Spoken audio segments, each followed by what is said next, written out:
Modern liberalism is about believing in fairness and equal access and using government to level the playing field. LA consistently elects Democratic politicians at the city, state, and national levels, with very little exception. But famously liberal Los Angeles also suffers from some of the worst inequality in the United States. In this video, I'll break down how and why one of America's most democratic counties behaves in ways that don't always align with the values it projects to the world. Plus, there are fewer Democrats and a lot more conservatives in LA than you might think. Do you feel like there's a perception that everyone here in LA is liberal? 100%. Yeah. You see LA from the outside, and like I have family that lives in Florida, all Republicans, and they're like, "Are you the only Republican there?" I remember when I first came to LA, because I'm not from here originally, and I kind of had the same perception. It's like people would just be running naked down the streets, a lot of gay people, a lot of just liberals, just like, it would be everywhere, right? The perception that everyone in LA is extremely liberal is amplified by famous voices in the entertainment industry who advocate for liberal causes. Whether we're talking about gender inequality or racism or queer rights or indigenous rights or animal rights, we're talking about the fight against injustice. No to war and free Palestine. So Hollywood is crawling with outsiders and foreigners. And if we kick them all out, you'll have nothing to watch but football. Evidence that accelerated climate change is here right now. In LA, identifying as liberal is a badge of goodness, signaling you're enlightened, compassionate, and care about equality. But there are actually plenty of conservatives in Los Angeles. Conservatism favors tradition and stability, and trusting free markets over government to shape outcomes. Only half of registered voters in LA County actually identify as Democrats. About 23% aren't registered with either political party. About 19% are Republican. That's more than 1 million people out of 5.8 million registered voters. You just don't hear from them as much because the 51% especially famous members of this cohort help to set the tone in LA for what's cool or acceptable to stand for. I met some of the 19% at a rally in West Hollywood. So based on your past of being bullied, do you feel like you have to censor your political views sometimes, depending on where you are? Yes. Oh, no, yes. No, you have to. So what about dating in LA? You can, break up a one-time date on that, okay? Seriously, the minute that will come up, wait a minute, you're not, into the Democratic point of view? Oh, well, then I gotta get out of here. So you're getting, friend zoned for your political views. Friend zone? You're getting kicked out. There's no friend zone. I was in the Marine Corps for 8 years, Iraq and Afghanistan, and I tell you what, I'll take Iraq and Afghanistan any day before a political campaign. So it takes a lot of courage to run as a conservative candidate here in LA, I imagine. I would say it's courage. I would say somewhat of a death wish, to put it. You gotta be a little sadistic, to be honest with you. I'm joking, of course. I'm door knocking in places like this district. It's the plus 37, and I'll go. I'll door knock 100 homes over a weekend or a day, and I'll find that the majority of them are all Republicans. And I'm like, how is this possible? You're all Republican, but you're not voting. How is that happening? So there's a sense of apathy. There's no use in participating. The perception that everyone in LA is liberal is also because Angelenos overwhelmingly elect Democrats, from City Hall to Congress. When it comes to the city of LA specifically, 14 of 15 city council seats are currently held by Democrats. There is one independent who used to be a registered Republican. The last Republican mayor of Los Angeles served until 2001. In the most recent mayoral race, billionaire candidate Rick Caruso famously changed his party registration from independent to Democrat right before running. In the California State Senate, there are 2 Republicans and 11 Democrats representing different parts of LA County. In the state assembly, there is 1 Republican and 23 Democrats. And in the House of Representatives, there is only 1 Republican and 16 Democrats. However, there is a difference between how people vote for abstract policies on paper and how they actually behave when the thing they voted for starts to impact their own neighborhood, property, and daily life. Nowhere is this more apparent in Los Angeles than when it comes to building more housing. That's when liberal values tend to collide with self-interest. The shortage of affordable housing in LA is one of the biggest drivers of inequality in the county. It forces more people into neighborhoods with fewer resources. such as underfunded schools that are often farther from job centers. That results in much longer commutes and less time for family and side income. People are also spending a larger share of their income on rent, leaving less for education, savings, or investment. Nearly half of households in LA County experience housing burden, defined as spending 30% or more of their monthly income on housing. About 1/4 spend 50% or more. Over time, the gap between the haves and have-nots compounds. Angelenos overwhelmingly vote in support of more affordable housing as an abstract moral good, until there's a real personal impact next door. For example, Measure A passed in 2024, a half-cent sales tax countywide, to generate $1 billion annually to fund more affordable and transitional housing. Building it is a whole other story. Housing production in the county has declined from more than 70,000 units annually in the 1950s to less than 15,000 per year in the 2010s. LA's housing crisis is greatly exacerbated by the power that individual residents have over the approval of new developments in their neighborhoods, especially in wealthier areas, as well as the power of individual city council members who are elected by these residents over whether or not to approve these projects. Our neighborhood is for affordable housing, period. Take a look at this city council meeting taking place in the second most liberal city in LA County, West Hollywood, where 64% of registered voters are Democrats. In this video by the Free Press, the residents are opposing the development of a multi-family building in their neighborhood. Affordable housing is necessary, but not at the expense of the quality of the people living in the neighborhood currently. The residents are called NIMBYs, an acronym for Not in My Backyard. NIMBYs Only support rich something people can live tangible, here. but oppose it when it affects their immediate environment. Call it NIMBYism. It's an example of how Los Angeles is disproportionately shaped by residents who may support liberal values publicly, but resist them in practice. Many of them are fearful that increased density could lower their property's value and bring more unwanted traffic or even undesirable neighbors. In the city of LA, the I mean, it definitely approval would, process though. of many land use applications is so lengthy and complex It definitely would. that it creates repeated opportunities for so-called NIMBYs to oppose projects, while final decisions are often left to the discretion of the council member representing that district, who was elected by those same residents. People think LA is more liberal than it actually is, because culturally it's cool to be liberal here. It's cool to stand for fairness, inclusion, and equal opportunity. And it's easier to support these values Nobody's stupid. abstract, at the ballot box, on social media, or from a stage. But often when those values turn into concrete change, like more density, new neighbors, and visible shifts in your neighborhood, people suddenly get uncomfortable. There are at least 1 million conservatives in LA, often quieter and overlooked. And even among liberals, there's a gap between what people believe is good for humanity and what they're actually willing to live with. Fucking, it's because most people here suck. Okay? Period. Most people in Southern California, coastal cities, fucking suck.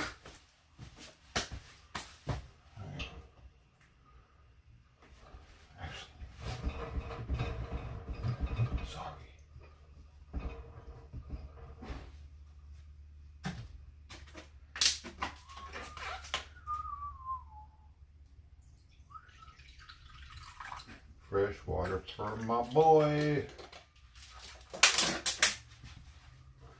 Fresh water for my boy.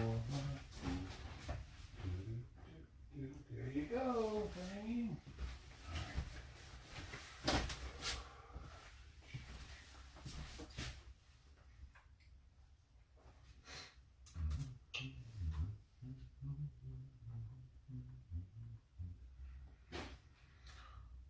Oh, good morning. Good morning. One is the loneliest number.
one thing about Simon gaining weight, when that happens, he has to poop more and pee more. Oh my God.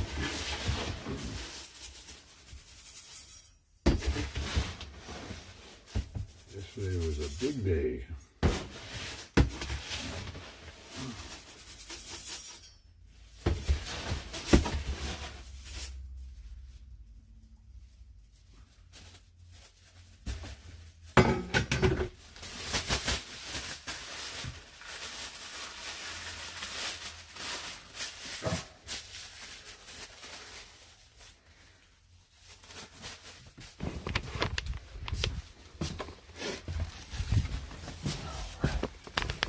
He's over there.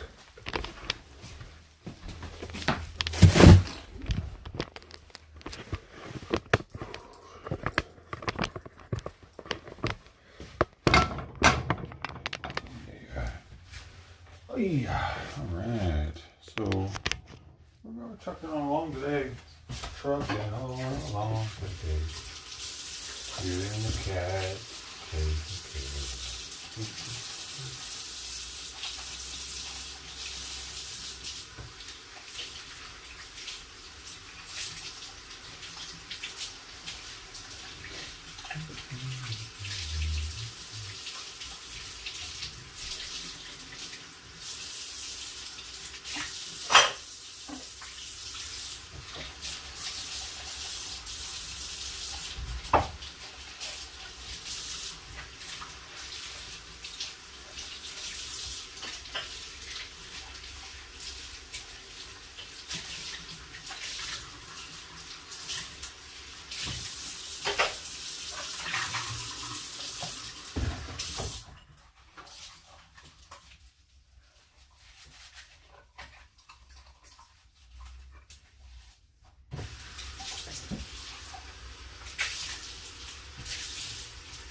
Yeah, we're ahead of schedule today.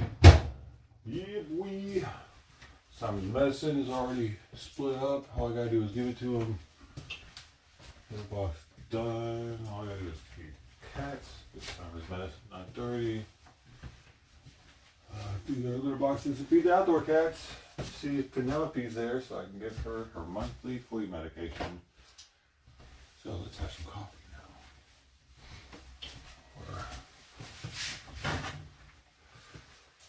We're moving on along.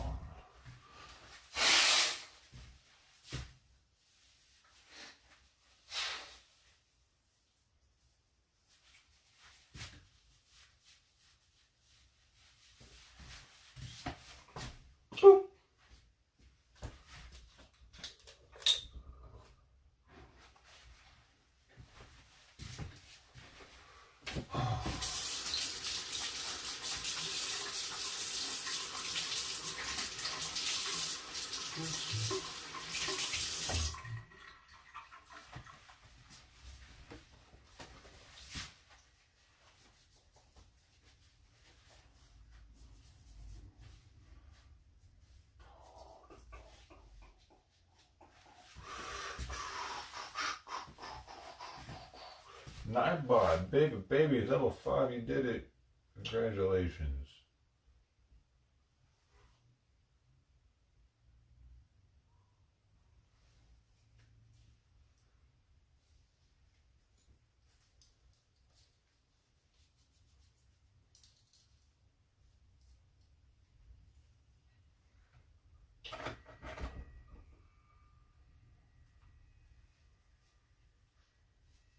And I thank you for that. Does the gentleman yield back? Yep, you'll bet. Thank you. I thank the gentleman. With that, I recognize the ranking member, Jasmine Crockett. Thank you so much. And I hear your rage. And I don't have children and literally have never lost a child. What does that mean, the ranking I member? want injured to actually Oh, she's the highest ranking person there? really be in your shoes. But one thing that I can tell you about the redirection is because so often what we see happen is politicians play games. The reality is that if you are talking about a sanctuary city, then we're talking about city government. We're talking about local control, something that the Republicans used to espouse that they believed in. They used to believe in whoever lives in that city, you elect who is... Bitch, it ain't... Bro, when it affects our country as a whole, when they're being used as a hiding ground for cartel and other criminals, and they're not giving them up to ICE, that's affecting the entire country, not just the city. Yeah, if it only affects the city, sure, let the city do what the city does. But when it affects the entire country, bitch, come on, man, don't be stupid, lady. Going to run that city. And that city, whether it's the police department, which is Whatever, the police dude. department and law enforcement, that make And the thing is, decisions about what her they do. fucking You don't constituents pick the police. would be clapping while she's saying this stupid shit, dude. yeah, exactly. She's so right. Chief for any given city, not on the federal level. That comes from the city level. That comes from whoever the people of that city actually elect Fucking to crazy. represent them. I believe in local control. Same thing. I live What in would St. this- Street, yeah, and hold maybe up. I wish. What would that be the equivalent of? Sure, people can do whatever they want to in their own house. It's their house. But once it starts bleeding over into the neighbors' houses and affecting them, well, then it's the neighbor's problem too, and they got to say something. That's what happens when California lets all these illegal immigrants live here. It bleeds over. I didn't have to deal with Governor Greg Abbott, but local control dictates that he is the governor of our state. And therefore, we have state reps, we have state senators, and we have a governor, and we have county elected officials and city elected officials. We are sitting in Washington, D.C. right now. We are on the federal level. So what I believe in is something that the Republicans used to scream, which is local control. So when we're having a conversation and a hearing about the human toll, the title specifically is the human toll of sanctuary policies, stories from victims and families. My deal is we aren't the ones that decide what cities do. So what they've decided to do is they've decided to play on your pain. And that is why I am frustrated. Because hear me when I say this. I have seen people, whether it was an American citizen or not, that killed your child or harmed your child, I believe it's wrong. To me, it wouldn't have made it any less painful. And I could be wrong, again, because I don't have any kids. But if for some reason it had been a U.S. citizen that ended up harming or killing your child, the pain would still be there. It would still hurt. But it might not have happened. So the reality What? is that what we need to do is make sure we are Bro. protecting every... Dude, she's fucking crazy, dude. What do you mean, lady? It wouldn't have happened if the person wouldn't have been here. body in this country. I don't wake up and somehow people look and see that there's a D somewhere around my head or something, and so therefore I am going to somehow be precluded from harm becoming me.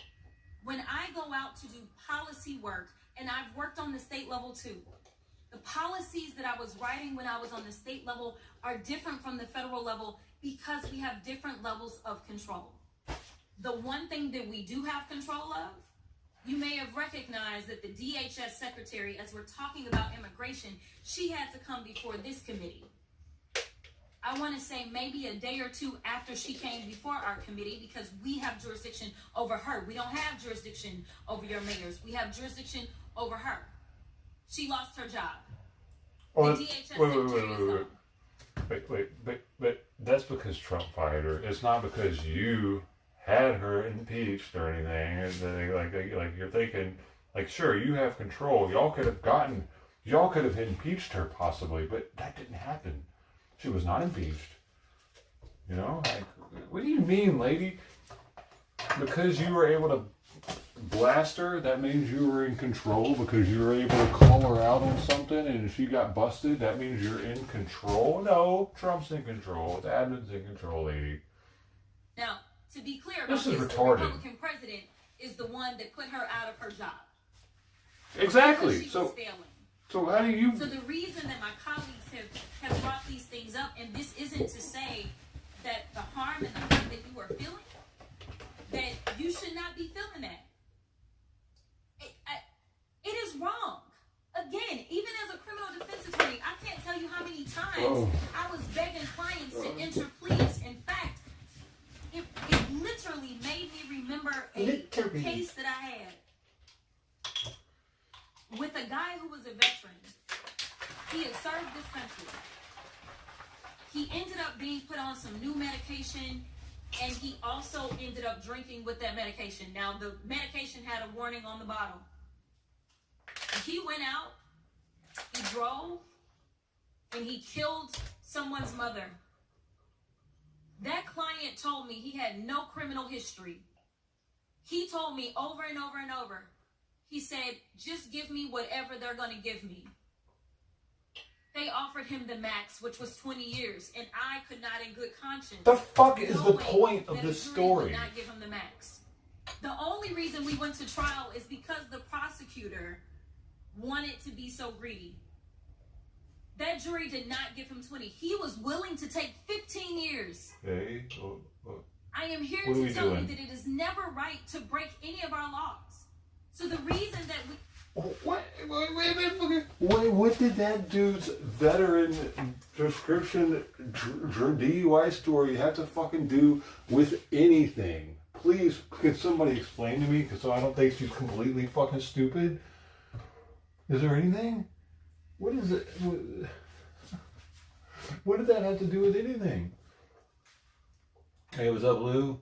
This bungle? Because of kids. Right? And they probably end up being in Congress. God, help us all.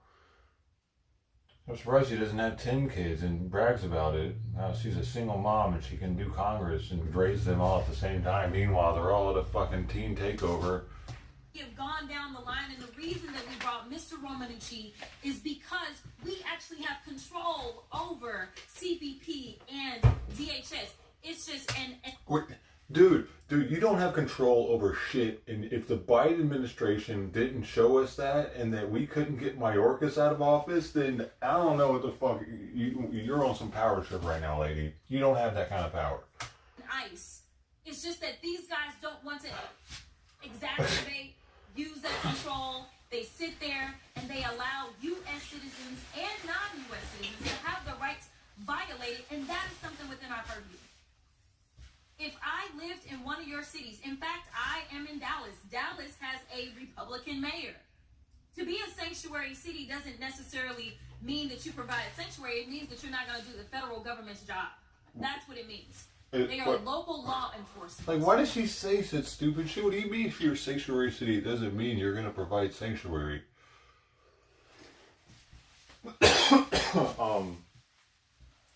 What? She just says shit. I swear she just says shit and her constituents are like, yeah, that's right, exactly. She's a lawyer, she's smart. Like, her constituents are dumber than she is, for sure. And they think that she's super smart because she's a lawyer and she's in Congress, I guess. What else is it? Because I'm sitting here listening to her and I don't know how the fuck she became a lawyer. Probably the same way Harris did. And what it means is that they are not going to sit there and do the job of federal agents. That is what a sanctuary city means. But to be clear, again, and I have more articles, the city of Houston was not, when you talk about someone being a sanctuary city, it is an official policy that they are following. It can't be that it's one person. It's the official policy of the city. Otherwise, it doesn't work if it's just one person. I will yield. Thank you, Mr. What does that mean? What does that mean?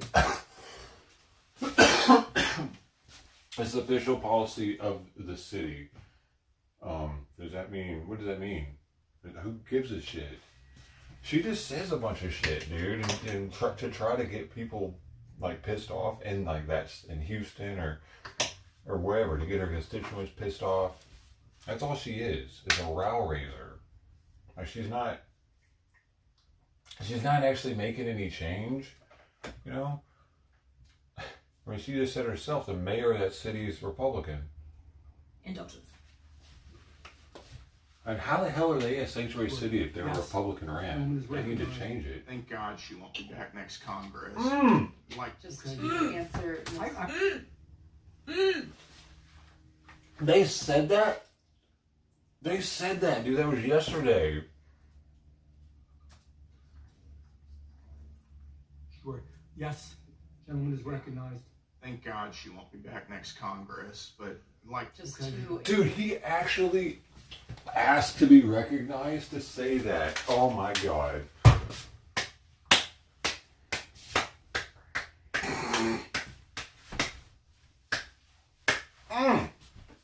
answer. I probably broke, by the way, they're not laws. I probably broke all kinds of rules today, just so you know. And I don't care, you know? When Miss Crockett said she doesn't have children, so she doesn't know. I mean, we're not wired to process the type of tragedy that we're living. We're not. There are no words.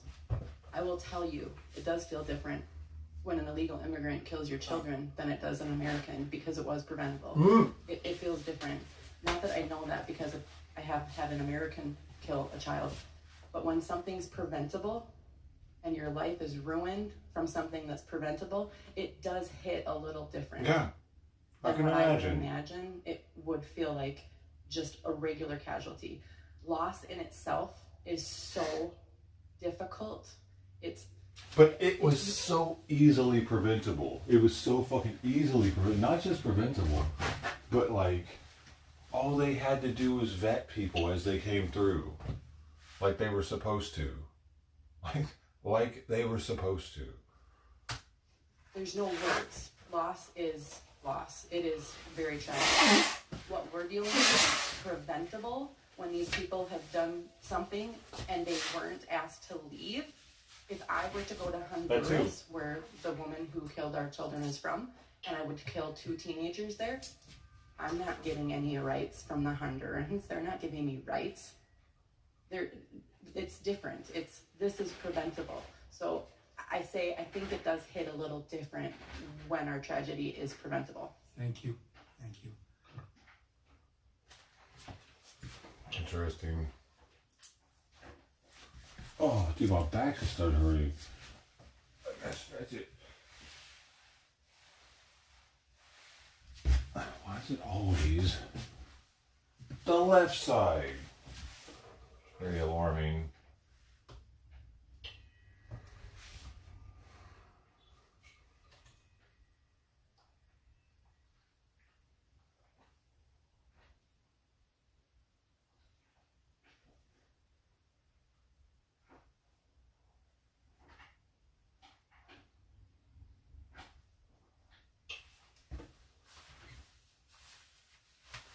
Bear costume scammers in LA County convicted in insurance fraud scam.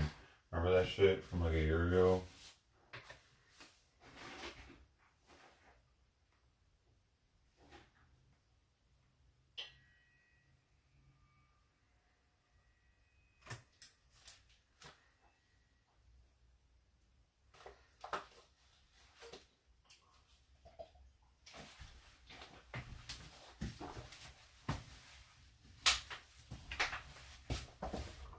It's as if she takes her notes from like The Hood or something, Jasmine Crockett. Like she doesn't actually do like research. She just listens to a bunch of ghetto people talk in the barbershop and comes into Congress with her speech.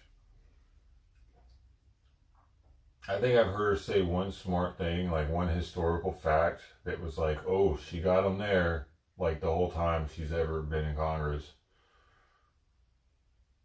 Because I mean, you throw shit at the wall long enough, eventually something's gonna stick, right?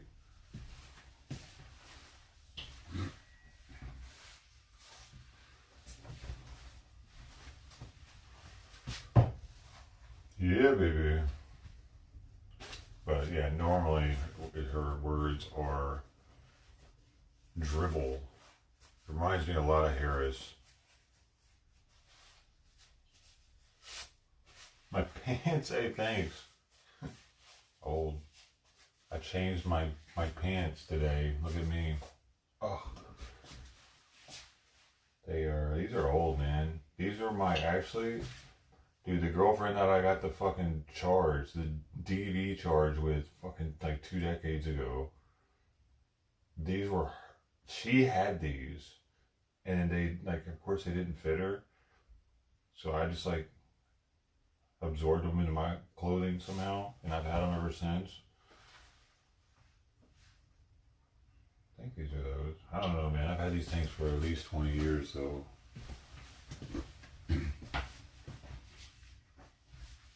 I don't know. Maybe they aren't those. Maybe those are different ones. But they definitely have for so long. I don't remember where the fuck they actually for sure came from. It was either there or a program I was in. Because I definitely didn't buy them. That's what I'm saying. They were given to me either in a program. Like, I got them for free at a drug and alcohol treatment facility or an ex-girlfriend.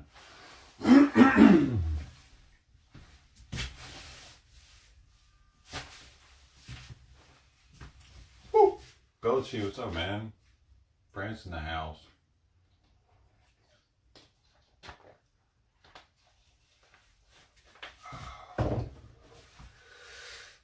About that time, man. About that time to get the kitties fed.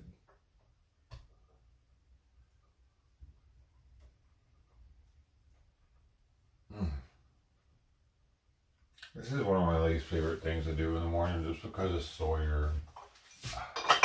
Last night I had to leave him in his cage until 1:30 in the morning. He still didn't eat all the food. I had to, when I got up to give Simon his food at, oh wait, I can't remember if I got him at a 1:30 or 3:30. I think it was 1:30 when I gave Simon his medication. But I stayed up with him just so he finished like a little bit that was left in the bowl. Then I went back to bed and I got up again at 3:30 to put Simon's food out. By the way, Simon's gained like at least half a pound. He's gaining weight and he's waking me up in the middle of the night for food actually. Yesterday and today he was like, hey bud, meow. He like came in there at like 3:30 in the morning like, I'm all for it though. I mean, it's a little frustrating because like I had my alarm set and everything, but he's like waking me up before shit goes off. But I appreciate that he's eating and he's gaining weight.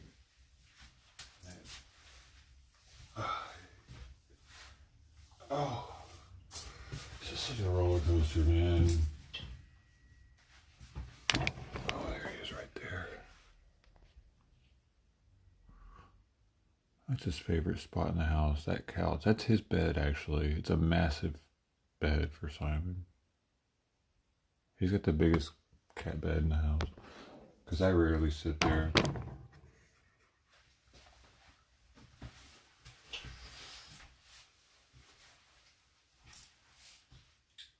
I never claws it either.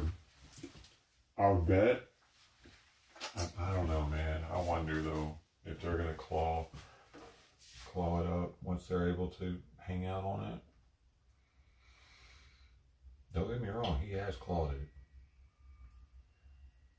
Thing is, I was more like I would pop Simon on the butt and shit back in the day, dude. Back when I was an idiot, man. I don't know what the hell I was thinking. My parents did it. I thought that like to discipline a cat, you had to pop on the butt to get them to so they knew what the fuck what not to do. But like I don't do that to them at all. Like I just like hiss at them and try to push them away. Tell them no and shit. So I don't know if that's actually gonna work. It works. It's like the way I did Simon, it definitely worked. He doesn't claw hardly anything around the house. He doesn't jump He doesn't jump up on places he's not supposed to be and shit. They're probably gonna be fucking little heathens, dude, because I'm pretty, like, I think it's like your first child, you might be really, like, strict on him, and then you realize, like, man, I was a little too strict on him, I'm gonna try to do it a little different, and then, I've heard of this dynamic where, like, the oldest child, like, gets treated the harshest. I think my brother was like that, actually.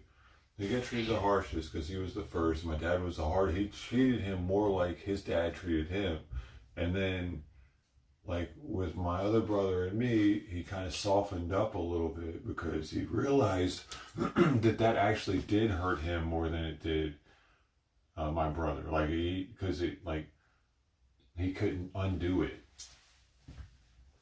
You know what I mean? You can't undo a spanking or whatever. You know, like, dude, for instance, I remember a spanking I had to this day that for some shit I didn't even do, I got spanked for it. And I remember a couple spankings, but the one where I didn't even do the shit, that was pretty brutal. Imagine getting spanked when you're a kid. Your dad's telling you you're lying, but you're actually not. It was for supposedly leaving the rubber mallet out in the yard. His rubber mallet. He realized the next day that he actually left it out there. He apologized at least, but damage was already done. Because it was a pretty brutal spanking, because he was, like, more pissed off because he said I was lying to him. Because I kept being insistent that I didn't leave it, and I was pissing him off even more. I think he was drinking too. Yeah. So you can't take that shit back once it's done.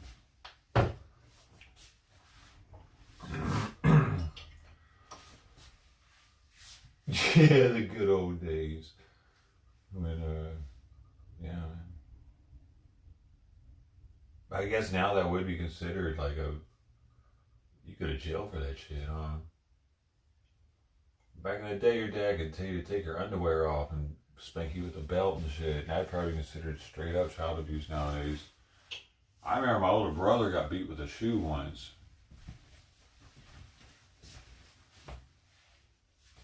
Just for pissing my dad off. Just for, like, I think he threw an airplane at him after he was already pissed off or something. I forget how that story went. But I definitely heard it happening. I was like 5 years old. He was beating the shit out of him in the pool room. We had a pool table. I'll never forget that one either. My brother was whimpering. He was a teenager.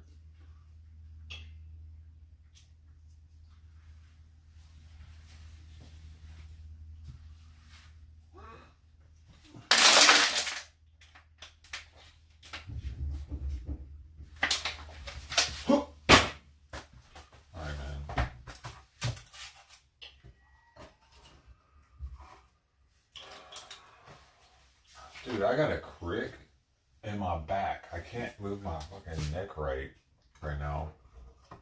It's like right here. It's affecting how I can turn my head, dude. It's changing my day a little bit here. Yeah, I can't turn it to the right very well.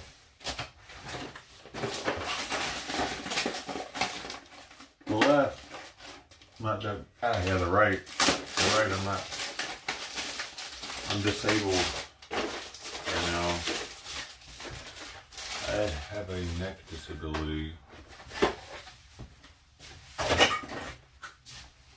It's a slight wrong.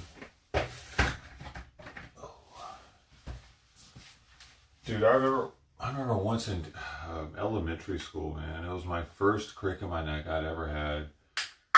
I remember we had a Scholastic book fair that day, and I was bummed as shit because it was hard to, like, look at all all the stuff that they were selling. You know, you would go to the library and they'd have all the stuff set up that you could look at, that was all the different books that were for sale. Garfield book, or I forget what else, Scholastic. Scholastic, was that the name of it? You'd buy books. You'd be so excited to buy some books. I remember that day, my neck was, oh dude, I was like, I couldn't even turn my fucking head or something. It was so bad from sleeping long. I woke up like that.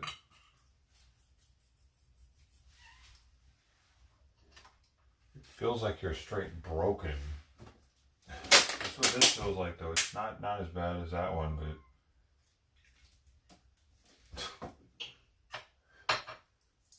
it's such a weird, it's a weird thing that happens to us.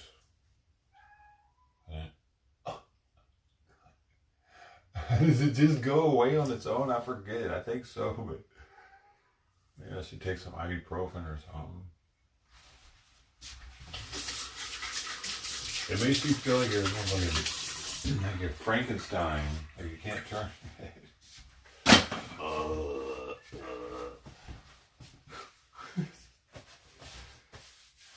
Your gloves friend is here. Oh no. Hey, are you aroused by the gloves?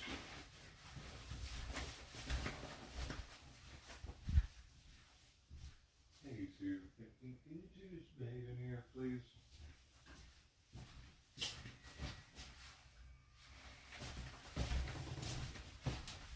Because I looked at your channel and I noticed that almost everyone that comments on your videos are just promoting their own channels. Where the hell are you getting these people from, and why are they all Asian?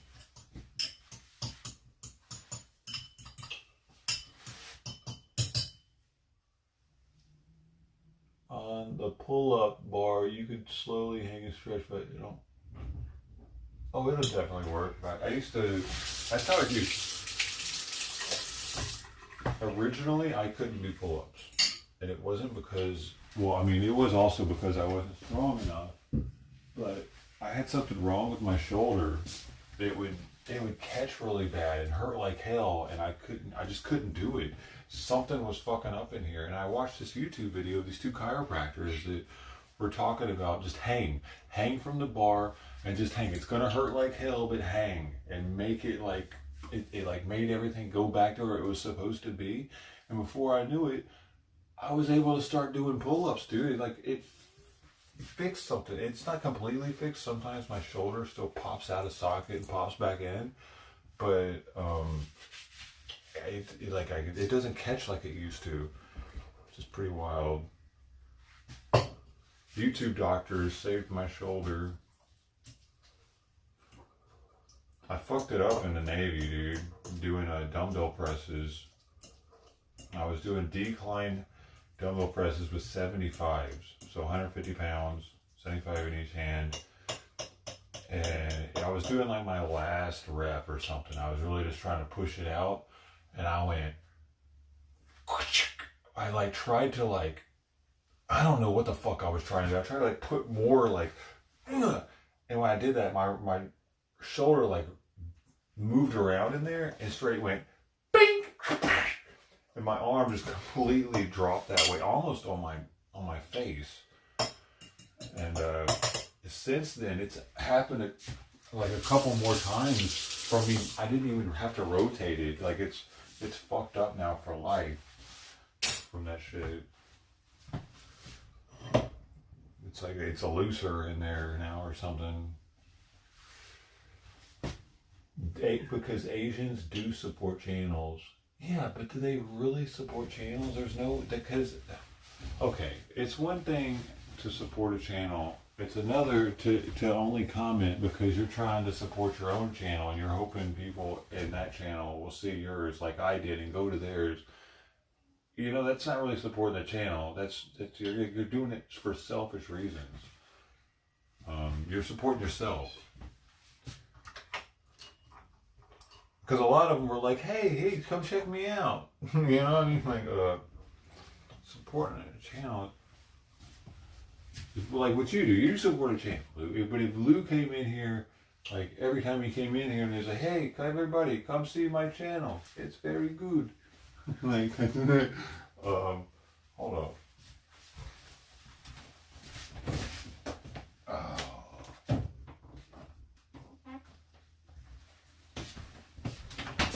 Dude, I gotta find a way to do something with this kitten food. I've been giving him like fresh food. Look at this. I got a bunch of half-eaten cans here. Got 4 half-eaten cans. Why am I gonna give him that one? That's like the already chewed on.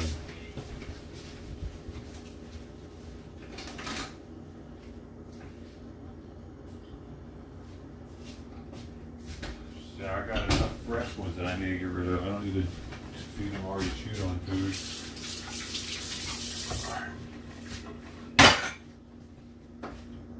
Give it to the street cats. I don't know about that though, because it's a different composition.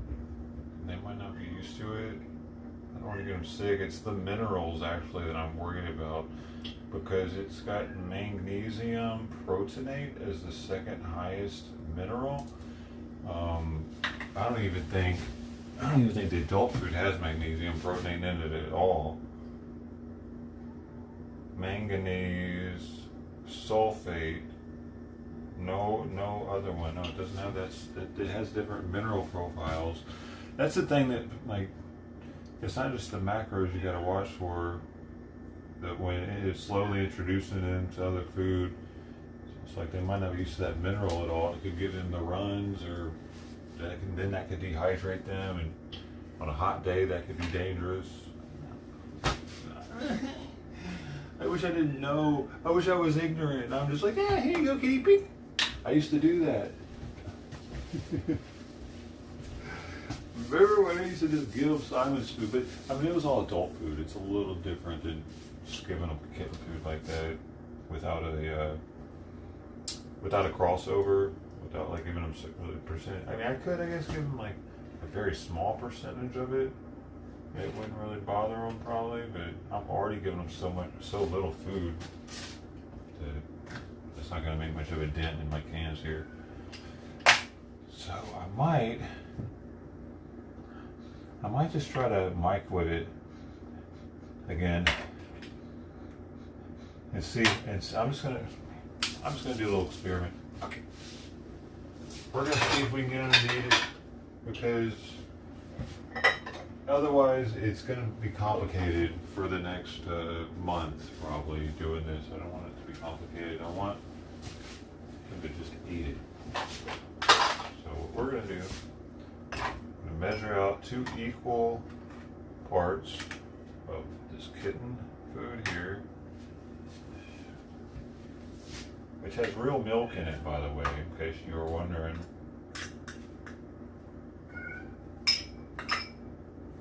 That one we got 50, 54. That's perfect. 55 is what I was looking for, and there it is, 54.4. And with this, 55.6. All right, now maybe I can split this up with outdoor cats. Now it's only about half a can. Why it looks so shriveled up in there though.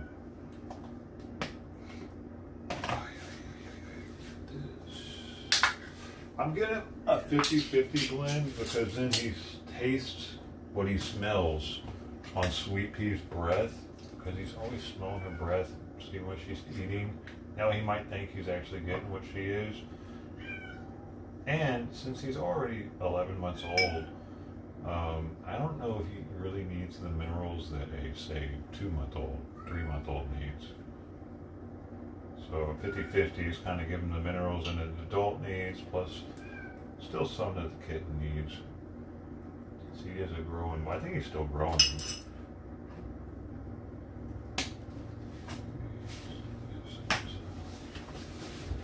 I'm giving him a lot, dude. I'm giving him 105 grams of food. I'm only giving Sweet Pea 85 grams. I just hope that I'm not feeding him too much, man, because because I'm kind of force feeding him. I'm kind of like I'm a foie gras in him, you know. Those ducks that they force feed. I hope I'm not actually foie gras him, and I'm just getting him up to the calories he needs. I think I'm saying that right. You know what I'm talking about though, right? They like stuff these, they force feed them milk or cream or something to fatten them up.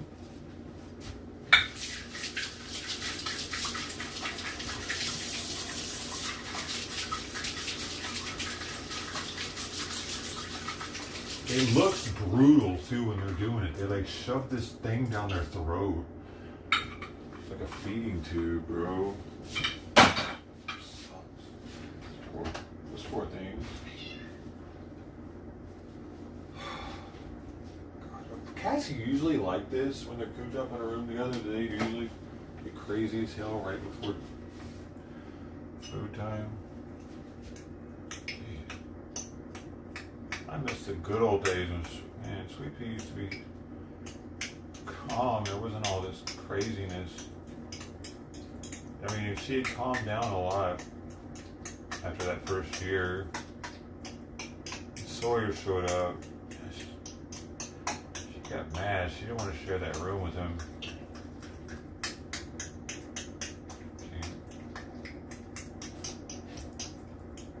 But at the same time, I don't know, she sniffs his butt and stuff, and I don't know, man. I think they get along. Last thing I want is them to be hating each other in there. I want her to have a friend, because I knew Simon's not going to last forever, and she's going to be used to having a cat around, so with Simon being here, and she'd probably go into depression if there wasn't another cat here after Simon passes.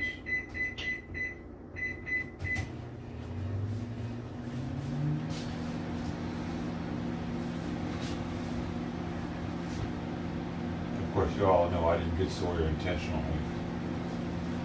It was not in the plans. I was very happy with going to have a single life with Sweet Pea. I was going to be cool with that. I wanted Simon to be a female cat when I found him.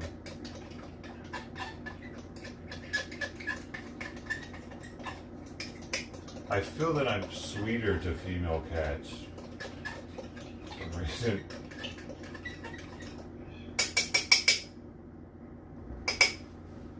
I see him as little dainty little Sweet Pea. The male cats I see as kind of fierce.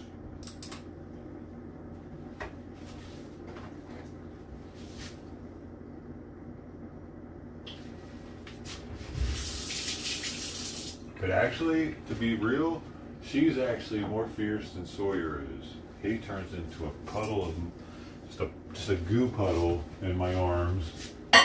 But she's like she feels stocky.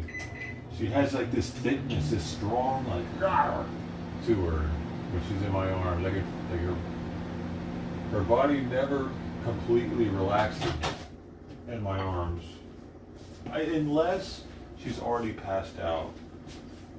If she's already passed out in my lap and I'm picking her up and just standing up and moving her or whatever a little bit, she's pretty puddled in my arm.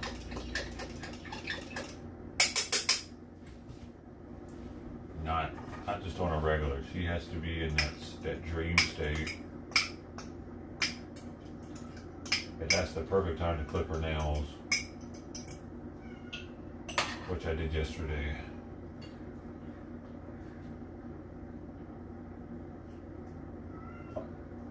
Because they were getting sharp.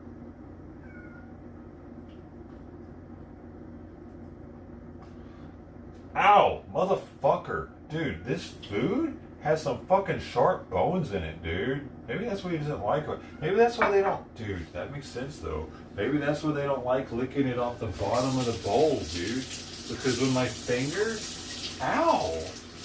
When I was like doing this on the bowl, and it actually made an indentation on my finger.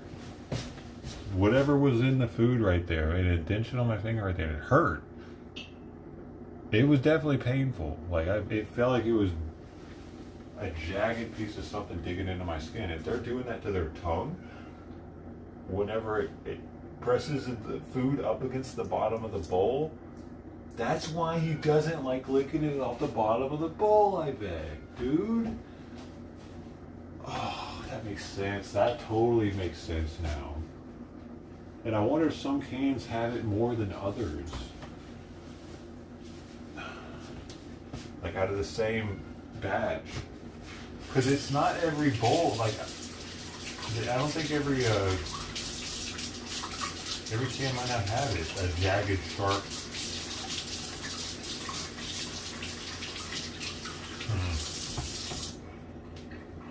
That's weird that's even a thing. I wish they would use the powder instead.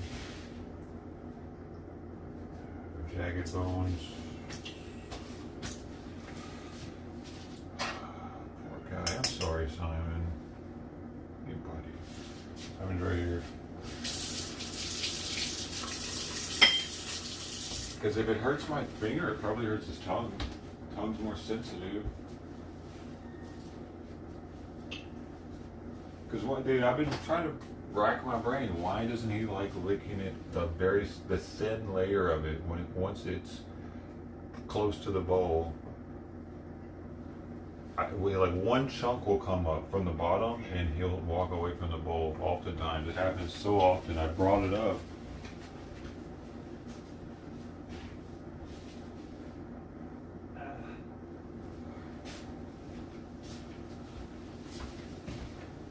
You gonna go in there now? Let's see what we got. How was it? Okay.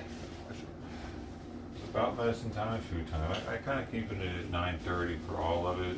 That way, like my schedule gives me. I mean, I'm trying to open up my free time spots to where I'm not.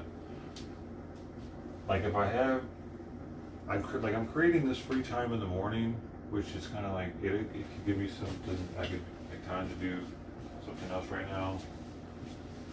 But it's more for night than anything because it gives me a much bigger stretch of free time at night.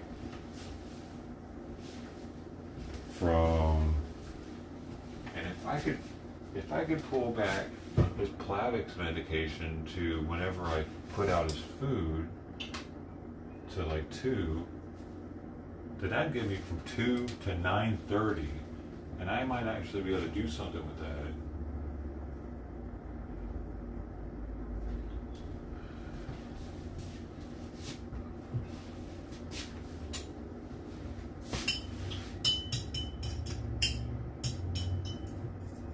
To go out and like that would give me enough time.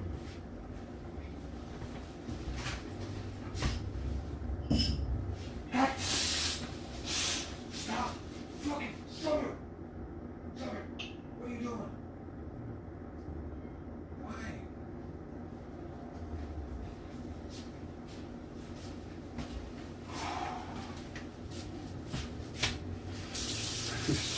Cats, man. I think she's super hungry, and he's just being a pest because he knows that she's all hot and bothered, dude.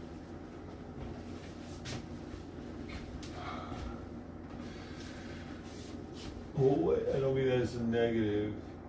What? No idea.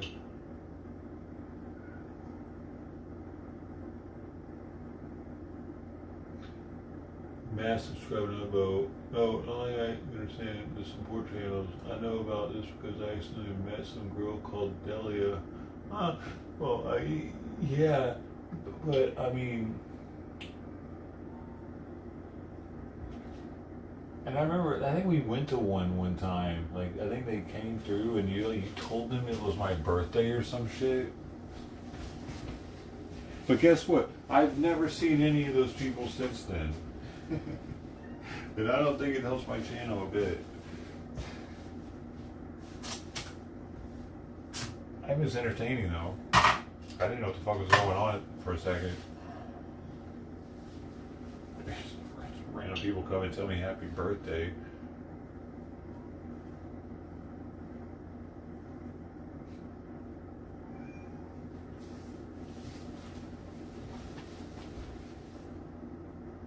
Is it done? 2 minutes. 2 minutes, Sweet Pea. You got 2 minutes. Aye, turnstile. 2-minute warning, man. It's interesting. They give us a 2-minute warning in Arc Raiders.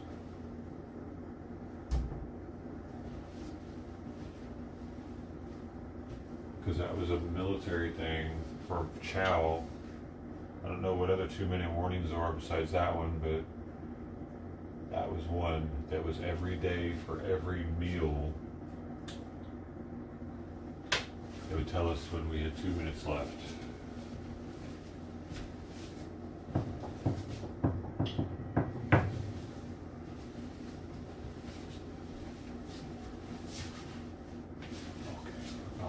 We're about there. Let's get it going.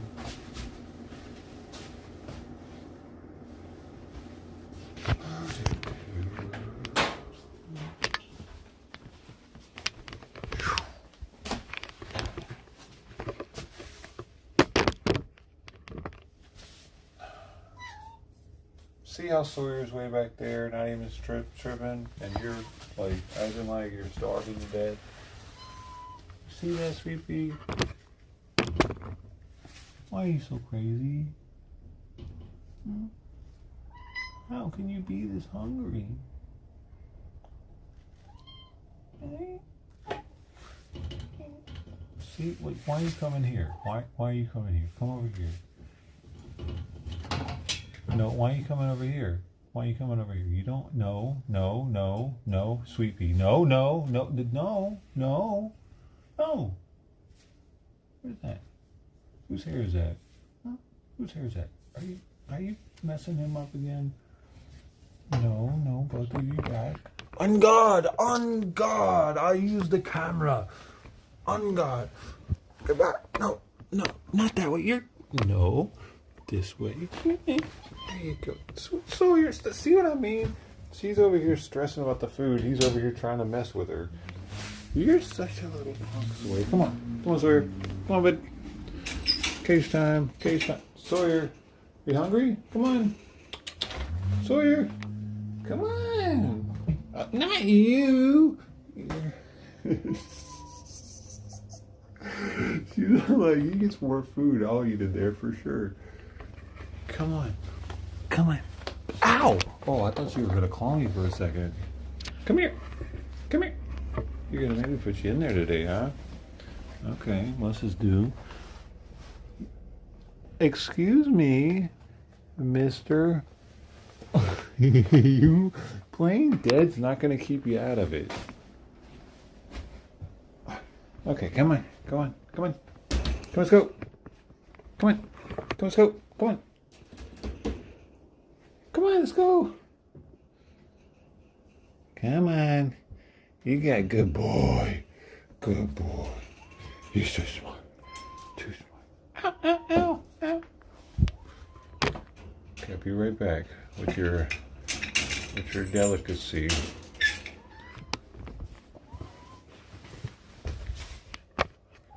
With that fancy face.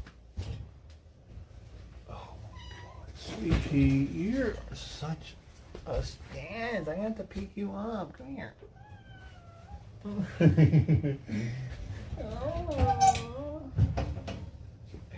What are we poked off? Her changes in her tone when she wants or doesn't want something, they make her really cute. Oh. fact that she knows to make different tones for different feelings like that. He does it too. Like sometimes he'd be like, don't forget about me over here. Other times he'd be like, hey, where's mine at?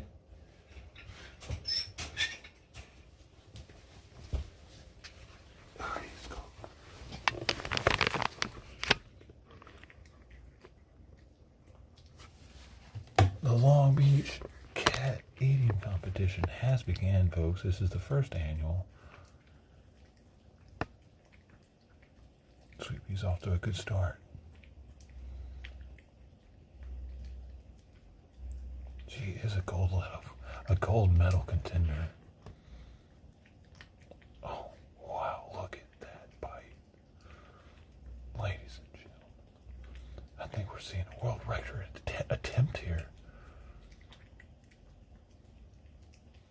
85 grams.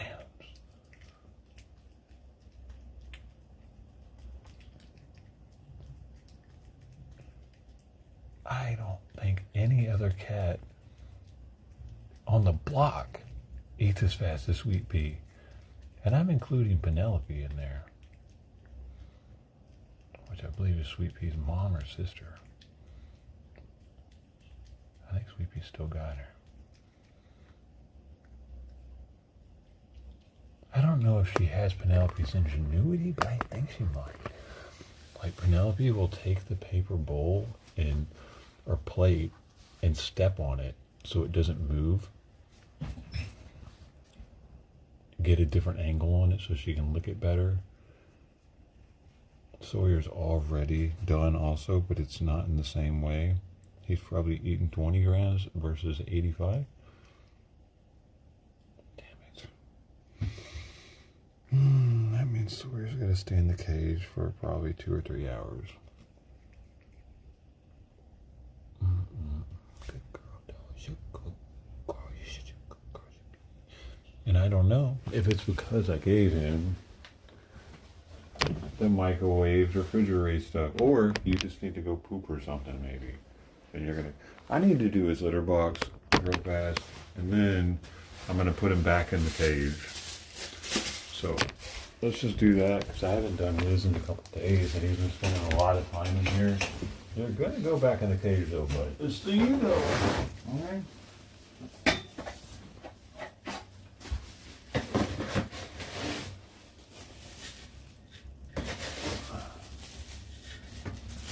And the heat is on. Why are you licking her fucking... God damn it, dude. Give me that. No, get away from that. Fucking idiot. Here, finish that, please, so he doesn't lick it.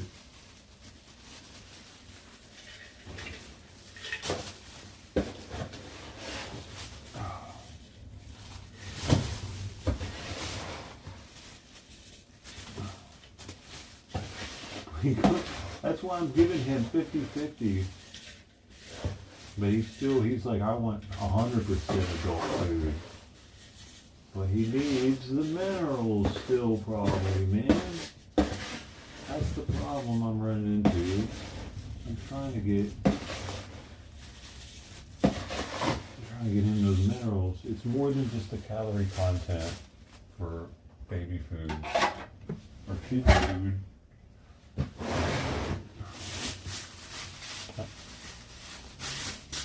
Because that's what internet will tell you. Oh, it's just more calories. It's just a higher calorie food. Yeah, it's fine for adult cat or whatever, but it's not just a higher calorie food. The vitamin and mineral profiles are different.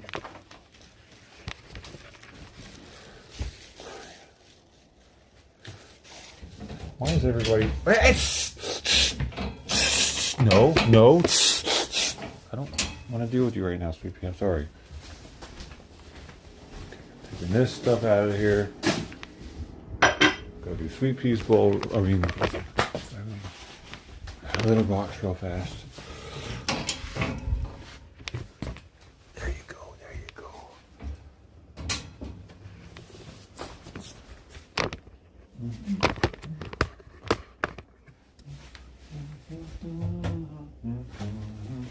Okay, you gotta go back in there, Sawyer.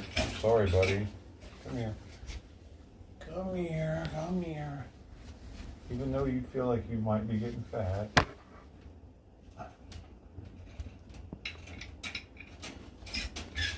You're really not gonna eat anymore, huh? Let's do Simon. Go, go, go, go, go.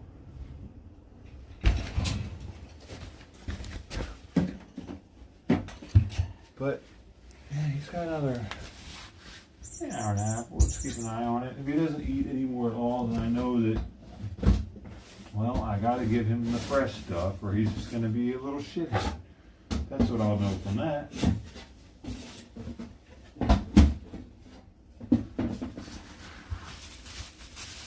Hopefully he just needs to go to the restroom first and he'll get his appetite up, though oftentimes that happens.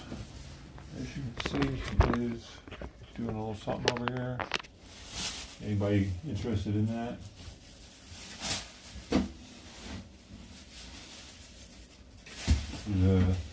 He's decided he doesn't want to do it on camera, apparently.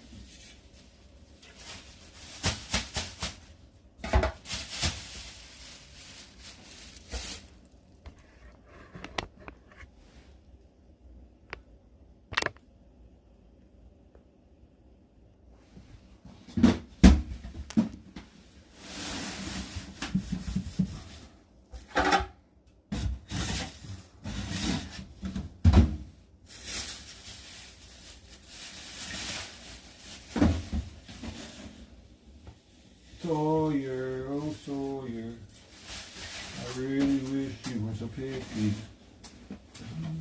Oh Sawyer, why don't you eat your food?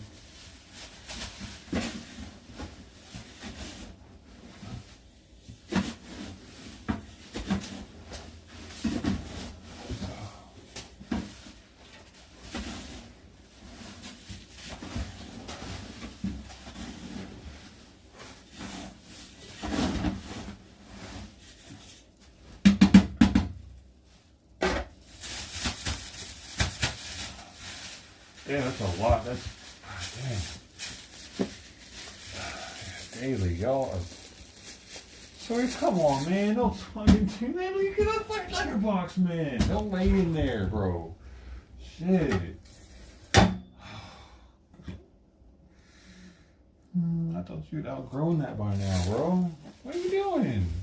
That's disgusting.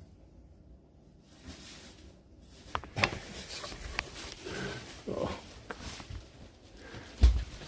I need like cat wipes, man. Wipe them down so I'm not just like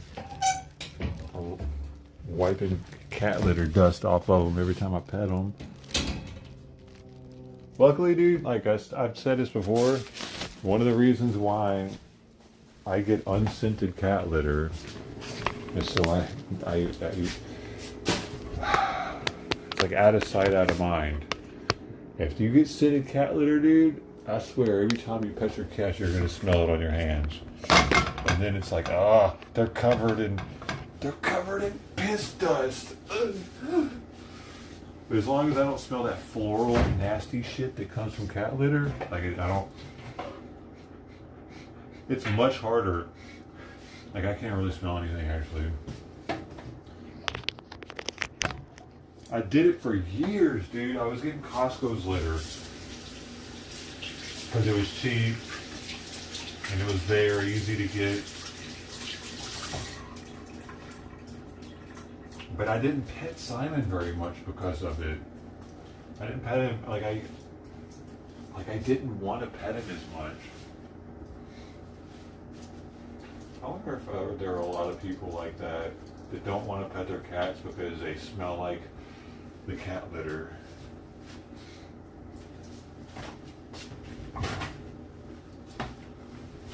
Poor cats. And that's how I felt about it. I was like, I didn't want to be like that to Simon. So I changed it up just for that purpose. Originally, that's the only reason I was changing his cat litter, because I wanted it to be able to pet him without feeling grossed out.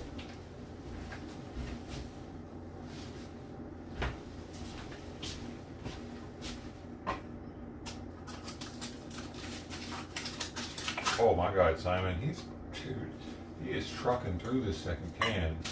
That's the last quarter. That means he's gonna be 2 cans in already today.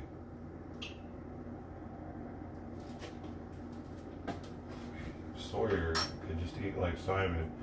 He makes me want to give him an appetite stimulant. I could just put a little dab on his ear, nobody would even know. Boy, you're gonna be hungry now, I tell you. I got the powers. I could just be a little pin-sized drop of it might even make him start devouring his food. But I also don't want to get him hooked on an SSRI. Such a young age. It might be bad for his brain. SSRI is so young. I doubt his brain is done developing yet, because, I mean, we take it to what, like our 20s? And that would be like a 2-year-old cat. So is that like that? Is that part of where they go off of? Like when brain is done developing? Is that part of where they're like equating their life to humans' life with the ratio? Like a 2-year-old cat is like a 21-year-old because their brain is done developing at that point? I don't know. Let's see. I mean, that's how it should be.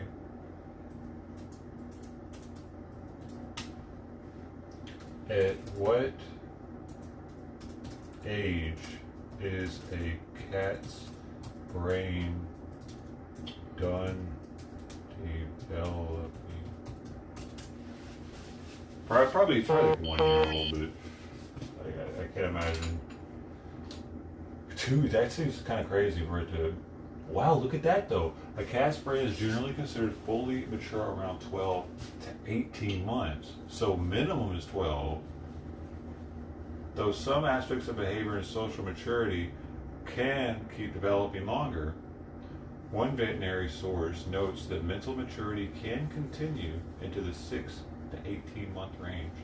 Another summarizes brain maturity as 12 to 18 months.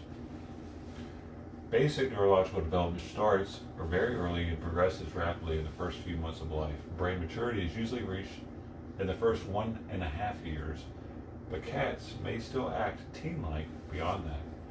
Social and emotional maturity can take longer, with some feline development guidance prescribing a broader maturity window into the first 2 years, or even later for some behaviors. So there it is. There it is. But it is what they're going off of, partially, or maybe also like a short bone, or no, long bone growth stop. Because your long bones only grow up until they mature, and then the only bones that can continue to grow are your short bones. That's why with acromegaly, like it does different than what gigantism does. One of them can make you taller, the other one can make you just fucking bigger head and shit. Bigger bones in general. Like, that's an actual big bone person. But not the long bones though.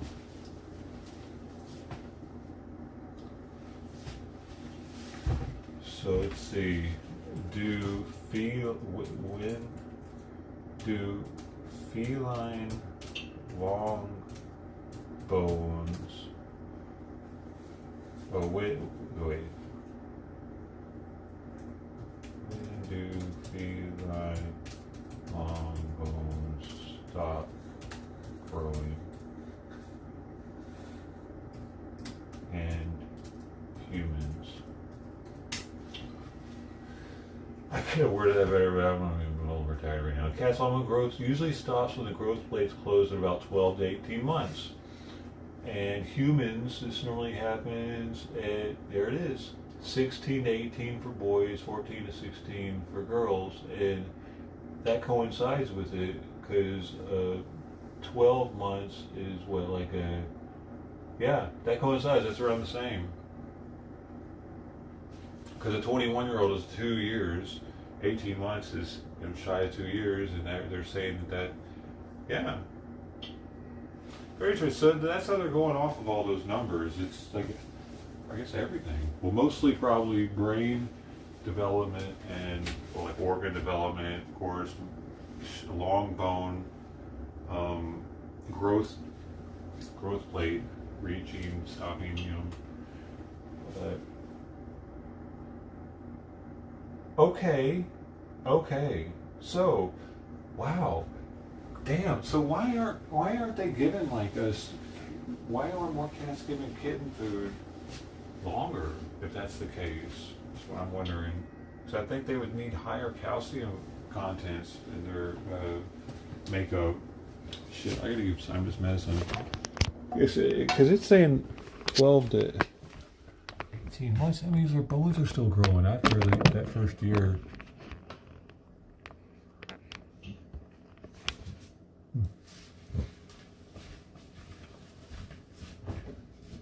Dude.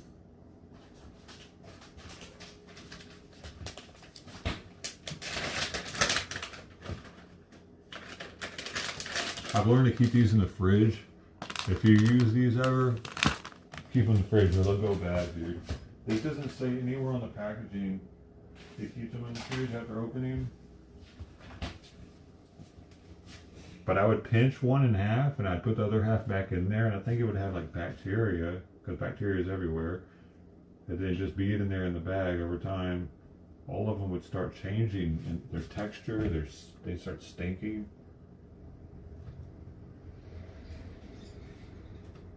Let's give them the fridge now.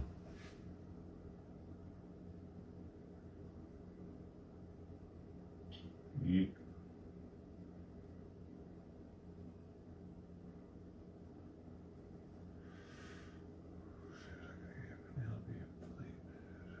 Now be a flea, now be a flea, man. Ready, buddy? Here we go. Here we go. Here we go. You want to eat it out of my hand? There's no way, right? There's no way you could be that lucky. All right. I love you. Oh, I love you. Thank you. Good boy.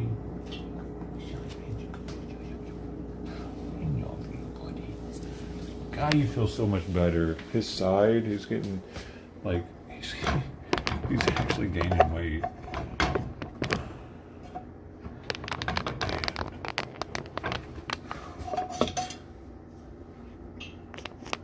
He's eating more now.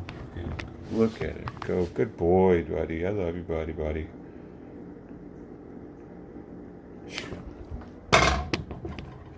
Man, I really thought last week or the week before when I was talking to the vet and shit, and his respiration was high.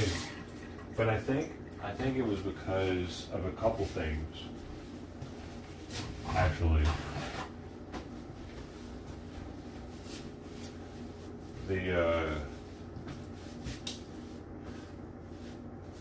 the stimulant, the appetite stimulant he gets, can cause tracheardia. It increased respiration rate. It can cause that. And I think that Hydrocare I was giving him might have been affecting the pemobendin absorption.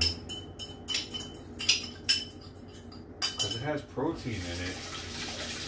And I read something yesterday that said protein is what would, for some reason, something else told me it was the fat. If it had fat, that's what would be a problem.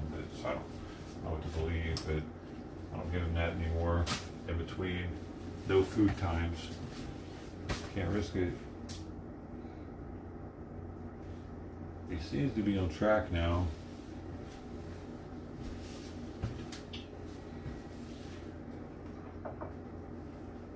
Thanks for a little while.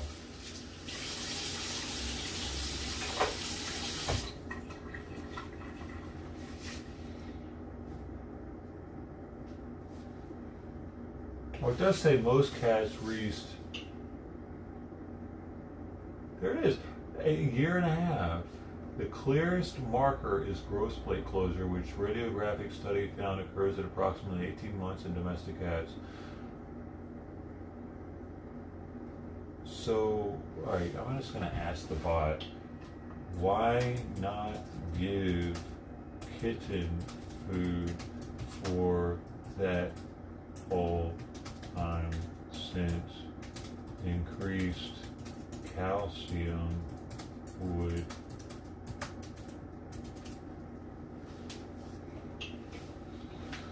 because more calcium is not always better. Kitten food is formulated for growth, but feeding it for too long can oversupply energy, calcium, and phosphorus once the cat is past the rapid growth phase. Excess calcium can actually contribute to growth abnormalities rather than help them.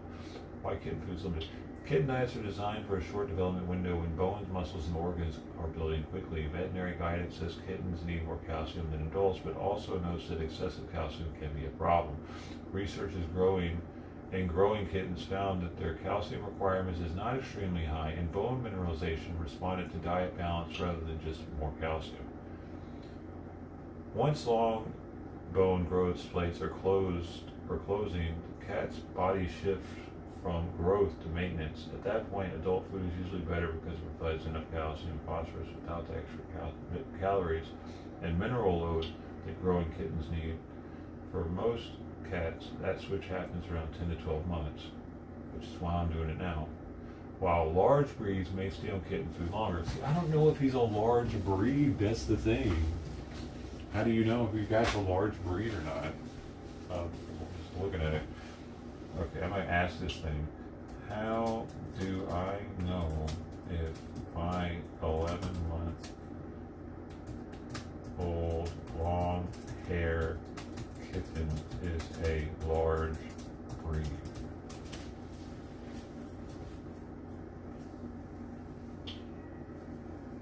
At 11 months, you usually can't tell just by long hair whether a kitten is a large breed cat. A better clue is overall body type and whether the cat is still clearly growing. Many cats look close to adult size by 12 months, but larger breeds can keep growing much longer. I don't know. Signs it may be a large breed. Big, broad paws relative to legs and body. Long, lanky frame with a still growing chest and shoulders. I think so, dude. A slower than average maturing look. The adult size not yet close at 11 months. With adult size not yet close at 11 months. Breed indicators such as Maine Coon, Ragdoll, or Norwegian Forest Cat traits, since those breeds grow for 3 to 4. They often grow for 3 to 4 years? Can you imagine not knowing your cat's one of those and you're like, or has like DNA from one of those and you just stop like giving it their correct calories and he doesn't get to be massive? Poor guy. Long hair alone does not mean large breed. Many domestic long hair cats are just mixed breed cats with fluffy coats, and their final size may still be ordinary, even if they look bigger because of fur. Current weight, body condition, paw size, limb length, whether the cat still seems to be getting noticeably taller or longer month to month. I think that might be it. Any known breed history? No. Feeding clue. See, this is going to say if he's always hungry, probably. Forgetting it's still growing cellular limits. Kitten food is often still appropriate. A large breed may need longer than average cats because they mature more slowly. A vet can confirm whether the cat is still in the growth phase by checking body condition and growth pattern.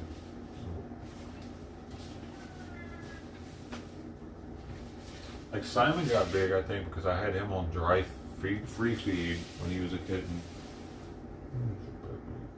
That's how you got so big. You got to be up to 13.5 pounds at one point. You were 13.5 pounds, I know for sure, multiple times. Probably when I had to put you on a diet too. Would you get up to 14 at once?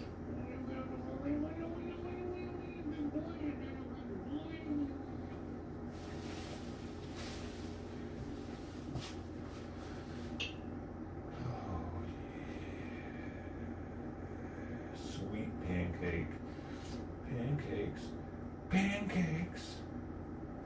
I swear, when I see Sweet Pea on the video, like from this morning, when I'm seeing when I was going into the She looks kind of fat, doesn't she? He looks skinny still, kind of, and she looks kind of chubby.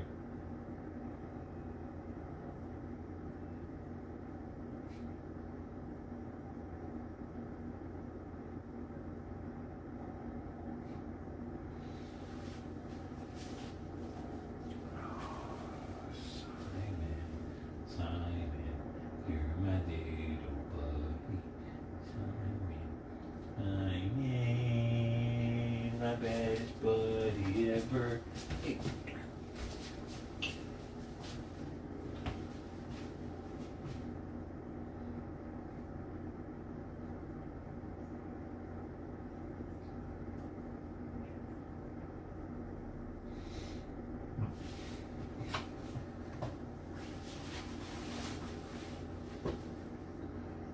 So he's having another little bite.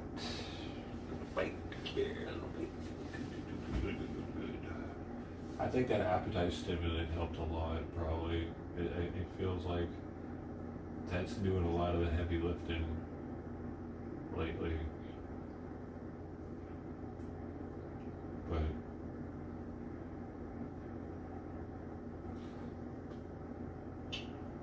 he hasn't thrown up any clear stuff in a little while now. I think it's helping with his nausea. Hey dude, he's probably constantly nauseous without it from, oh bro, from all the medications he's on. He's on more medications than I've ever been on in my life, and I've been on a lot at some points.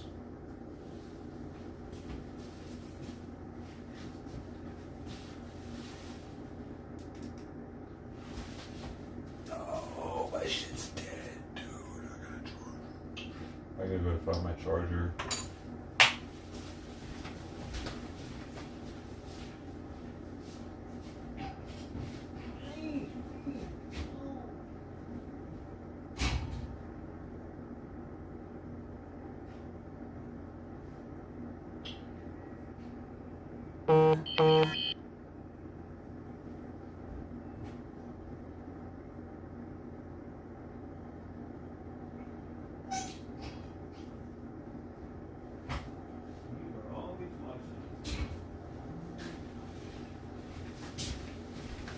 They put foam in the water. There.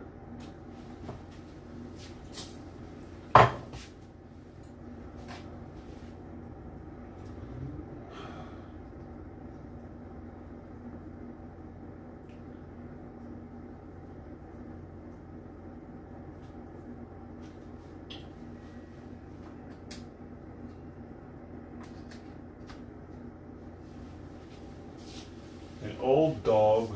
I watched. He has. Two.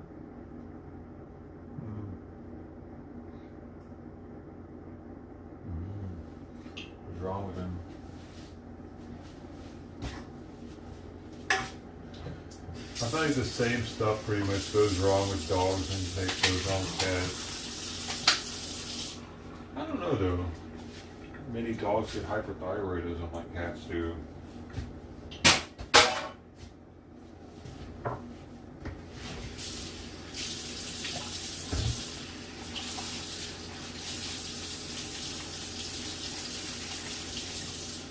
Because the thing is, they say that that might come from canned food.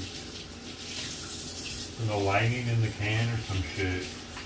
And the thing is, dogs don't really need to eat wet food the same way cats do. So dog owners are much less likely to feed their dogs wet food because it's not really necessary in the same way. It's more of a palatability thing with dogs. It's giving them something they probably enjoy more. What, like, I'm not sure. I don't think wet food helps the dog live longer in any way, does it?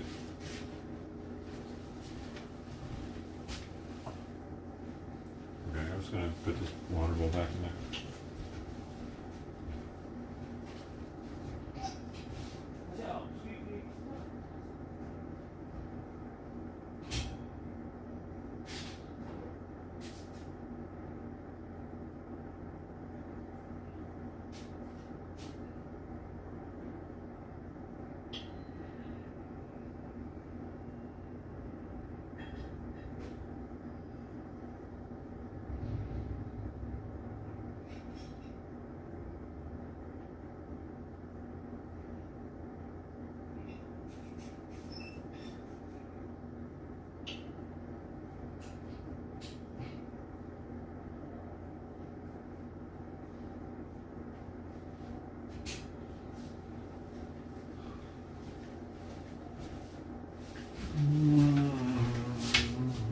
got fresh water now.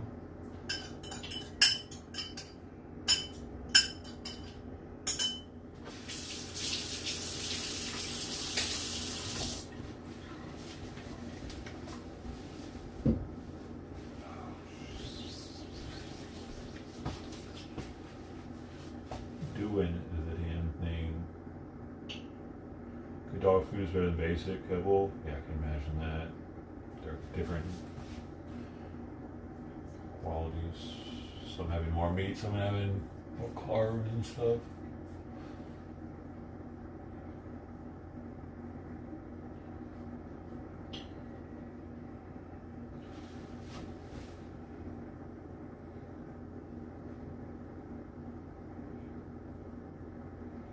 Dude, why did all the big streamers stop playing Arc Raiders? Dr. Disrespect's on PUBG lately.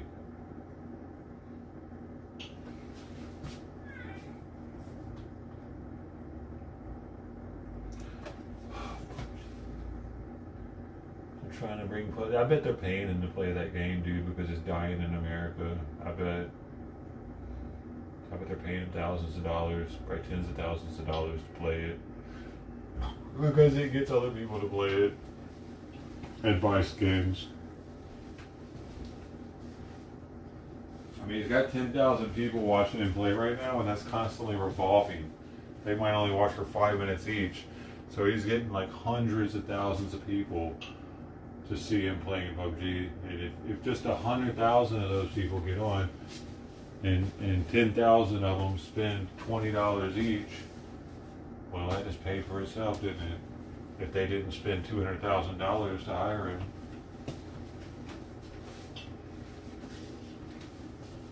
Pretty sure most games that he plays, he's being paid to play them that day. Once you're that big, with millions of subscribers, that's how it works. He probably doesn't play anything he's not paid to play. PUBG is a good game. It was a good game. It really was, but they fucked it up, man. By taking out all the different shit that they took out of it, putting all the dumb shit that they put in it.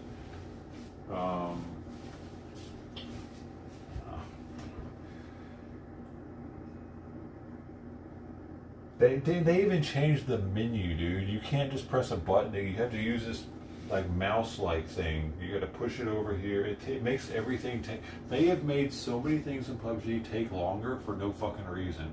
Like opening the crates twice. You used to be able to just open it once and that was it. You didn't have to open this and then open that and hold the button to open it and shit. Like each update they do, they try to make us take longer to get out of the fucking lobby. I see what they're doing, dude. Because the thing is, it's way cheaper for them to run a lobby and sell skins in a shop than it is to run a game and like have the servers keep track of all the information in the game that's going on. It costs electricity money. They want to keep us in the menus as long as possible. Assholes.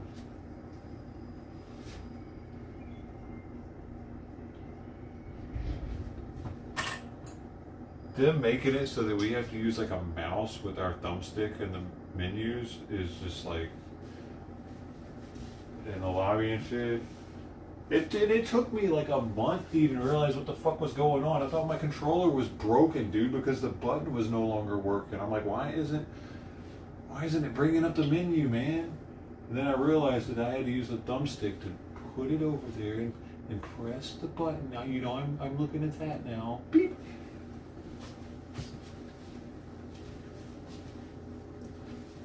I've said this for years, it feels like the devs of PUBG are killing it on purpose.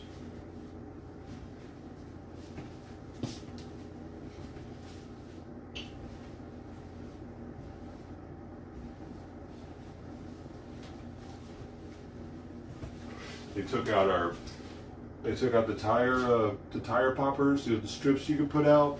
They took out they took out the canted sight. It would always dope to put on the VSS. I guess they've added some other weird dual sight now that you can find. But I guess like the way they did the reticle, it's not like all the other ones, so it throws everyone off. Even professional streamers. So they even fucked that up. Apparently they're talking about discontinuing FPP play, or for maybe it's just for the tournaments. I'm not sure if it's both or for the tournaments, but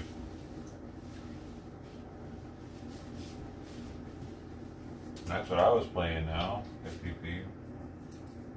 Let's see, are they getting rid of FPP?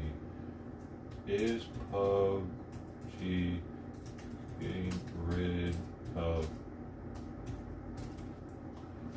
PUBG is transitioning its competitive scene to third person for 2026, dropping first person perspective from official esports roadmap. Yeah. That right there. So they're killing their American market, because I've been saying this for years. They don't give a shit about the American player base. And this is saying right here, while FPP remains popular in some Western regions, the shift aims to align with higher global player base and viewership of TPP. So it's the Asians. Of course, it's an Asian game, though. So of course they're gonna care about the Asians more. Why can't we have our own game like that that's good?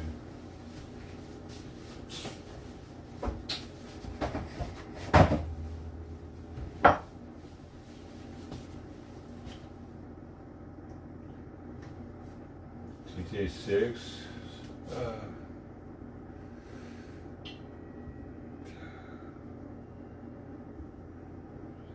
I don't know if I want to get into that game though, because I feel like I might get like too involved. Turn into like, oh, alright, oh, I fed the cats. GTA. Alright guys, I'm here. What do we got to do today? You know, I feel like it's a fucking GTA job. Have you seen these people? There are tons of them. They stream, and there's probably tons that don't even stream that are doing it. They got to get up to go into the GTA world and take care of the. Like some of them are police officers. I think some of them are paramedics.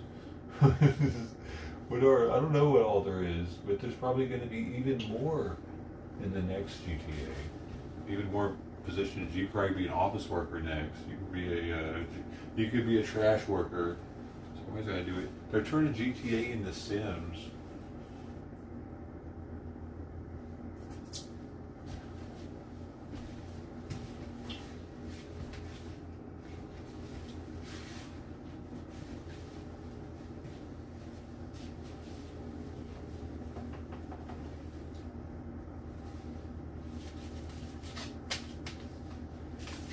But it does seem like the whole damn world's going to be playing it.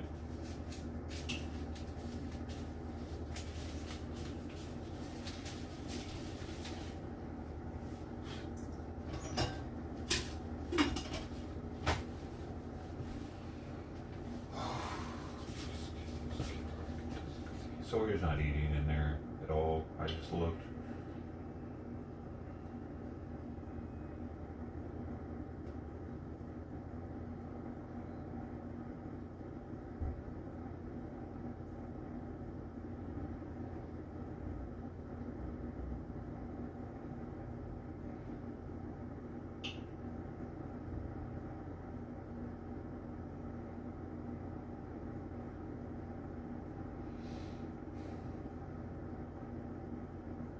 Simon is literally half a foot from me, facing me, just like that.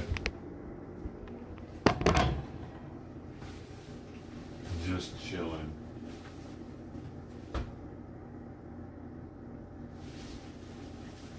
Okay.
I know.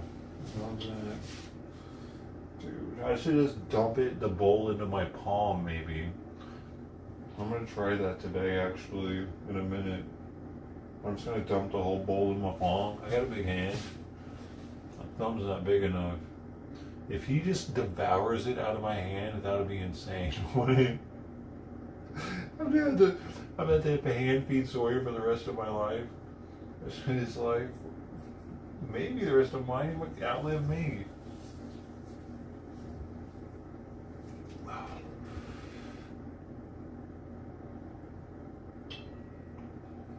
I knew he was difficult the first day I had him. This is why I brought him back home. Just from that one night with him, I knew he was going to be a difficult kitten to get to eat. Because he wasn't eating properly. Like Sweet Pea, dude. The Sweet Pea was eating adult Ziwi rabbit as soon as I got her in here, dude. She was starving. I think because partially she was under the house all night without any food. At least that long without food. Maybe even longer. Like 24 hours minimum she went, unless she was eating roaches under there. So she was just like, I'll eat anything. It really needed to be a little, like, a less adulty, though. That's wild how she was eating that. It wasn't even like creamy or moussey or nothing. Like, she was going at it. I think I kind of got it on stream too. I can't remember if that was her first bowl or not. I would have said it was or wasn't. But yeah, Sawyer, ever since the first day, dude, I knew it was going to be an issue with getting him to eat. And I was worried that like a caretaker would give up on him. Or wouldn't like put forth the effort to make sure that he was getting enough calories at that very important age.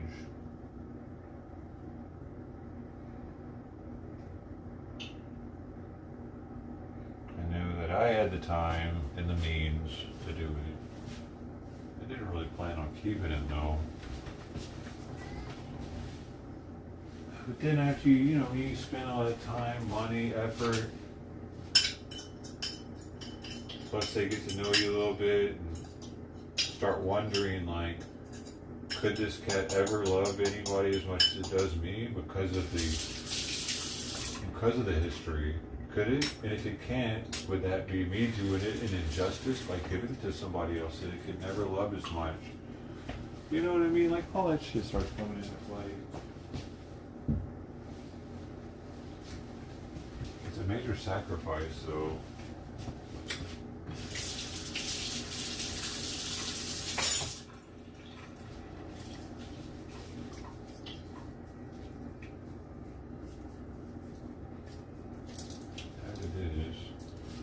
Tuxedos are stubborn, yeah, they're bullheaded.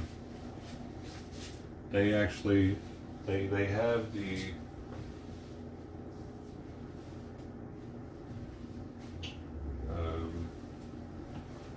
what is it? I'm trying to think of the right word that it would be, but it's not like self-confidence, it's more something else. Prominence. They are like royalty wearing their tuxedos. They're regal. So they like it just right. They have their tuxedos on, man. Yes, I like my food a certain way, as my father and his father did. I am from a long lineage of picky cats. Picky for a reason. The Vanderbilts once owned us, you know.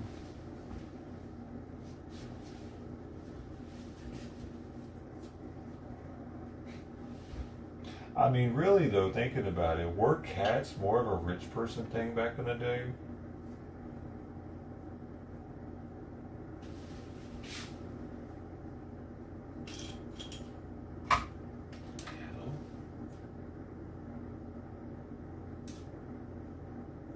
Pride.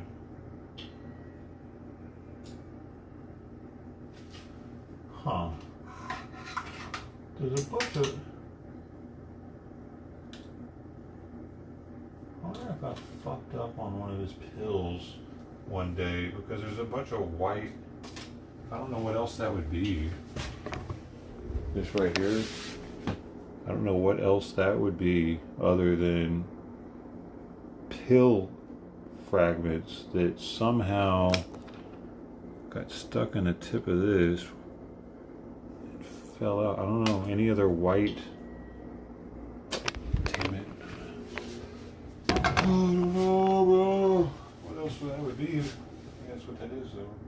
Shit. I wonder how much was actually in there that did that.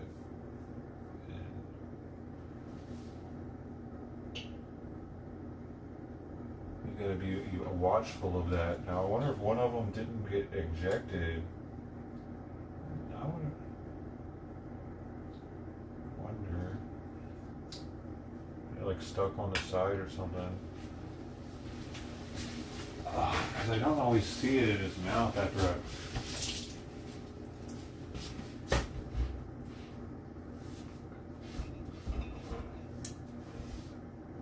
Gotta be careful with this shit.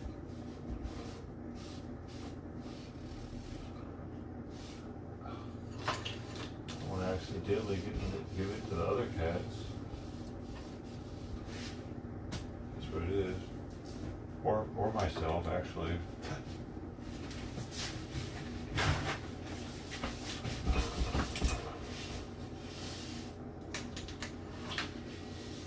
I can't think of any other white thing that would be over here. White. Looking shit like that. So it should have ended up here.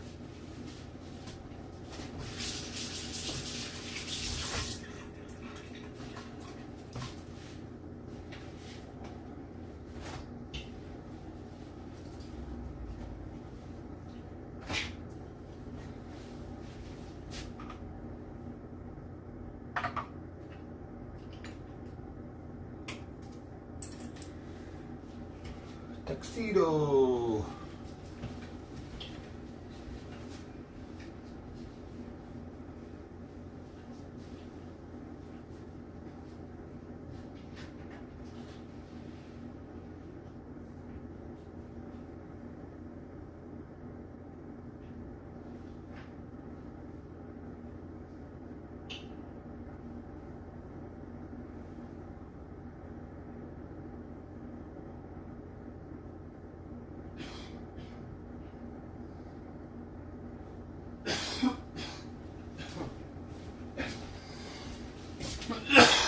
I opened the front door. Friday's not out there, so I guess that's good. I mean,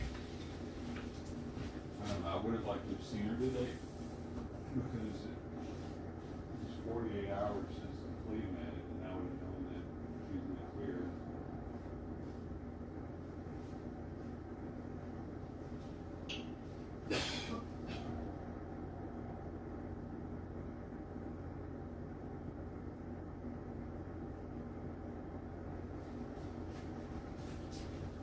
Now I don't know if she's in the clear. I did see her yesterday.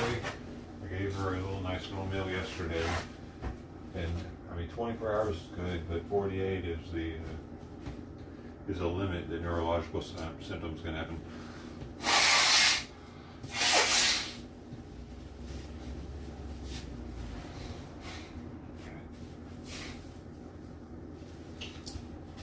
Would like to see her at least on the other side of the street.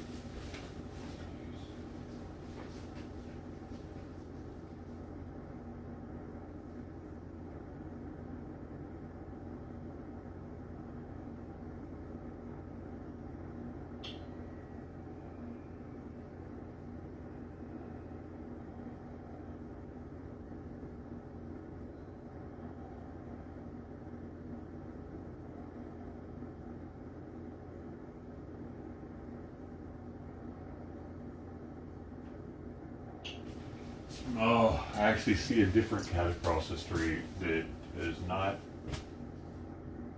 Did the stream just go down for a second? I do. Oh, she's usually here by now, 10:30 or earlier. I looked out earlier too. She hasn't been here all morning. Looks good. Oh, okay. Thanks. I just saw another cat though that is half tabby with white. It's like got boots on, got white boots. Does not look like it has an ear tip either. I swear, dude, those people on the other side of the street are a fucking thorn in my ass when it comes to these cats, dude.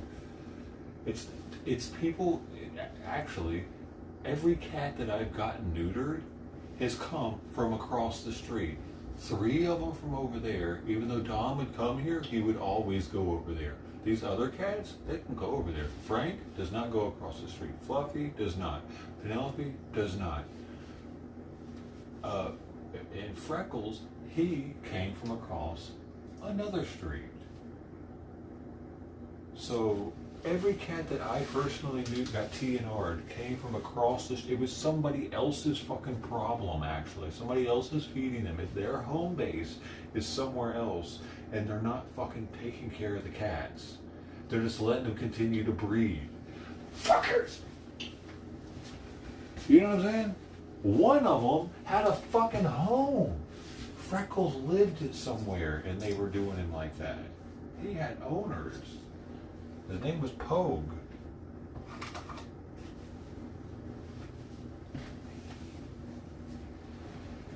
It's mildly infuriating, dude. These people expect for others to care for their cats more than they are.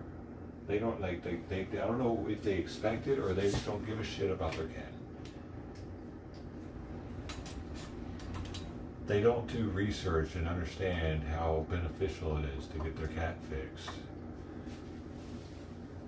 The urine stinks like that because your fucking cat isn't fixed. That's probably why you hate the litter box so much. They think cat piss just smells like cat piss. Yo, no, unfixed cat piss reeks, dude. It's like one of the foulest fucking things on the planet, dude, when it comes to scent. Once they're fixed, after about a month, month and a half, 2 months, it's like a 10% of what it was, probably. They don't know that shit though. They have to know that it'll stop spraying, you know. But some of them think that, oh, it's just going to keep spraying anyway. And some might keep spraying anyway. That's true. Especially if you went way too long and let him get way used to doing it. But at least it won't stink as much.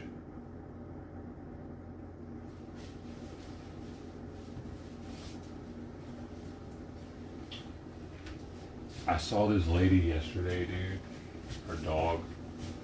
She was like letting it walk on the side of the sidewalk where the grass wasn't. You know what I mean? Like where the houses are. Where houses have like walls in the front, you know, and stuff. Letting the dogs piss on the walls. This type of behavior. What do you dog owners thinking? The grass is there. It kind of helps to absorb it a little bit, at least. Why would you let your dog piss on people's houses instead? Just because it wants to? Put it on the fucking grass side, you retard. And here's the thing. The dog didn't even pee on the grass when it did. I noticed then, I was like, oh, look, she did let it pee on the grass. No. It was on the sidewalk. She let her dog pee halfway on the grass, mostly on the sidewalk. I had to go out there and spray it down, dude. I had to spray it down with this shit. And then I had to spray down all the other little wet spots I could see where people let their dogs piss on my house. Oh, and I spray down that there's a power pole out here. I always spray that down really well. So I think they like peeing on that. Like a fire hydrant. It's the least I can do for the neighborhood. Neutralize the dog owner's nasty reeking piss that once it starts getting hot outside, it just bakes in the sun. And the grass will do the same thing, dude.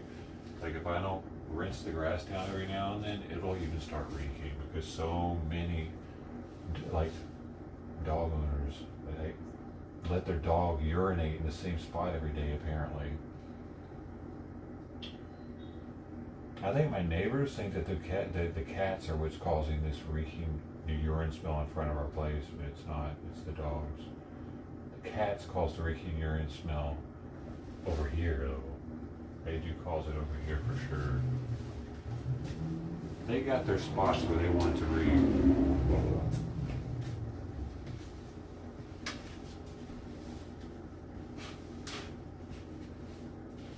They like this whole sidewalk area to read.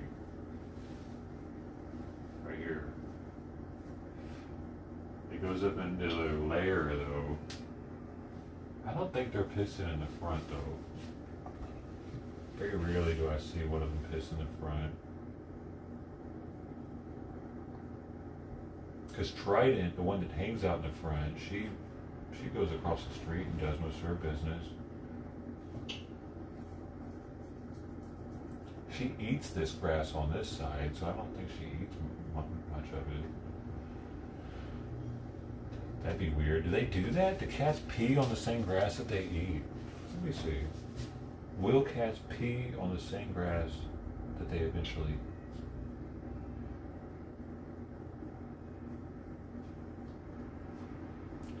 Will a cat pee in the same grass that it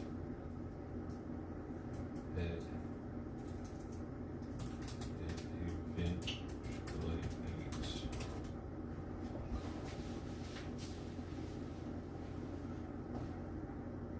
Cats may pee on grass as part of a territory market or litter avoidance, but they typically do not eat the same grass afterward. No direct evidence otherwise confirms cat grazing on their own urine-marked grass, as urine strong ammonia scent tastes likely deter them, and grass eating serves digestive purposes like purging hairballs rather than consuming soiled blades. So probably not. I don't think they would want to eat grass if it smelled like piss.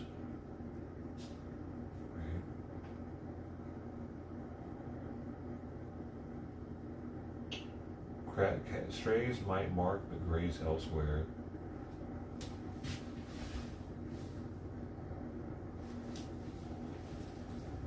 Other people are in this. Many people are just in this main character syndrome problem. Even my girlfriend is having cat issues with her neighbor. She's in the wrong. What were the issues there? I forget. She probably told me already.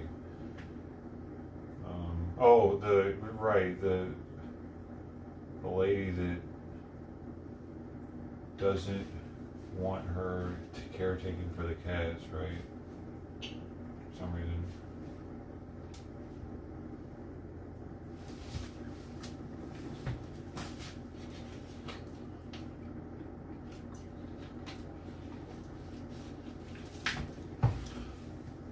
Okay, I'm gonna go look now.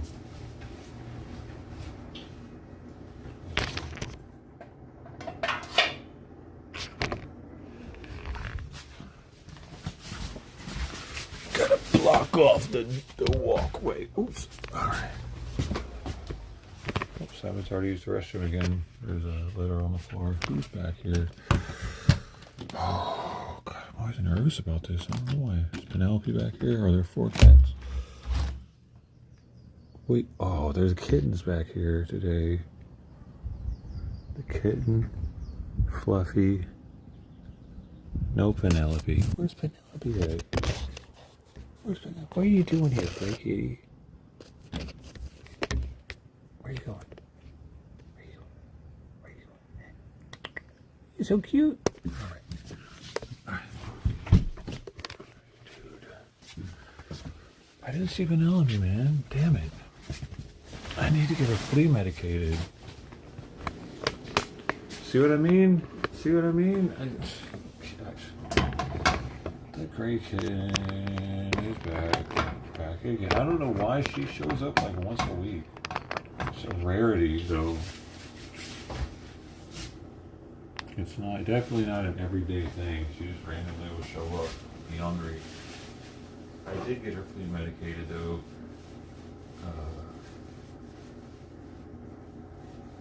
give her half a tap because she's so small.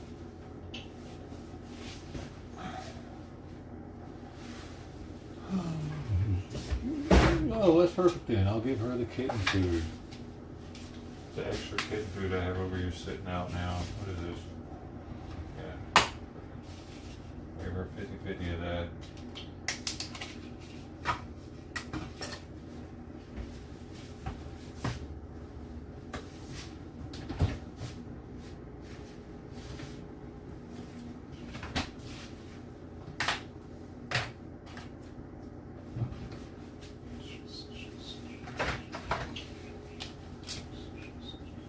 Trash cans, yes.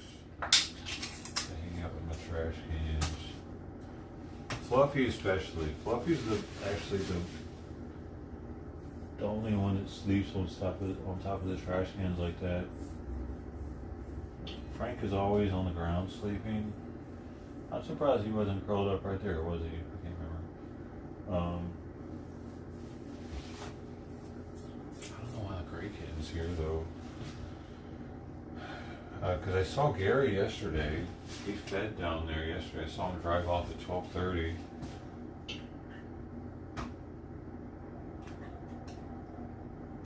I usually give the kitten a pretty healthy dose of food because I figure it's still growing. So this is perfect. I had this kitten food out here still. Maybe his minerals will be a little extra. Help it out somehow. Yeah, because some minerals build up in the body over time. Maybe she's gotten low on them. Neighbors are home.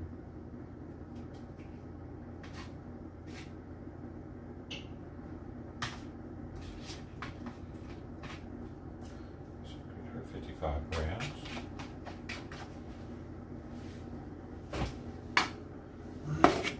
She's definitely a female, also, we know for sure. And then she has some Nicole. This one's from Frank.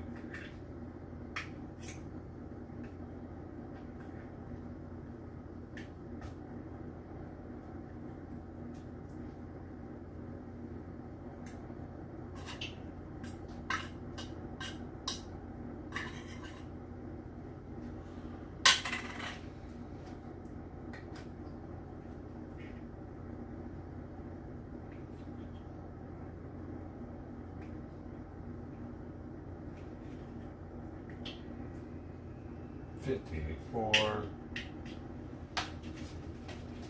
See, I probably used to given him like 15 grams too much also. He's kind of skinny. I know, I need to cut back probably so they're not so dependent.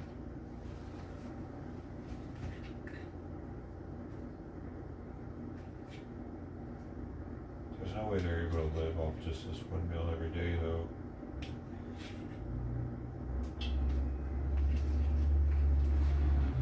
Fluffy's probably getting full course meals somewhere.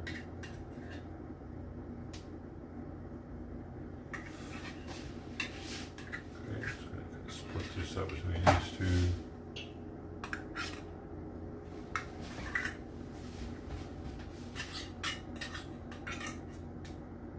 See right here?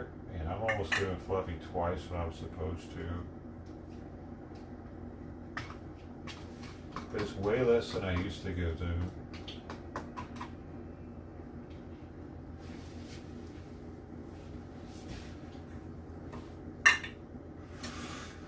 He's only getting 36 grams though. So I wonder if I should put her back on the regular diet because maybe she's just big bone. She does seem to have a bigger structure.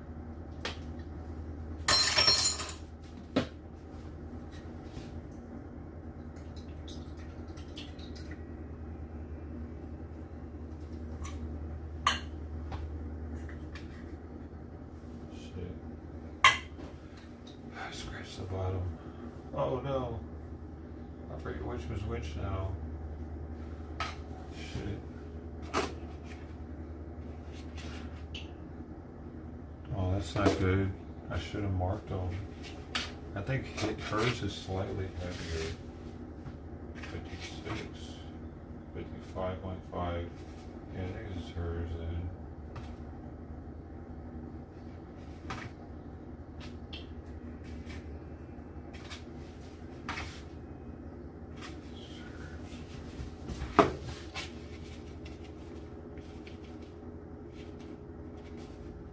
Yeah, because it looks more mixed up too than this one. I think I mixed it up more to try to blend it in. I didn't care so much about his because it's all the same. She's gonna mark hers now. There.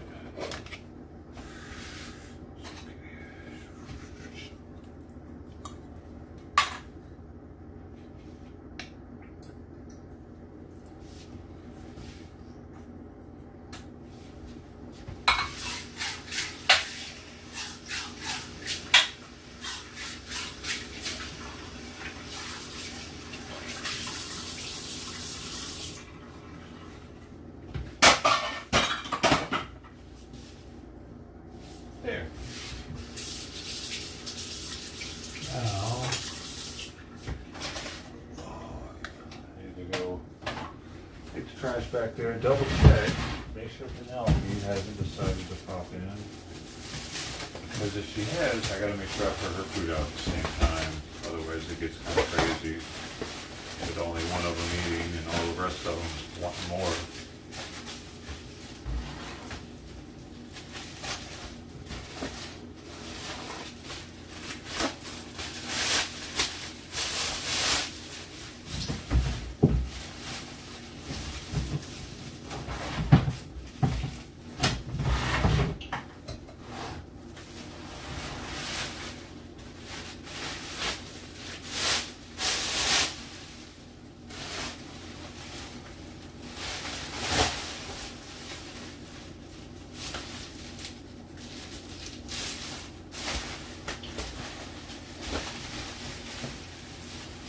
Boom, boom. This.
No, Penelope is not showing up.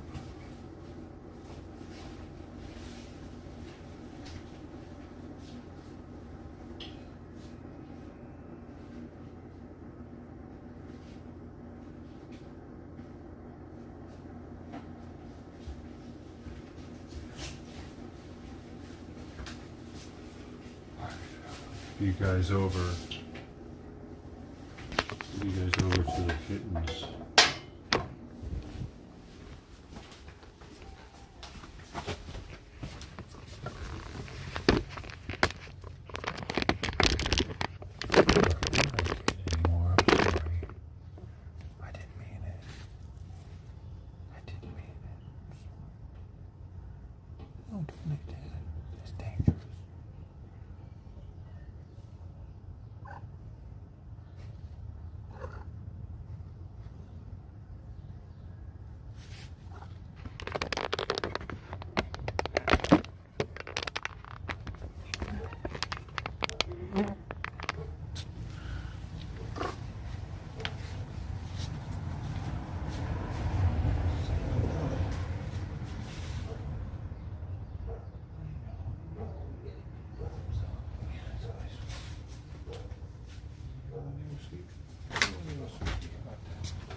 Sawyer isn't out yet. So is Purple.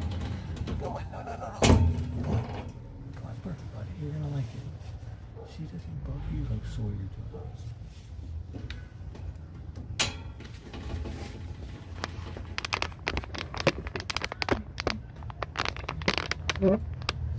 Hopefully they get along though.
minutes here, sorry.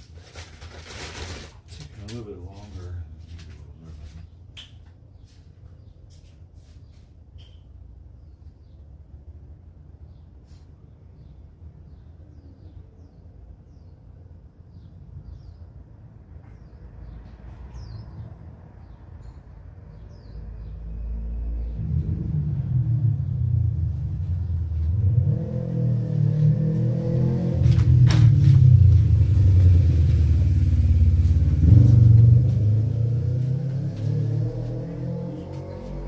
So now I'm gonna give Try a little bit, 30 grams for Try. 'Cause Try showed up. So, she had that window of opportunity, she made it.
be back. I just realized there's fresh dog shit in the front yard.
I tried.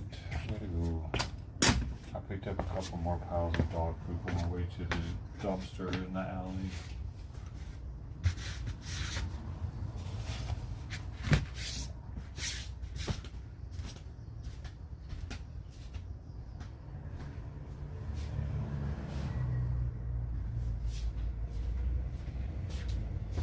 I did my part.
She's in the neighbor's front yard right now. Come on, Simon. Simon, come on.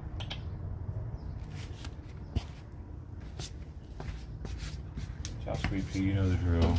Come on, Simon. Good boy.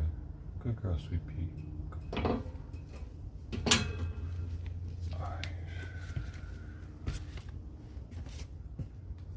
Oh, that's cute. She's rolling around in the neighbor's front yard. She's got her belly up and everything. She really liked that meal. And she was flea medicated 2 days ago, so that means that there's no worry of her getting a bunch of fleas by rolling around in the tall grass. I mean, there is, though, because they still have to bite her for them to die, but it's still cute that she's enjoying herself.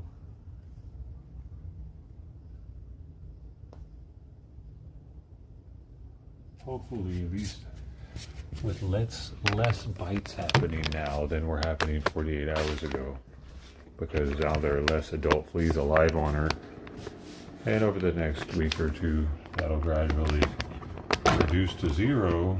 Well, it'll never be zero because they'll still have to bite her to die, but as long as she doesn't have a colony of fleas living on her and reproducing on her, then the load is far, far less.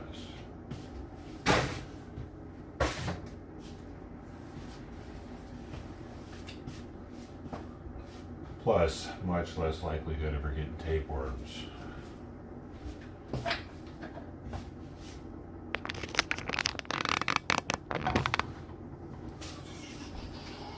So I'm super stoked that I was able to finally get that into her, but I'm also concerned about Shiloh because Shiloh has stopped showing up. Hopefully she's still alive, and she's also due for flea medications. Simon, come on, you wish warm?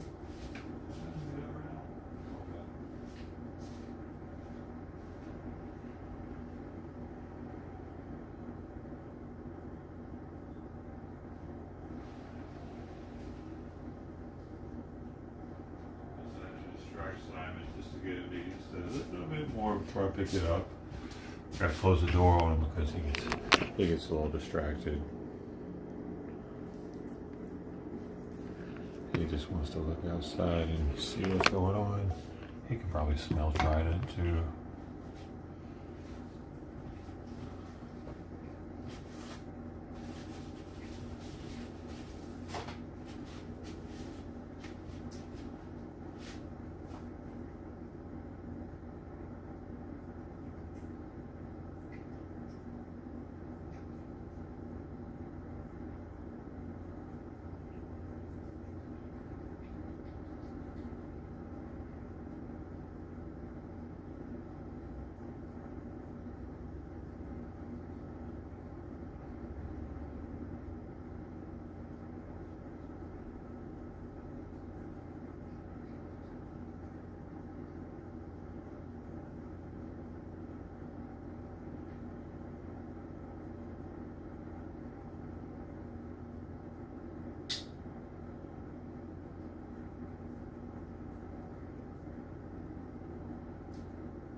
Alright, right on the dot. Well, almost 11:14.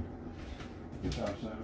You ate almost 2 full cans since 3:30 in the morning, and he woke me up to have some food last night.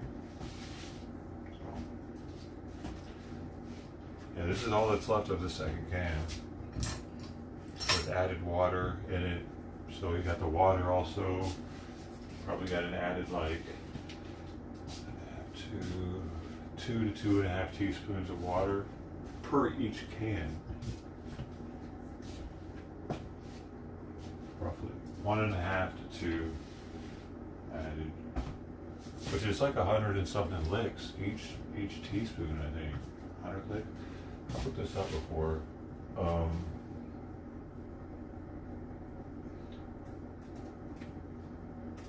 How many licks is 1 teaspoon of water cap?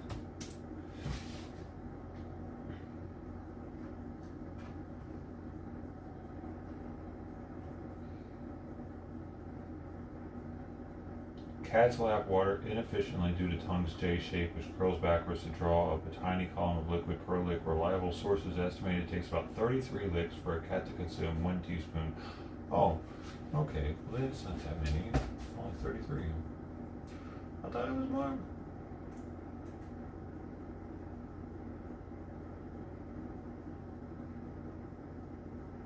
Actual intake varies by cat size, speed, up to 4 laps a second, and water surface tension.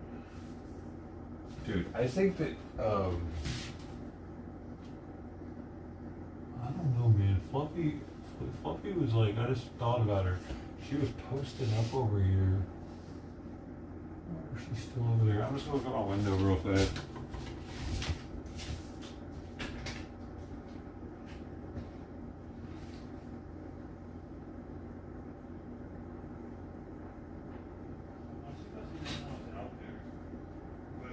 The gray kitten also went underneath the house, so I don't know how often the gray kitten goes underneath the house. Oh yeah. But I'm not gonna put that camera back up there and start tweaking out on cats on the side of the house. We done did that before.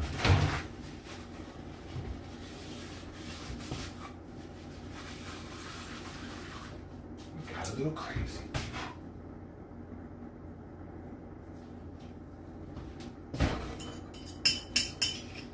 So dude, that's it? That's crazy. It's like, hopefully his thyroid's holding up, because like his thyroid not holding up would cause him to be hungrier, and it wouldn't. But he's gaining weight, so it's weird.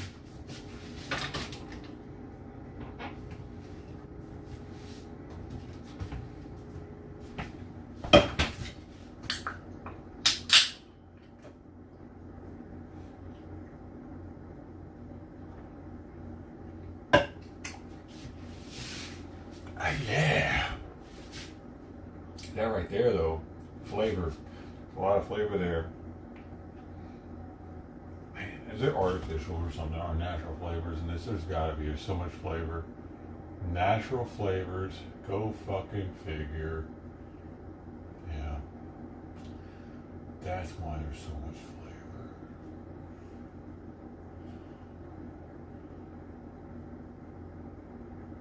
But it does have 1,500% of the B12 daily allowance.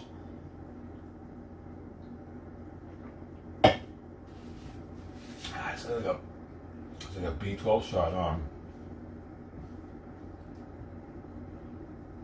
Okay, ICE agent faces felony charges in Minnesota. Tyler Robinson trial argues to remove courtroom cameras. Oh, hell no, that's happening right now? Ree says, how long have they been there? Wait, is all this on? Wait, are they not live there?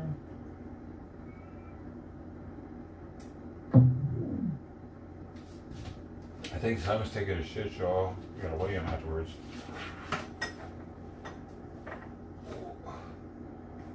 Dude, they better have cameras in there. What the fuck? But dude, gotta be some bullshit if they don't allow us to watch this trial, dude. Right? This is gonna be one of the biggest trials of the century.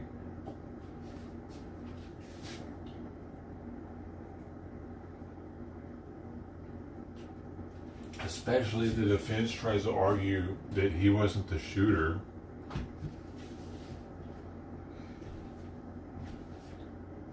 With this bullet fragment bullshit.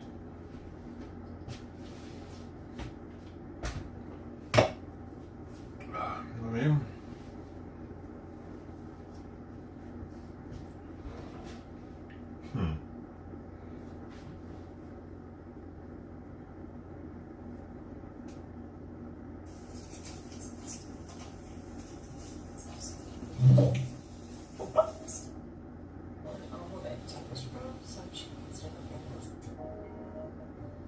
Both reviewed the court's standing decorum order dated February 24th, 2026.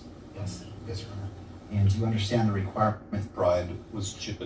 Wait, I So- need to see what was the recess for. So one of the questions is specifically what we're requesting, and Is he going to come Six back with an elements. answer?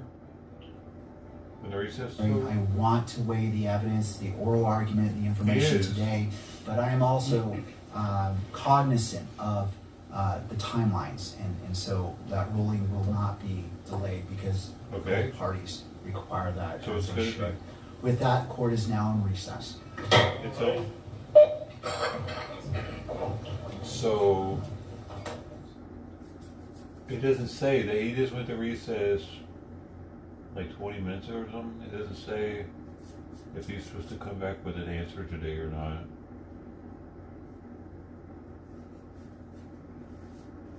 Robinson's team says because of the heavy media coverage of the Capitol murder case, which includes press conferences and statements made from Utah and national police political leaders, cameras and microphones should not be allowed in court hearings in order to ensure he gets a fair trial.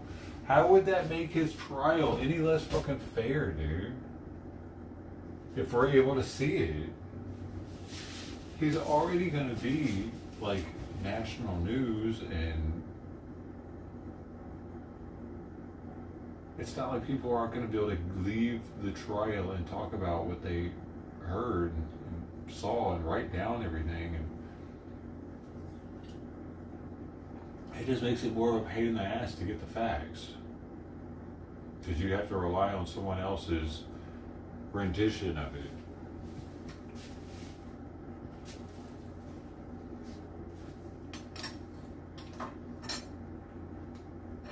Interesting. This fucking idiot. I hate the look, like his look. He looks like a fucking doofus. Tyler Robinson. I can see kind of why he like went off the edge, because I bet he got made fun of a lot for his weak jawline.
Yeah, baby.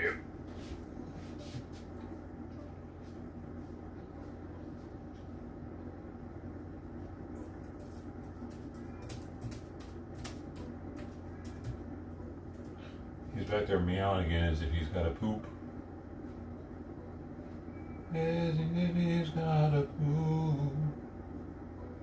As if he's got a poop.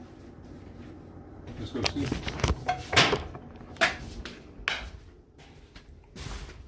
The magic of life. The magic.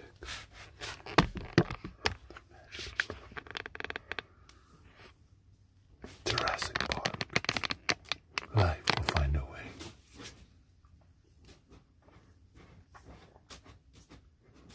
Poop will find a way. Oh, a pea clump. Look at the concentration. He's serious about this one. You need to see it from this angle though, right here. Like, extra serious.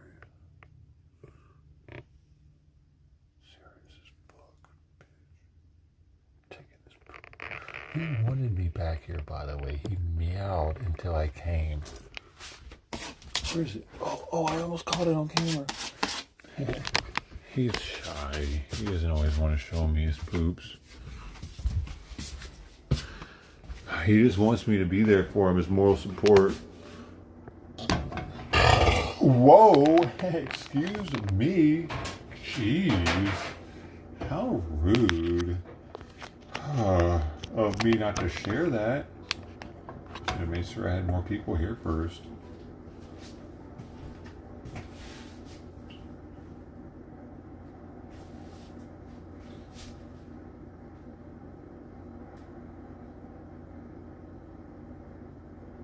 I got a good shot of the gray kid. No, that's pretty sweet.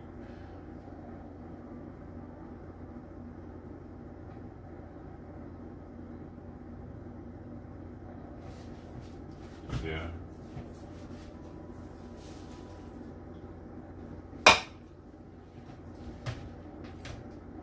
She doesn't show up very often.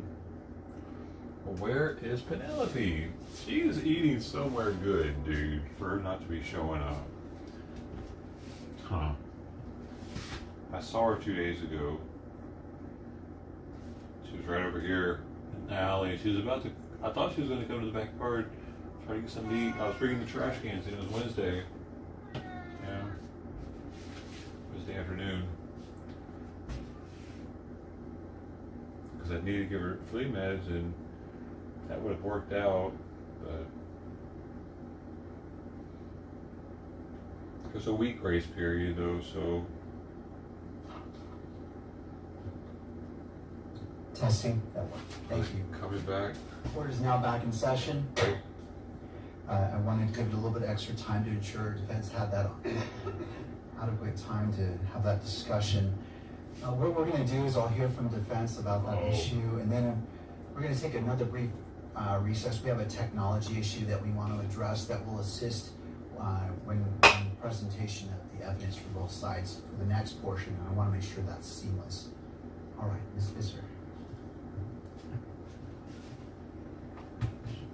Thank you, Your Honor. Our intention is for each attorney to briefly discuss where they are at as far as rendering effective assistance of counsel at the anticipated preliminary hearing dates. I just want to note a few things. For my part, I have been doing my very best to keep up with all of the Discovery productions. I certainly have not read everything. But I think it's important to note that we are just starting to find what we're missing. Although the state has indicated there are 35 exhibits for the preliminary hearing, as this court is well aware, we'll have law enforcement witnesses that also testify to hearsay from other law enforcement witnesses, which means we need to read all the law enforcement reports, right? We need to review all of the interviews that are likely to come up in that testimony. So we are in the process of determining what reports we're still missing, and there are some still missing, and what interviews we are still missing. And we are still missing interviews. And we haven't sent an updated list to the state as of today because we don't want to piecemeal it. We don't want to just ask for one thing at a time because we know it's a process to go to the law enforcement partners, get it to SBI, SBI get it to the state. But we are creating a list. And the discovery in this case, the only way I can really describe it is that it is like a living, breathing organism, right? Every time something comes in, we have to check our list, see if it's something that we've been waiting for, something that we've anticipated or requested. So if the court is asking me personally if I feel like I'm ready to render effective assistance of counsel in May at a preliminary hearing, the answer is no. Bitch. Both because there is not enough time It's always a defense, ain't it? determine everything that we are missing and get that requested and review it in sufficient time to render effective assistance of counsel, and just the sheer magnitude. They're delaying the of what we're case, dealing with. dude. We're dealing with dozens of law enforcement agencies. They're trying to. hundreds of reports. They're trying to We fucking. are going through it as quickly. They're trying to distance themselves from the event as much as possible because they know public sentiment will stop giving a shit about it. The further away from it it's happening we are. So that it'll make jury selection less likely to be like, burn them at the stake, because maybe they won't care about it as much as they do now. As possible. But of course, Fuck that. the most important thing to us is rendering effective assistance of counsel. So if the court is asking my opinion of me right now, the answer is no. So, Ms. Visser, I appreciate that. When will you be ready? With So what you have right now? with what we have right now, so this is one of those things where you're ready when you have to be ready, right? Based off What do you of mean? my calendar and what I believe I need personally, well, we need the DNA. So Well, let's focus outside of the only DNA, on what you have, what's before you now. I would say I need at least 4 months to finish processing what I have based off of my calendar.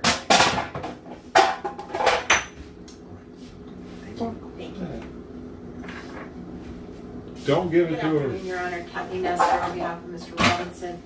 I don't know if you recall, it's been a long time, but when we were first setting this prelim, I mentioned to the court that for the months of February and March, I would not be available. I was involved in a murder trial. in So does that Suffolk mean County.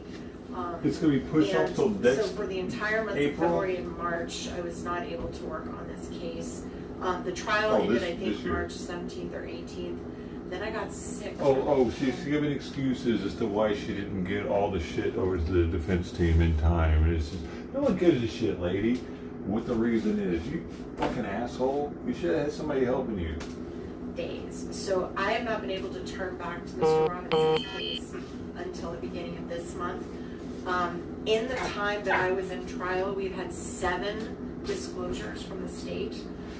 Many of those disclosures involve thousands and thousands of pages.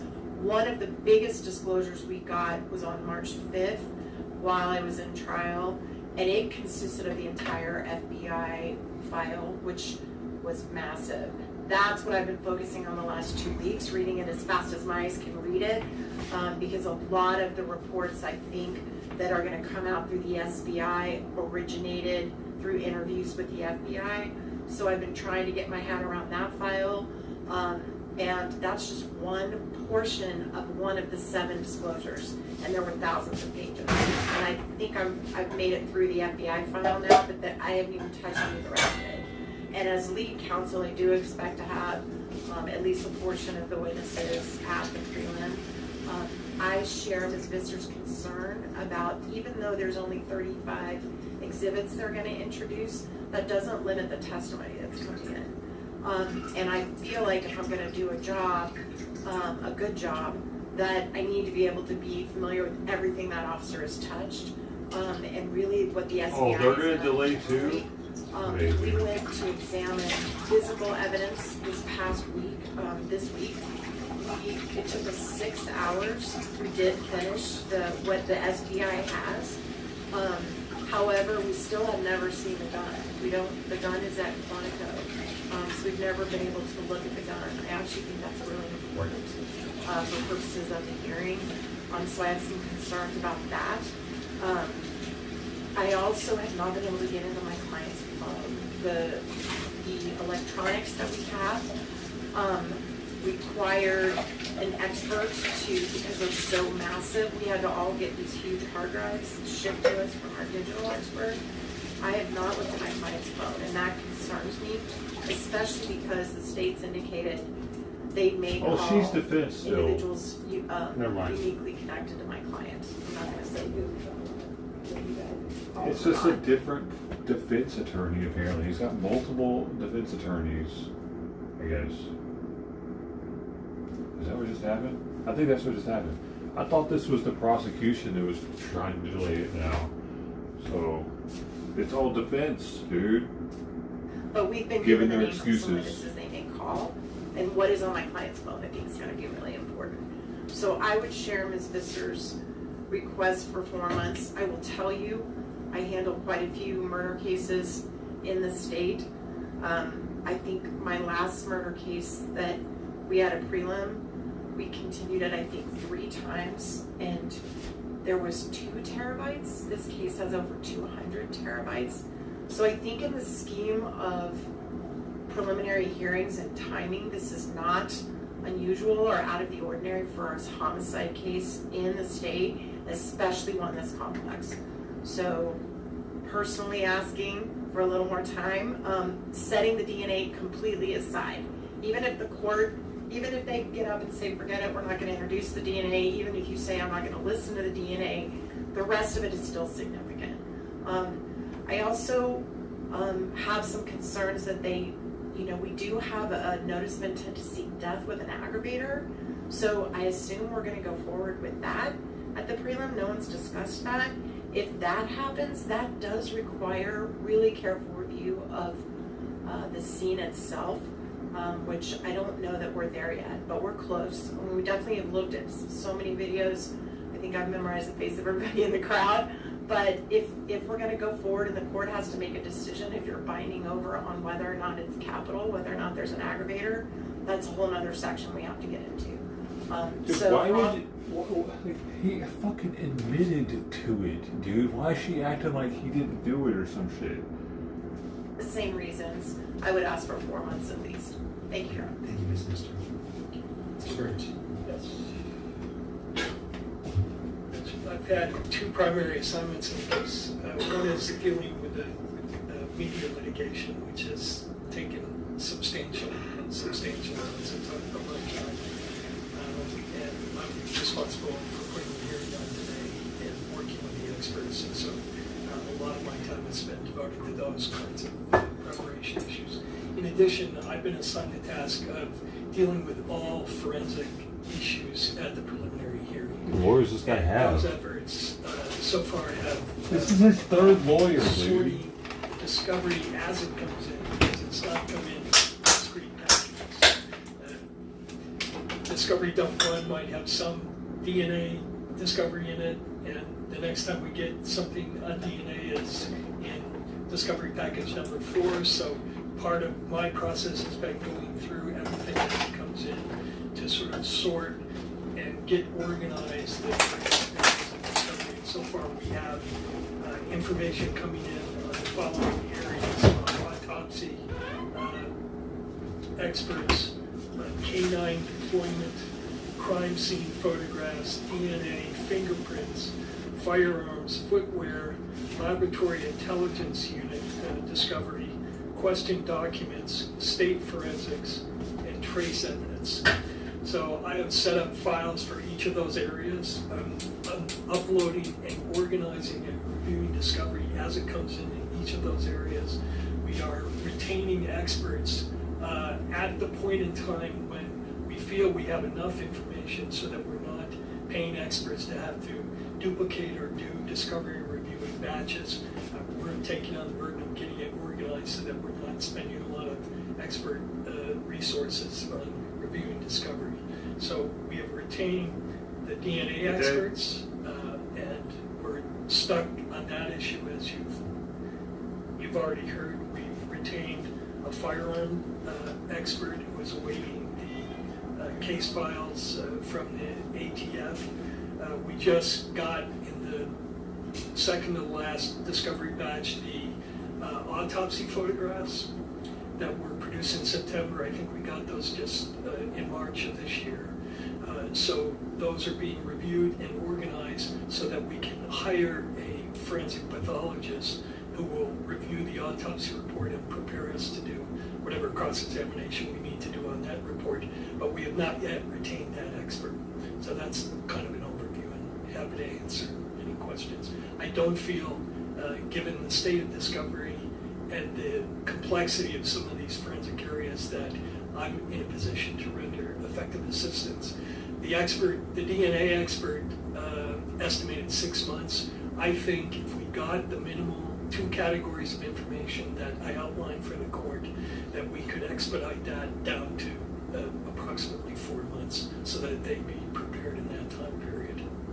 Thank you, Mr. Bird. Thank you. Mr. Novak. I've already been told I used too much of the court's time, but I think I can supplement. No, I appreciate all the efforts of every party, and I know it's important, and so that time is necessary and needed, so I appreciate hearing from you. I'm not going to represent that I'm responsible for all of the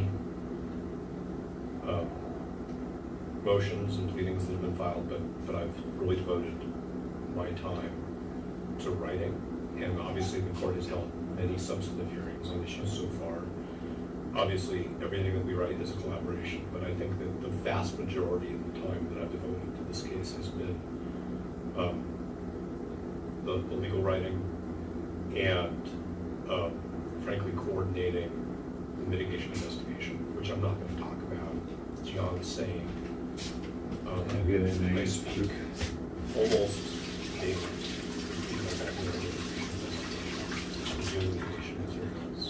That's This is another, he's got 4 or 5 lawyers, dude. Obviously, that's not part of the pool. So if we were shifting to fulsome preparation for the preliminary hearing over, say, the next 30 days, I would have to basically put aside all of the writing to be done and direction of the mitigation investigation, and figure out where, with my colleagues, they need me to fill in so that we are all constitutionally effective when it comes to the preliminary. So if, as it relates to what you are maybe assigned to as it relates to the preliminary hearing, how much time? I think the estimate of my colleagues, 4 months is appropriate. And I also think that what we are all saying is whatever time our DNA experts need once they see the data that Mr. Burt so eloquently explained to Your Honor we don't have, that's really going to be the controlling time period.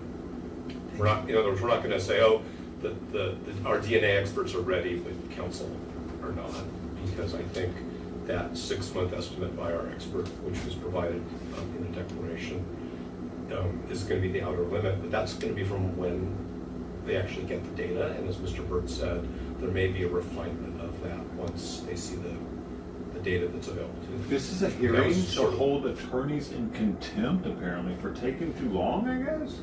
But, you know, a best assessment based on past experience, not based on what the data in this case presents in terms of the challenges for analysis.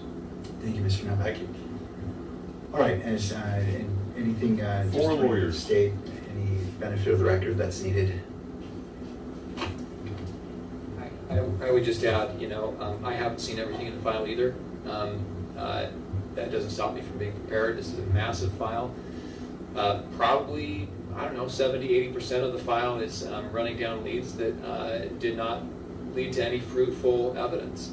And so a lot of what this is categorizing evidence. And the core evidence that's required in the preliminary hearing has been provided for a long time, with the intent that I can help the defense. And this is exactly what I said in my letter that I wrote to them with the witness and exhibit list. I provided very explicitly the witnesses we would call, the base numbers of the reports that talked about the witnesses that we would call, including the base numbers of the reports of the witnesses we would use 1102 statements for. I included all of the exhibits, the base numbers for those exhibits, the dates on which those exhibits were provided for the defense. I see no reason why the defense can't review that material. We could probably review it in an hour or two with them, and they could sit down and look at those exhibits, look at those reports, and be prepared for the preliminary hearing, Your Honor.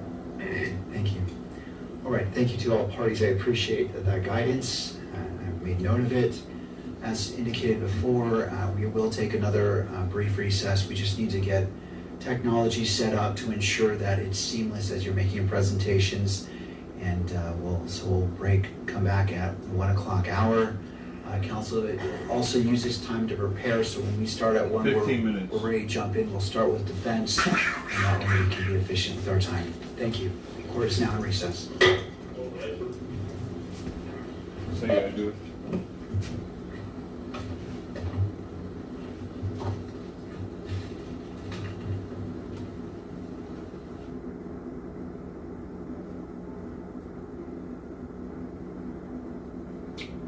Tyler Robinson has 4 lawyers.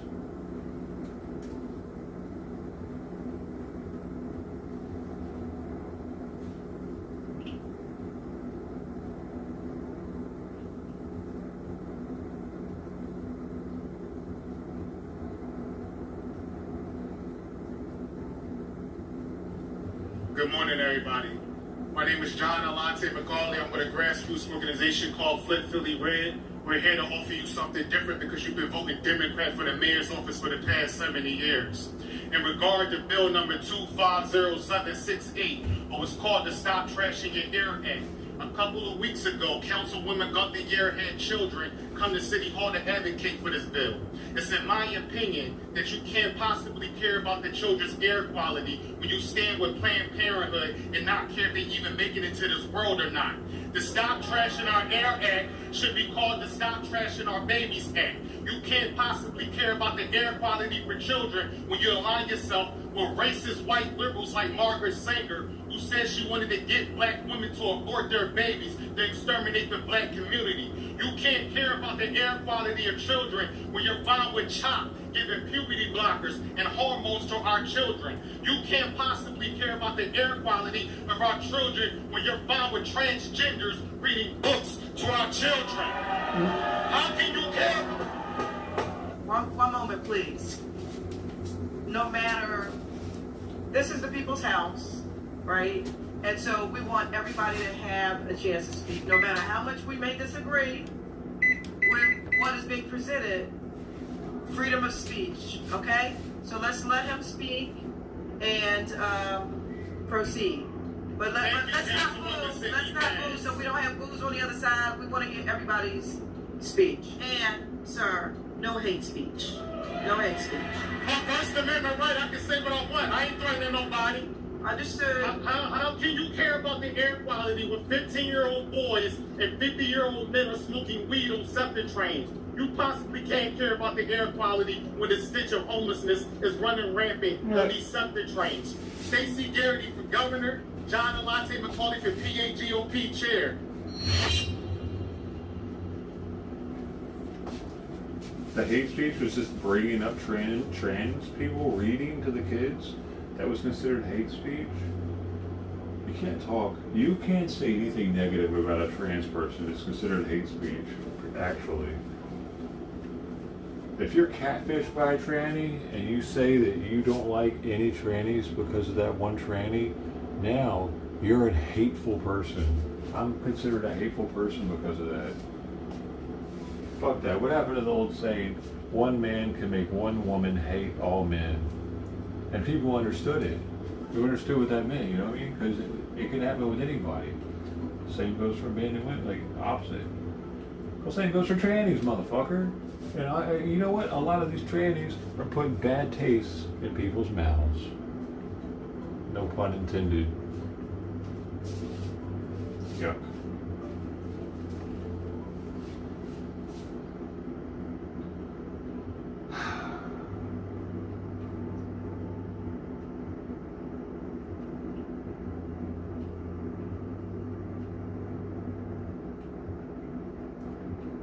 Senate approved short-term extension of controversial government surveillance program.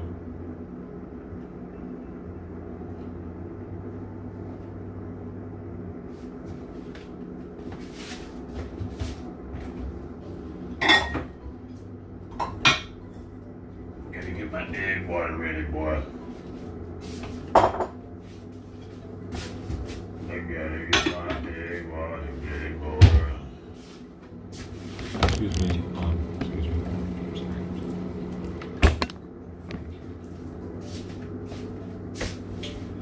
I gotta get my egg water, boy.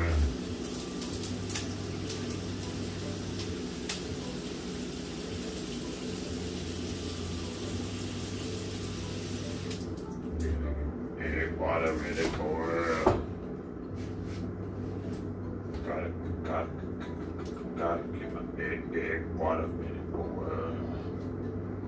These ice cubes are the worst to get out of here, though. I'm trying something new here. I'm soaking the whole block of ice cubes. Trying to make them smaller. It's not working. If they're in there long enough, it'll work. Ready, boy. Gotta get the egg water. Egg water ready, boy.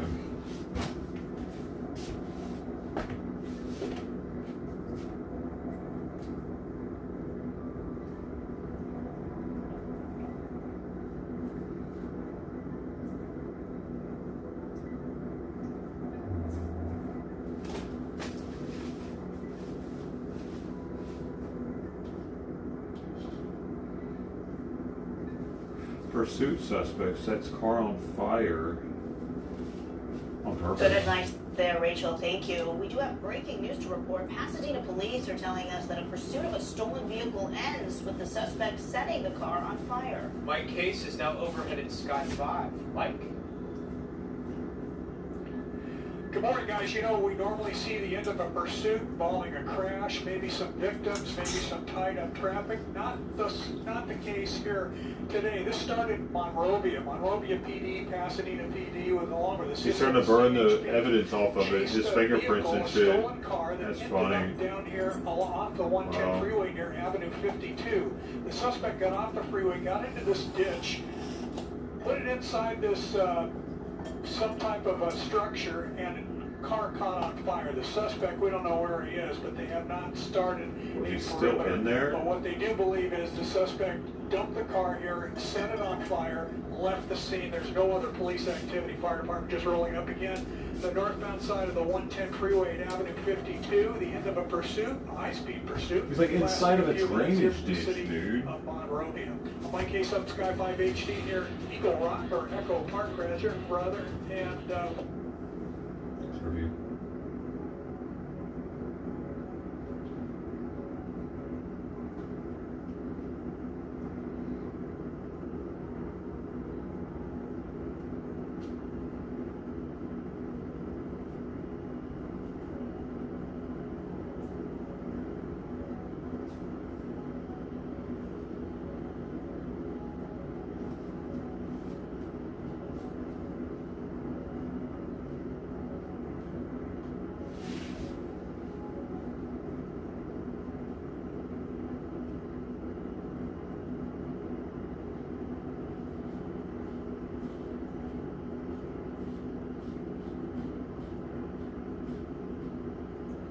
Iran declares Strait of Hormuz completely open.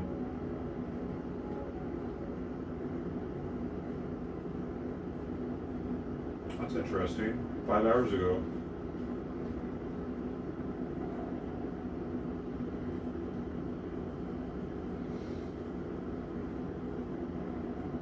Here on Live Now from Fox, a very big day of live events are going to be coming at us. And one that we're going to be focused on has to do with Charlie Kirk. I do want to take you out to some video that we have here on the screen. Again, today is a big day because the accused Charlie Kirk assassin, Tyler Robinson, will be back in court. This for a hearing on his defense team's motion to exclude news cameras.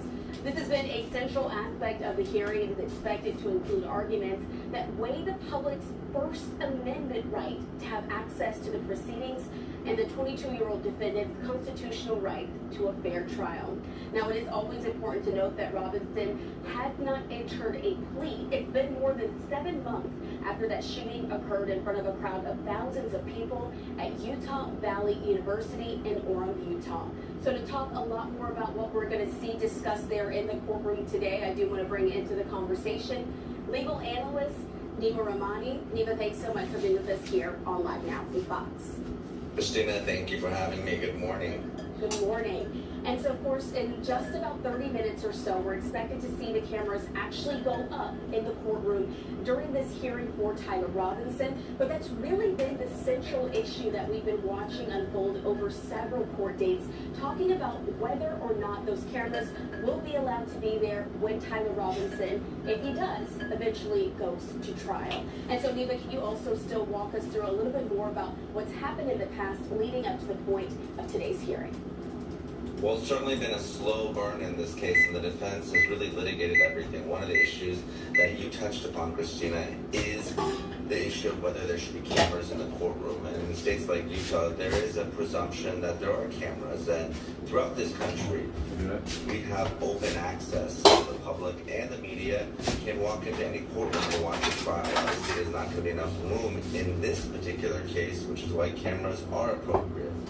And you touched upon it earlier. It's really the First Amendment, the freedom of the press, the freedom of access on one hand, and the Sixth Amendment right to a fair trial on the other. And the defense is arguing that Tyler Robinson can't get a fair trial because of the publicity, and that same publicity is tainting the jury pool. But you see this type of defense strategy in death penalty cases all the time. They litigate everything. So things like venue, is this going to be moved out of Utah County?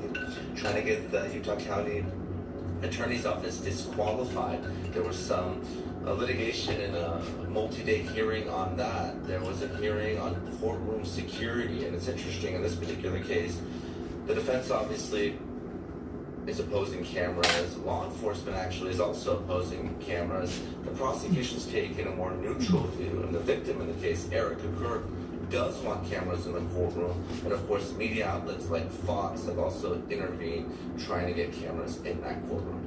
I'm so glad you mentioned the widow in this case, Erica Kirk. She is one of the victims who was impacted by Charlie Kirk's murder. I have to ask you, does that weigh on the judge in any way, being that some person on the side of this who is going to be impacted maybe the most from seeing all this unfold is willing to have those cameras in the courtroom?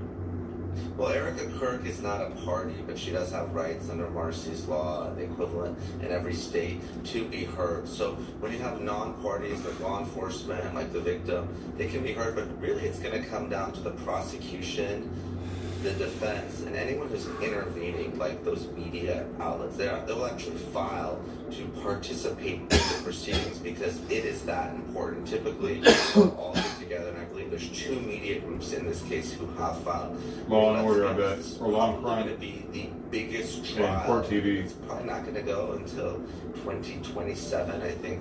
At the rate things are going, we don't have lead, we don't have a preliminary hearing. It'll definitely be the biggest trial of 2027. Death penalty cases do tend to file a lot of motions, not necessarily because they think that it's going to have a chance of success at the trial court. Yo, look at this tie that he had on, dude, in court. Look at this tranny tie that he had on in court. Baby blue, pink, and white. That's interesting. You could have picked many different tie color combinations. You just happened to pick the tranny flag. It's going to have a chance of success at the trial court or even with the jury, but they want to create potential issues down the road on appeal. And if you don't raise these motions, you waive them. And in death penalty cases, they are mandatory state and federal appeals. So some of this is, strategy, but also gamesmanship, looking down at a potential appeal if and when Tyler Robinson is not only found guilty, but sentenced to death. We're going to touch on a little bit more of that in just a second. Eva, I'm so glad you brought that up. I do want to ask about this. Some of the expert witnesses that are expected to be in the courtroom today. We do know that Robinson's defense team is bringing a prominent social psychologist. His name is Brian Evans. Oh, really? And if anyone is really in the criminal law field and they like to watch a lot of these high-profile trials, they'll remember Elliot's name as he worked on a number of major cases, including playing a role in Brian Koberger's successful motion for a change of venue within those Idaho student murders. Did that help him at all, though? Gruesome case that really got the attention of the entire. Did that help Koberger? He's in prison now. In that case, of course, there was a plea that happened there instead.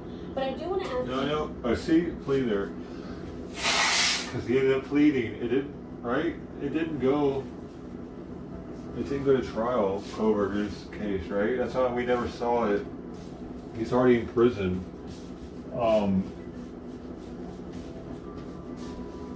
I think it's saved with, maybe they saved him from getting the death penalty though, from not going to take it to trial, because we'd have all heard about it if he had the death penalty. In here, what impact could this social psychologist statement have in that courtroom? What is he going to be seeking to bring up on the defense's remarks, especially as it pertains to some of the aspects of even social media in this case? And what the defense wants to do by bringing an expert like this, and you're right, I mean, he was instrumental in getting the venue moved in Idaho, is to show that because of all the publicity and all the videos that we've all seen, all the social media. I believe the state posts also and has a comments report it's that they impossible want to for put in Tyler evidence. Robinson We have no to objection fair to and that. impartial So jury. I'd like That- just briefly to that type of media with the court attention, what's both in this traditional and report. social, So the court has is taking over you or where That's really the standard. what the So evidence that two involves. ways. All right, this could go Mr. Greenander, I further noticed than you standing. Why the another fuck can I make it shut up? Just indicate that that is an accurate report with respect to the stipulation from the state. Thank you. I appreciate the parties working together to streamline. That makes it easy for the court. So thank you. So, Your Honor, in light of the agreement, I would move into evidence the exhibits that are in the binder, Exhibit A. It would be A1 through 12.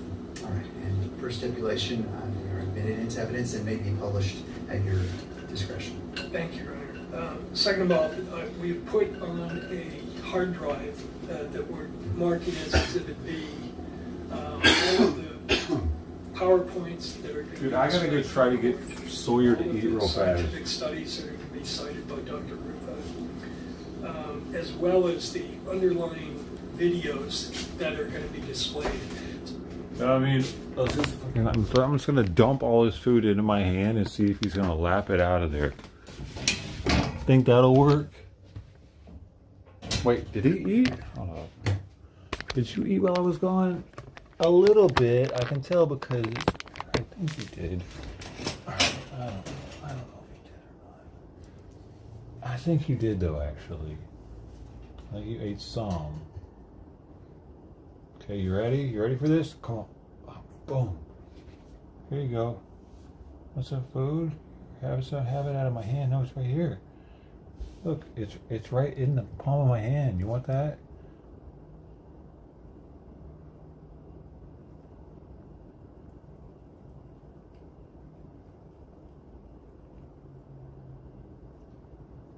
He doesn't want it. There you go. Where are you going? Where you? He fucking hopped over my hand like a rabbit. Bro, I thought we had something good going there for a second there. It looked like it, didn't it? I was like, oh my god, I figured it out. I just have to puddle him. Come here. You know you want this out of my palm, dude. Look at this. This is delicacy right here.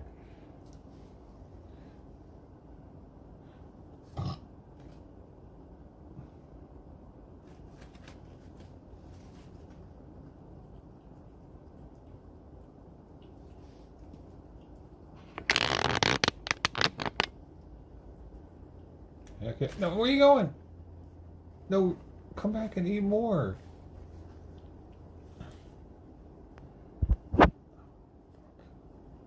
Hey, Sawyer.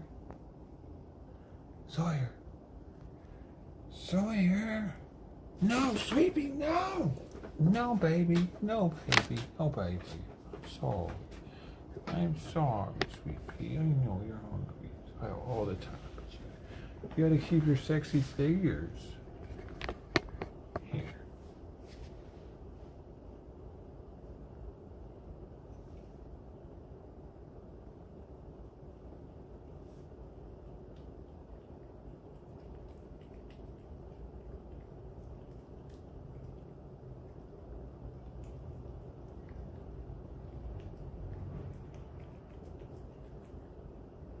Yummy, huh? Good. Sawyer will literally eat wet food out of my hand. I think any cat would probably do this though. Come on, buddy. Have some more. Have some more. You're the director now.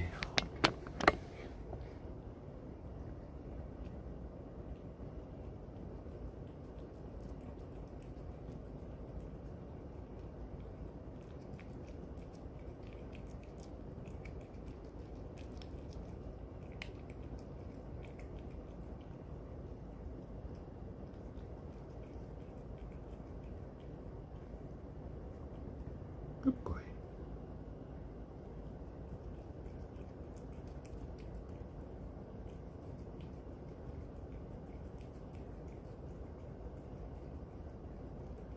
Good boy. This is very interesting, dude. He prefers the food on my hand, apparently. Come on, Birdie. Want some more? Come here. Sawyer. Sawyer wants some more. No, not you, Sweet Pea. I'm sorry. Sweet Pea, I'm sorry.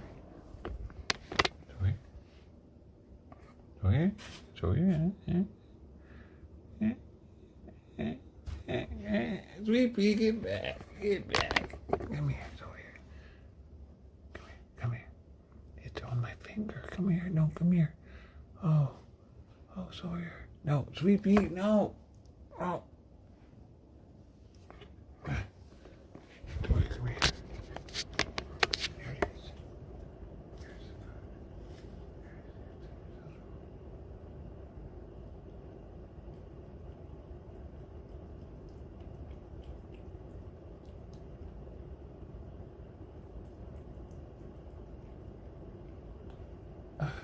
Sawyer.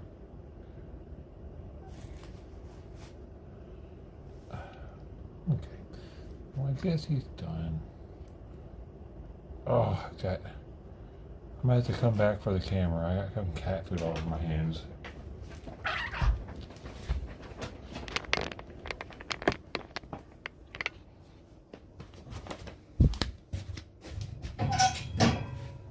Oh, I ate all but this much of 105 grams.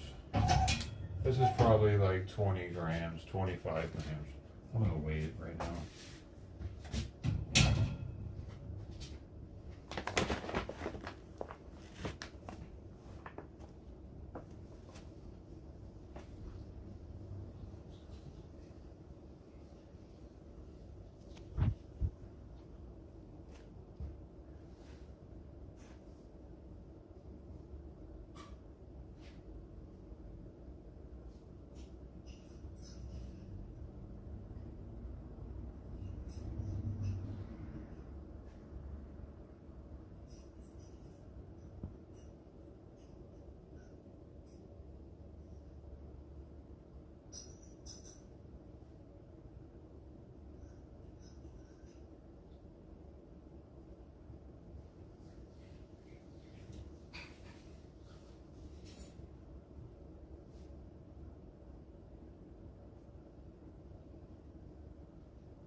You didn't eat much, but whatever. It's what you ate.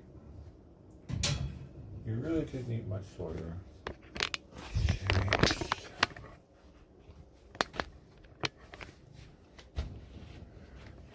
Come here.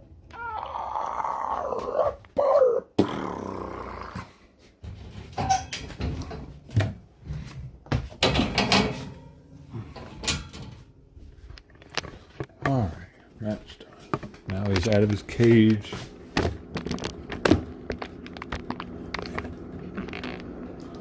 He got a little more calories in him though by doing the hand trick.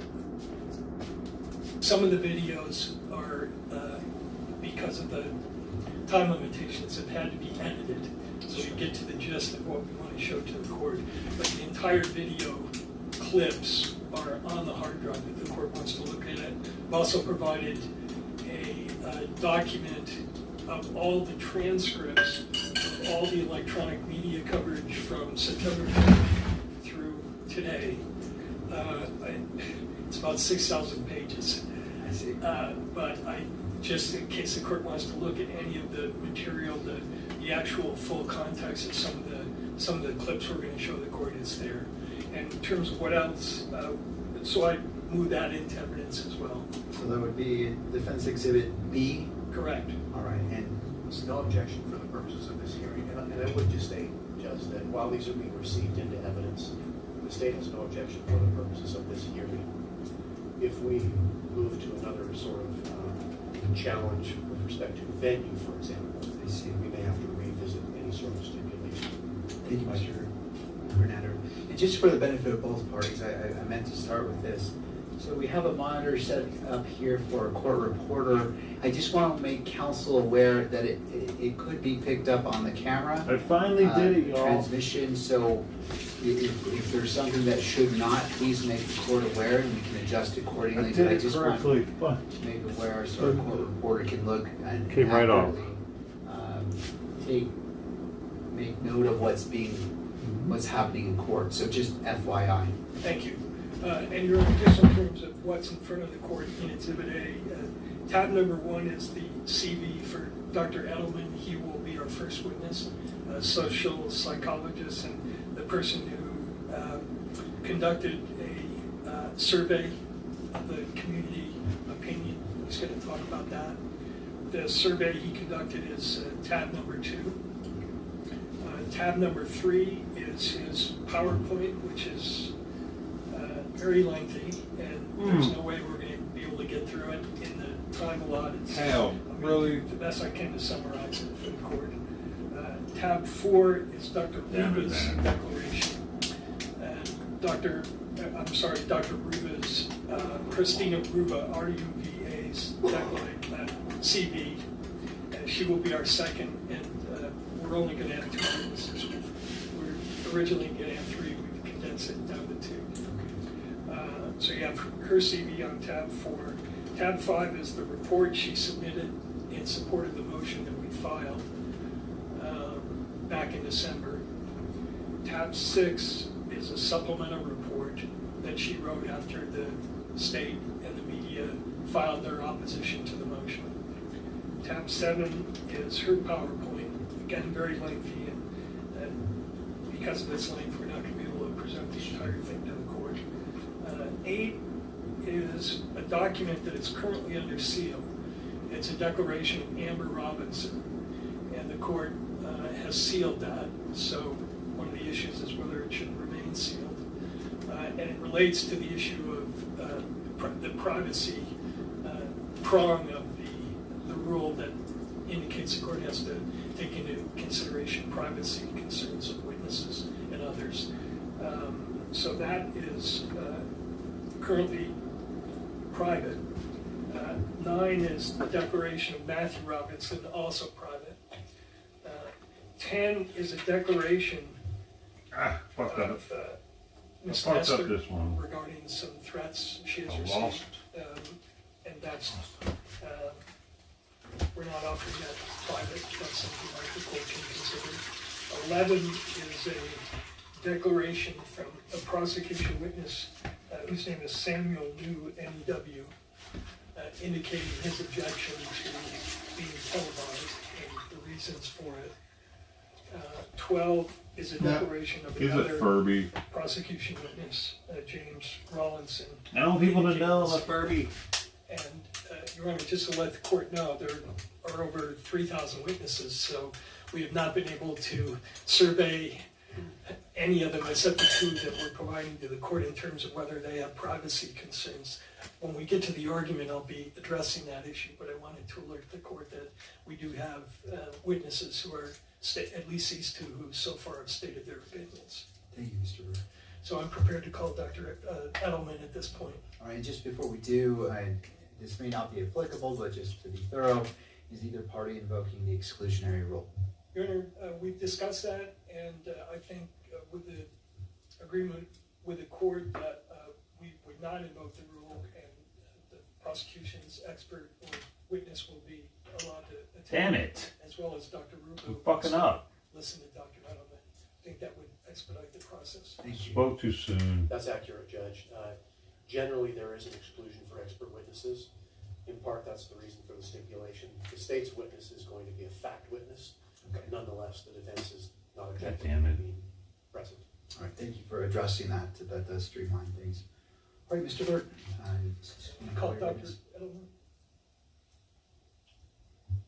I'm starting to think this is a fucking Costco fucking egg problem.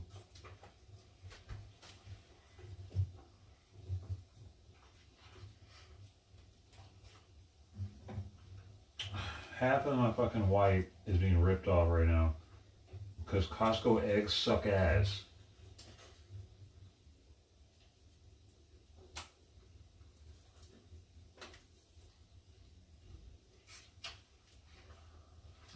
I'm really starting to think it's a Costco egg thing, man. I've been trying so hard to get this shit right, and they always had this fucking stupid film that sticks, dude. No matter what I do. And there was one other Fuck you, issue. Costco. Fucking idiot DEI company. The DEI egg fraud. I believe, if I'm not mistaken, that the court Fucking DEI reserved eggs. the issue of whether particular parts of the hearing would need to be closed. And there are They get it from the DEI form. Video presentations that when we get to those, I will be asking the court to take them in camera, explaining why I think so, and we just, for the record, ask the court for a ruling. Thank you. I appreciate that heads up. Sure. Hey, why are the brown Doctor, if you eggs wouldn't mind coming forward. only Right here to be sworn in. single A? They should be triple A. Sure, go ahead. Well, either way.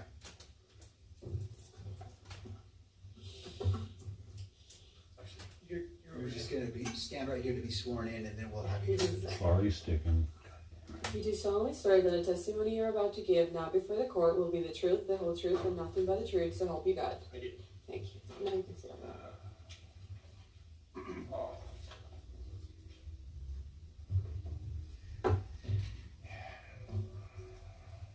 All right, so if you'd like to get seated, make yourself comfortable. Looks like you brought your own water bottle, but generally we have water bottles. So go ahead and get situated, and then bring that microphone close to you. Sure. You just want to make sure that the audio record picks you up, so. Okay. Good with that, I appreciate it. I feel so tiny in this chair. All right. All right, Mr. Bird. Thank you. Tell us your name and tell the court what you do for a living. Sure. My name is Brian Holy Edelman, shit. and I am a trial consultant based out of California. Fucking ear rape. My name is Earape What is McGee. your educational background? I have a PhD in social psychology and then an LLM in international law. What does a trial consultant do? So as a trial consultant, I work more with attorneys and counties and other clients, more as an advocate, I would say. And I do pretrial research such as focus groups, mock trials. I help with jury selection, so write juror questionnaires, oral voir dire questions, attend jury selections, give recommendations in terms of cause challenges, peremptory challenges, a lot of post-trial interviews after trials are over, so post-verdict interviews. And I also work as an expert, which is a different hat. So when I'm doing this type of work, it's more as an objective person, so I'm not advocating for one side or the other. So that's a different role. What were you asked to do in this case? Can you speak it, Mike? I'm sorry. Sure. What were you asked to do in this case? So at this point, what I was asked to do was to assess whether or not people in the community are being exposed to media coverage, how closely they're following it, what their sources are. So not a change of venue survey. A lot of the work I do isn't change of venue. I would not classify this as a change of venue study. Okay. There's a binder there in front of you. Would you take a look at tab 1, please? Sure. Is that your resume? It is. And does it set forth all the cases you've worked on, either change of venue or doing community surveys, the kind that you were asked to do in this case? Yeah, for the most part. I mean, I'm probably not all of them are in here, but yeah, these are most of them. All right. Now, did you prepare a PowerPoint? I did.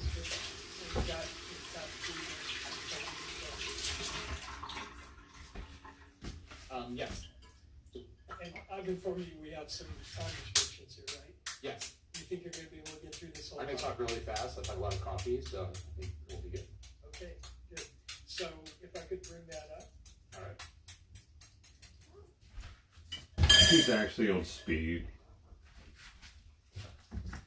He just tells everybody he drinks lots of coffee.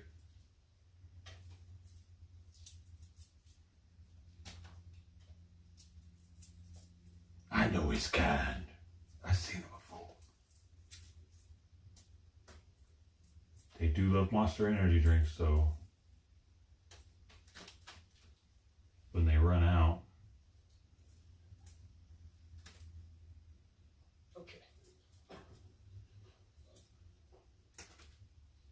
So why don't you walk us through what you were asked to, or what you're going to present here in your presentation? So I'm not going to talk about the social science literature just because Dr. Ruba is going to do that.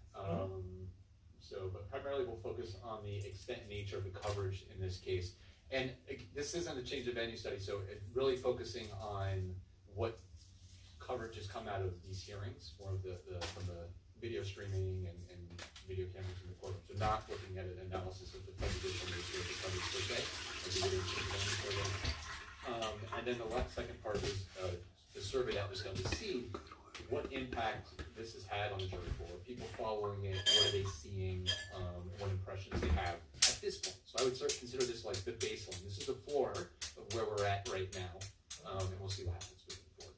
And then the last section, if we have time, talks about some of the challenges cases like this pose when you're trying to pick a jury in a community like this. So you said on the first area, the social science literature, that's something Dr. Ruba's going to talk about, but did you have one key point you wanted to make there? The only thing I want to say about it, because we'll touch on it when we get into media coverage, is there's a lot of research on this, and the main takeaway I want to talk about is the types of pretrial publicity that are most prejudicial is emotional pretrial publicity and pretrial publicity around the character of the defendant. So that's all I'm going to say, because it'll come up later.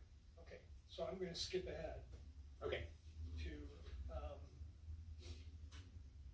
the extent of the coverage, and has the coverage impacted the jury pool? Right, okay. So again, this is just looking at two things. Where are we at today in terms of the extent and nature of some of the coverage, focusing on the question of whether or not having cameras in the courtroom is potentially prejudicial, and if it's creating sensational content, or is it more of a neutral nature that people watching live streams and things like that?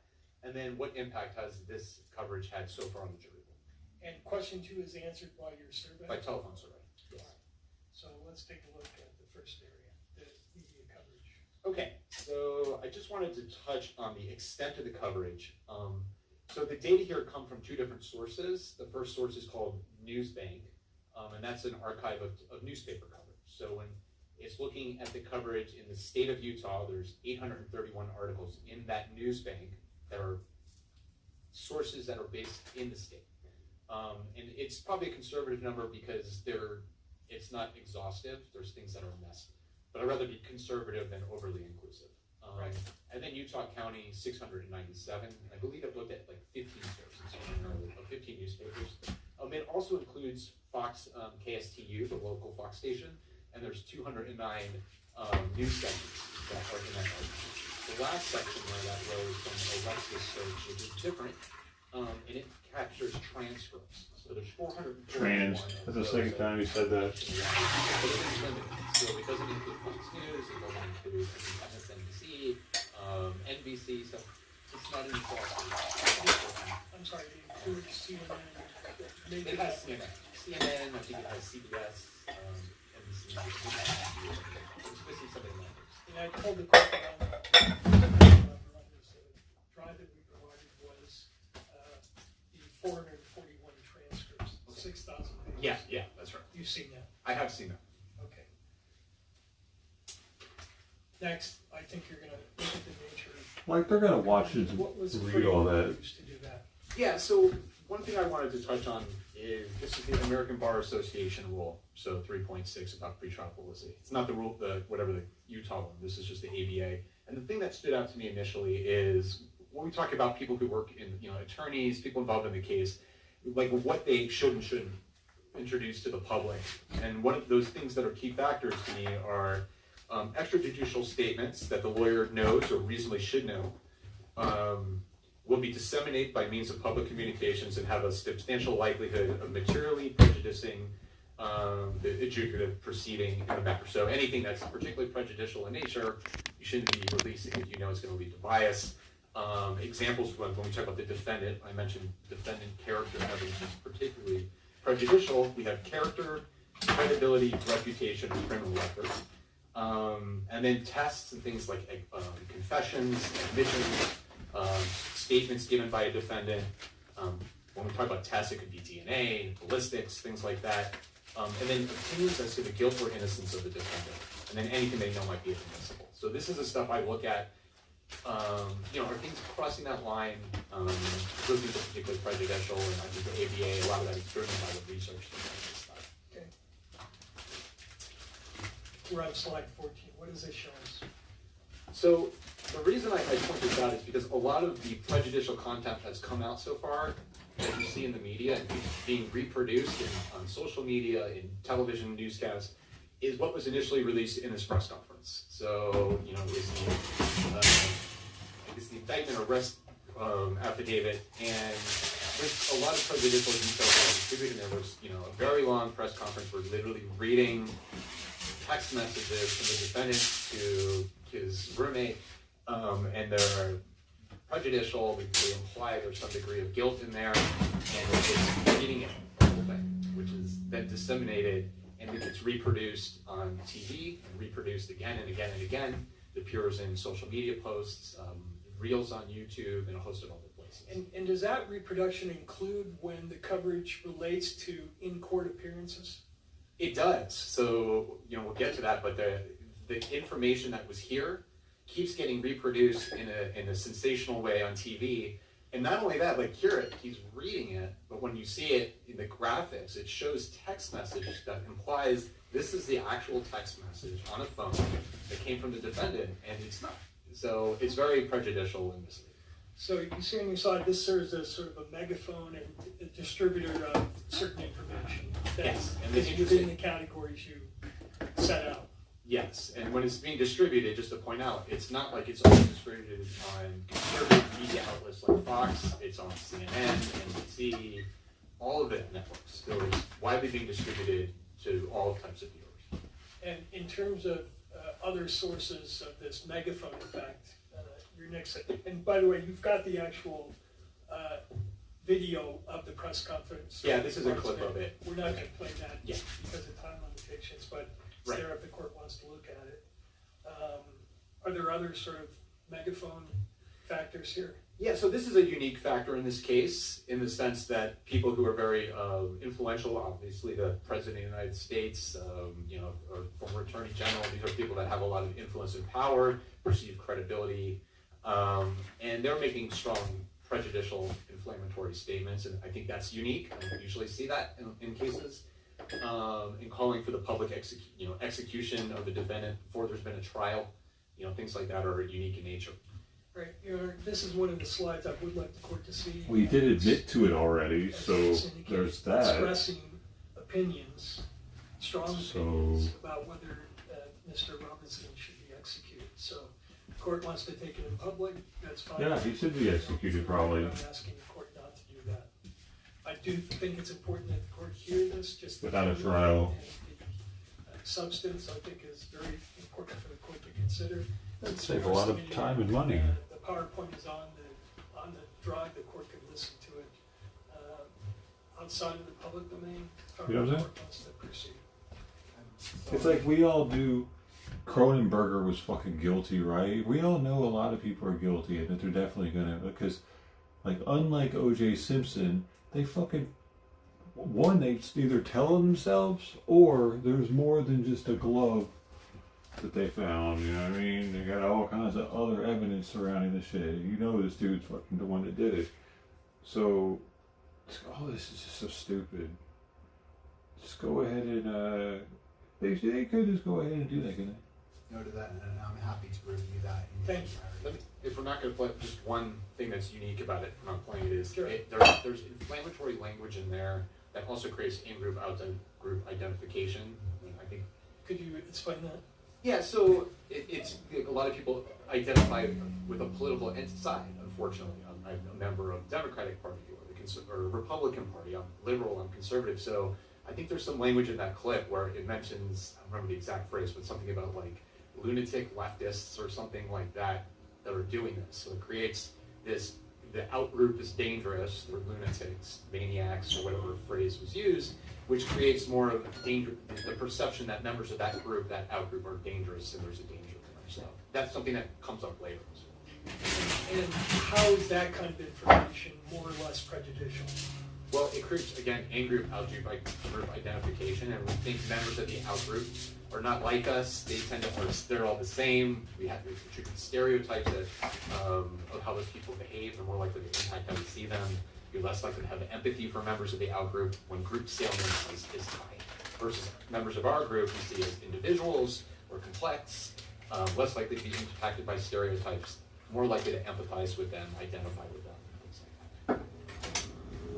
Now, did you actually take a look at the court appearances that have so far taken place in this case to see what was discussed so that you could compare what was happening in court with what the electronic media was reporting was happening? In terms of the comparison of what's happening and what's being produced? Yes. Yeah, I did look at that. So the timeline, could you explain this, what you have up here? So this is just a timeline of the hearings that have taken place and like high level what they were. So like the initial WebEx appearance, pretty brief, and you would think that's a pretty neutral, you know, not very significant hearing, and you would expect if you're looking at the media, it should be neutral. It shouldn't be highly prejudicial, inflammatory, since very little happened there, right? Mm-hmm. And the same thing when you have like the waiver hearing, appointment of counsel. There's not a lot of fireworks. It's not the preliminary hearing. No evidence is being laid out or anything like that. So you would expect the media not to be introducing prejudicial content, given the nature of those particular hearings. If they were serving an educational function. If they were educational, transparent, a summary of what occurred, these are very procedural, technical things, are not necessarily sensational. So, did you take a look at the first hearing? They are sensational though, because he killed somebody who was going to be president. Right. So this is a brief, short hearing. You know, I think he appeared on WebEx, right? And everything about it is sensational. It doesn't matter what they're doing. What was the reaction to the media? Was it kind of just summarizing this is what happened, or was it more sensational in nature? Okay, so let's take a look at the clip. This is from NBC You have been News. watching that court hearing for the man suspected of shooting and killing Charlie Kirk last week on a campus in Utah. You saw the suspected assassin, 22-year-old Tyler Robinson there, not speak. I think we got a problem with the audio. To thank all parties for being here. And this concludes to thank all parties for being here. Well, I need to. That was weird. Is the judge a real person? Dude, he's got a loop going on. He's like the Pepsi guy. Take all parties, take all parties. Take all parties. The judge is glitching out.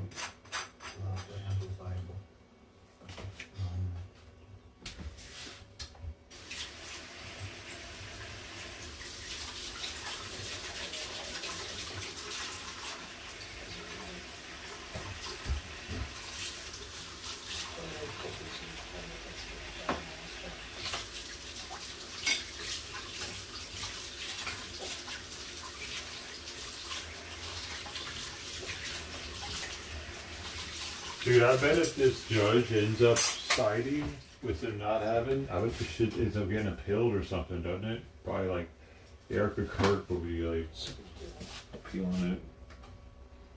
You know she wants it televised, dude. She gonna be watching it probably live on stream as it's happening. Try to get more TPUSA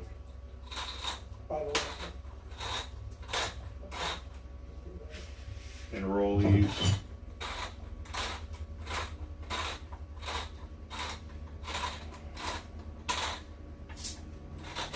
Wouldn't that be something, boy? Okay, so is this first slide from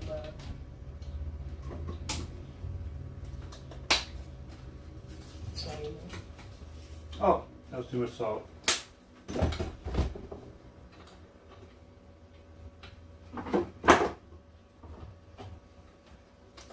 Just a little cayenne pepper on it.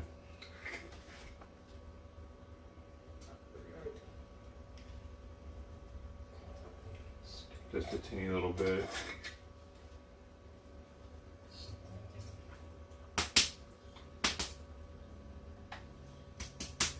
Okay. See if that was Skip the previous, There we go. So is this, as you indicate on the slide here, this is ABC's coverage of the September 16, 2025 throwback securities? And in this clip, are you picking up the coverage right after the court says we're in recess? Yes. What, cayenne, baby? Motherfucking peppers.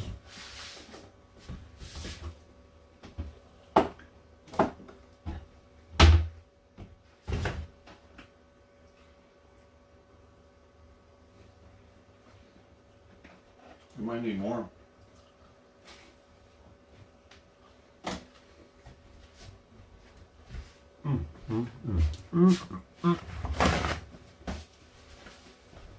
Well, I tell you what.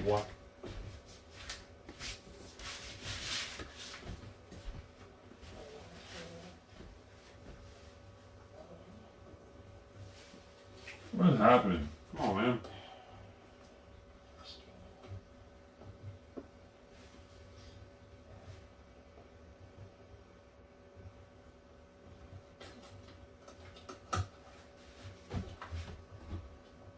I think I need more pepper.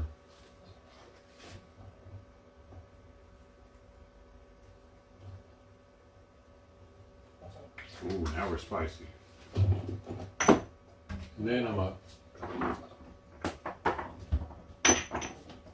Top it.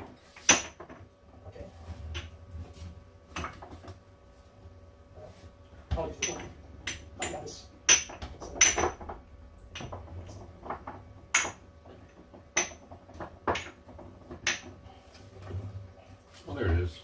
Oh.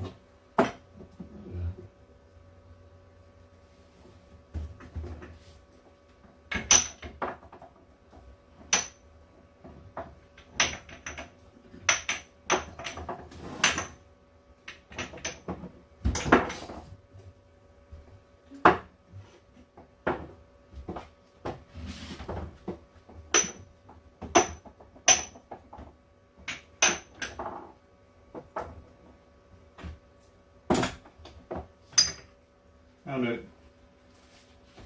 A little bit of this. A little bit of paprika also. Dude, these eggs are loaded now.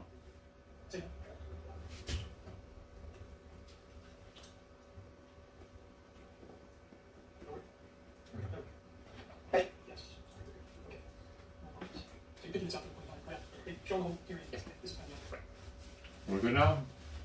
You have been watching that court hearing for the man suspected of shooting and killing Charlie Kirk last week on campus in Utah. You saw the suspected assassin put through firearms in there, not speaking where it appeared to be a green vest. As the judge read out the 7 charges against him, including forced aggravated murder, because they made clear that they are seeking the death penalty and putting in place the condition of protected order, protected order, for Charlie Kirk's bail. Already also for passing minors Utah. Again, Utah, protected order, protected order, protected order, protected order. Case I don't see how to hear. I see. Again, over series of the last hours. As the results, Utah, there, Bernie, just 5 years, we're going to show step by step, also on instances. How he goes in on his put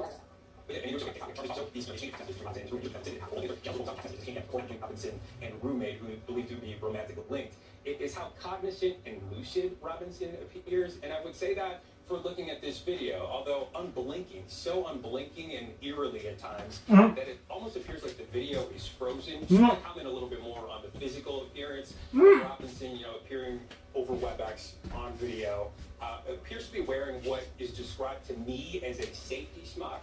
We know he's on a special hold, right? They're going to hold him there in a separate unit before they evaluate his mental health, before they put him in maybe a more different location, a more general location. They do that as a matter of procedure, right? But it is sort of interesting. He did say...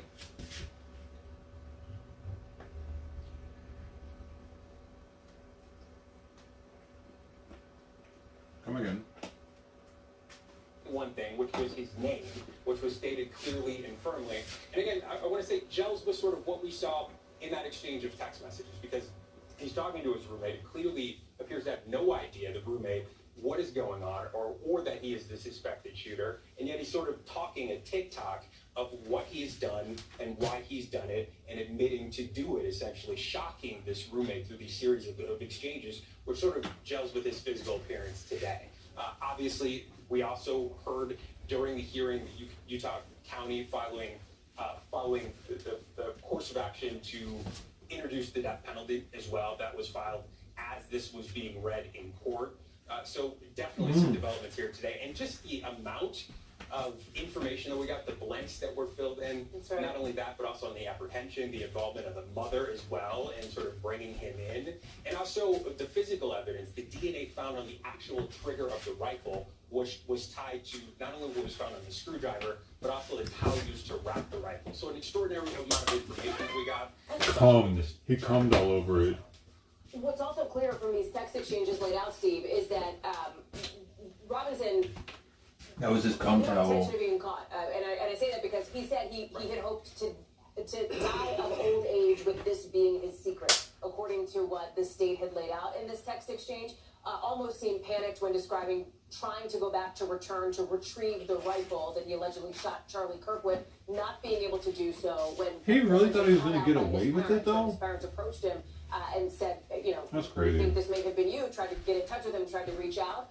The state says that Robinson suggested or implied that he may try to take his own life here. So you can get a sense of his mindset, at least based on some of these text exchanges and what law enforcement has laid out over the course of some of these documents here. All of it, as we should know, these are the state charges here. It's possible federal charges could come. Yeah, federal charges possible. One notable sort of omission is we didn't see any federal officials. We don't know if federal charges will be filed, although it's heavily implied that they will. You know, one thing also, sort of the level of deceit, both with the parents. The father did something that sounded very clever, was trying to, heard the description of the rifle that had been described by authorities, federal authorities, state authorities, and that he assumed, you know, obviously with the pictures of Robinson himself on camera at the university, assuming this is his son, trying to get in contact with his son, trying to ask, hey, could you send me a picture of the rifle that I gave you? And of course, the son sort of ghosting him, seeming to imply, again, involvement. And also about the rifle, there was a lot of investigative work to try to figure out, was the rifle traceable? Was it bought legally, illegally? Would have been hard to trace, we now know, because this was essentially a family heirloom, something that's common in hunting families, passed down from grandfather to father to son, and that was the case here. So again, much more stark relief that we're seeing this case in the valley. That's right. Robinson also telling his mother he had been out sick and stayed home sick over the course of the 2 days that she had inquired about. Steve, I know you're going to stand by for us later on as we get potentially more on this. Danny, let me go back to you here briefly because Steve laid out what could come next here. Obviously, the death penalty that the state is seeking. What about this protective order for Erica Kirk? Is that something that is typical in the course of an investigation like this, a prosecution like this? Sure, yes. As to prospective victims, it's usually not entered against someone's spouse, but it makes sense here because this is not some street crime or a crime of passion. This is someone who was apparently, whether by this defendant or not, targeted. And so it makes sense to say, well, close members of the family may also be targeted as well. So it's not unusual for judges to enter those kinds of protective orders sua sponte on their own or in response to a request from the prosecution. Danny Cevallos, thank you very much for that. I appreciate that. We have been talking now about the developing news that has occurred over the course of the last several hours, with prosecutors laying out in detail how they say Tyler Robinson carried out this murder. We're going to play a big portion of that in case you missed it earlier. We want to basically roll that tape so you can hear for yourself how the state laid this out. Take a listen. They're live right now, though, aren't they? These are the allegations. Wait, I thought it was live. And let me stop it right here. At this point, does she play essentially the entire press conference by Mr. Gray? Yes. Okay. And we didn't include the entire 27, 30, or 45 minutes, right? We clipped it to get to the end of the coverage. On September 10th, 2025, at approximately 12:23 p.m., Charlie Kirk was shot and killed while speaking to a large crowd on the campus of Utah Valley University in Orem, Utah. Police found the suspected murder weapon, a bolt-action 30-06 rifle, nearby. Over the next approximately 33 hours, police conducted a manhunt for the shooter until the evening of September 11, 2025, when Tyler James Robinson surrendered to police at the Washington County Sheriff's Office. You have been listening to Jeff Gray, the Utah County Attorney, earlier laying out those minute-by-minute details on how they caught the man accused of assassinating Charlie Kirk. You saw the court hearing for suspect Tyler Robinson live before that. That was that virtual hearing. As prosecutors say, they will seek the death penalty. Robinson will remain in jail, no possibility of bail. He'll be in court again in just about 2 weeks. And again, just to reiterate, we cut 27 minutes out of the press conference, right? Yes. So how does this coverage line up with what was happening in court? Well, I think, like we said, there's an implication that there was, like, the text messages were part of the court hearings, because he implies that it was part of the hearing.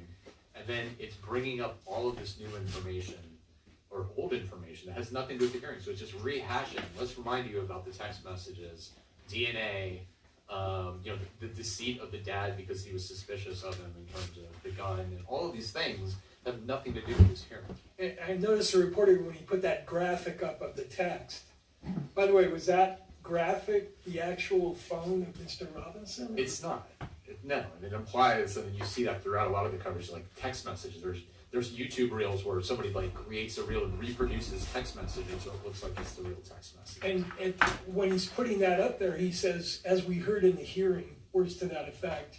Yes. But there was no mention in the hearing of text messages or anything else, was there? Correct. Is he confusing what he heard in the press conference with what he thought he heard in the hearing? Well, I think he's confusing the viewers with what happened in terms of now that, there's a belief like evidence is being presented in these hearings that imply guilt, when that's just not the case. So, as you say in your slide, is this coverage sort of advancing the prosecution narrative as opposed to an educational function? Yes. Right. Did you also take a look at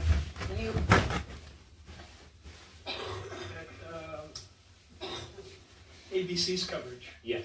And by the way, the last slide was, I think, the longest slide, right? I think so. Right. So this is the same day. To thank all parties for being here, and this concludes this hearing at this time. Court is in recess.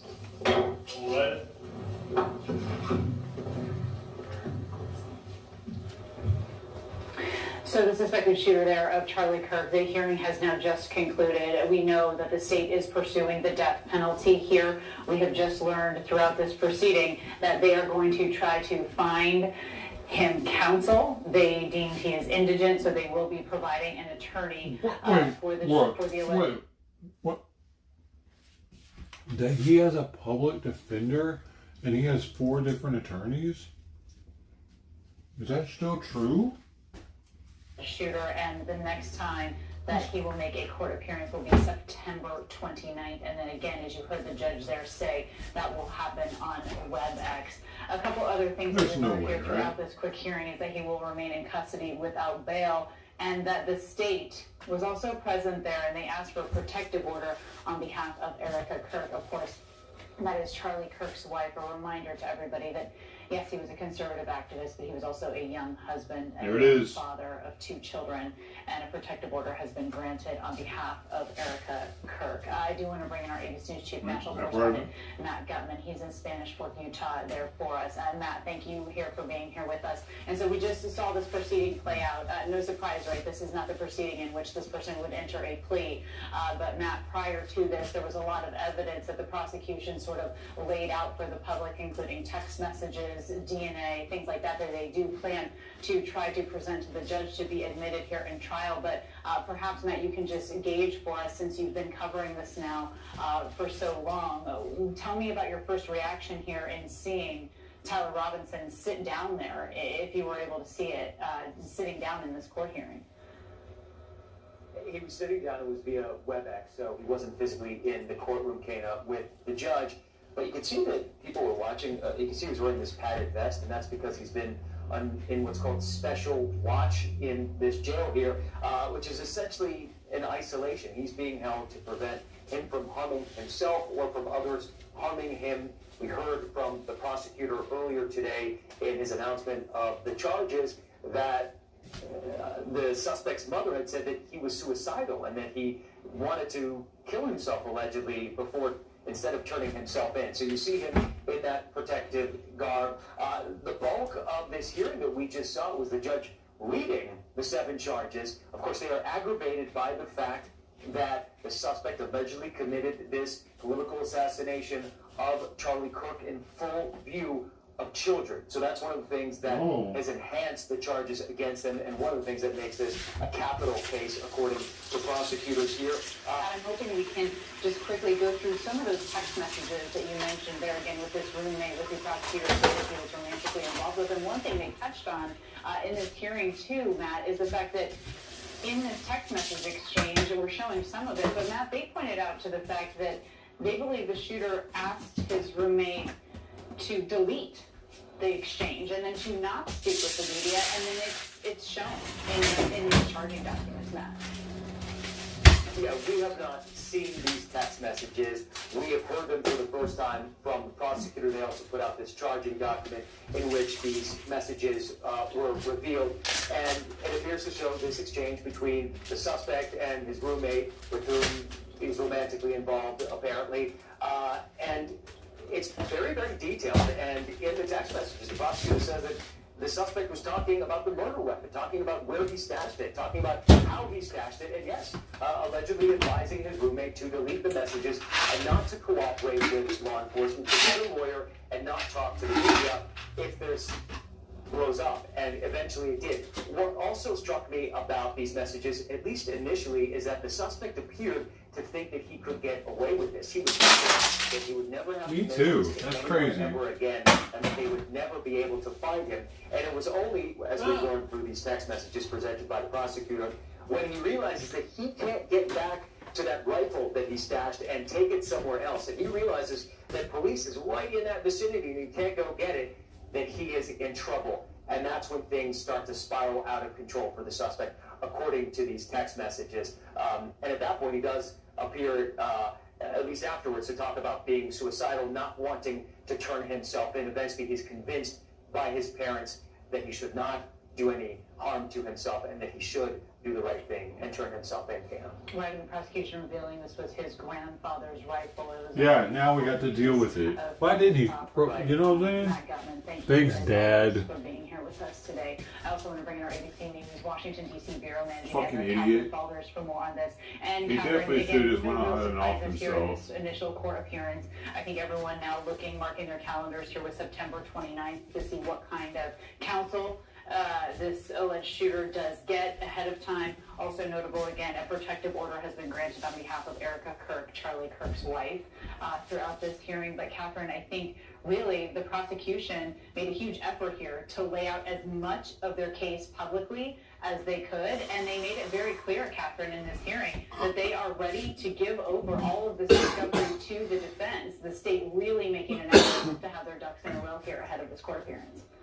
Yeah, exactly. You did hear them say that, all of that information that they've gathered, that we've heard about, obviously, through the press conference earlier in these charging documents. There is a lot of evidence that they have. There's mountains of evidence that they have that we've learned through public documents like the one we received earlier, and also through our source reporting. We know they're doing forensics, for example, on the weapon that he used, which you just discussed a moment ago. So yes, they said that they're getting fascinating, Kana, to see him for the first time from sitting there from jail. He stated his name, that clip that you're playing where you hear him talking, that was him stating his name, Tyler James Robinson. And I noticed at some points when the judge said, I'm looking at my notes, but when the judge said to him that he was going to remain in custody without bail, you could see Robinson shake his head yes.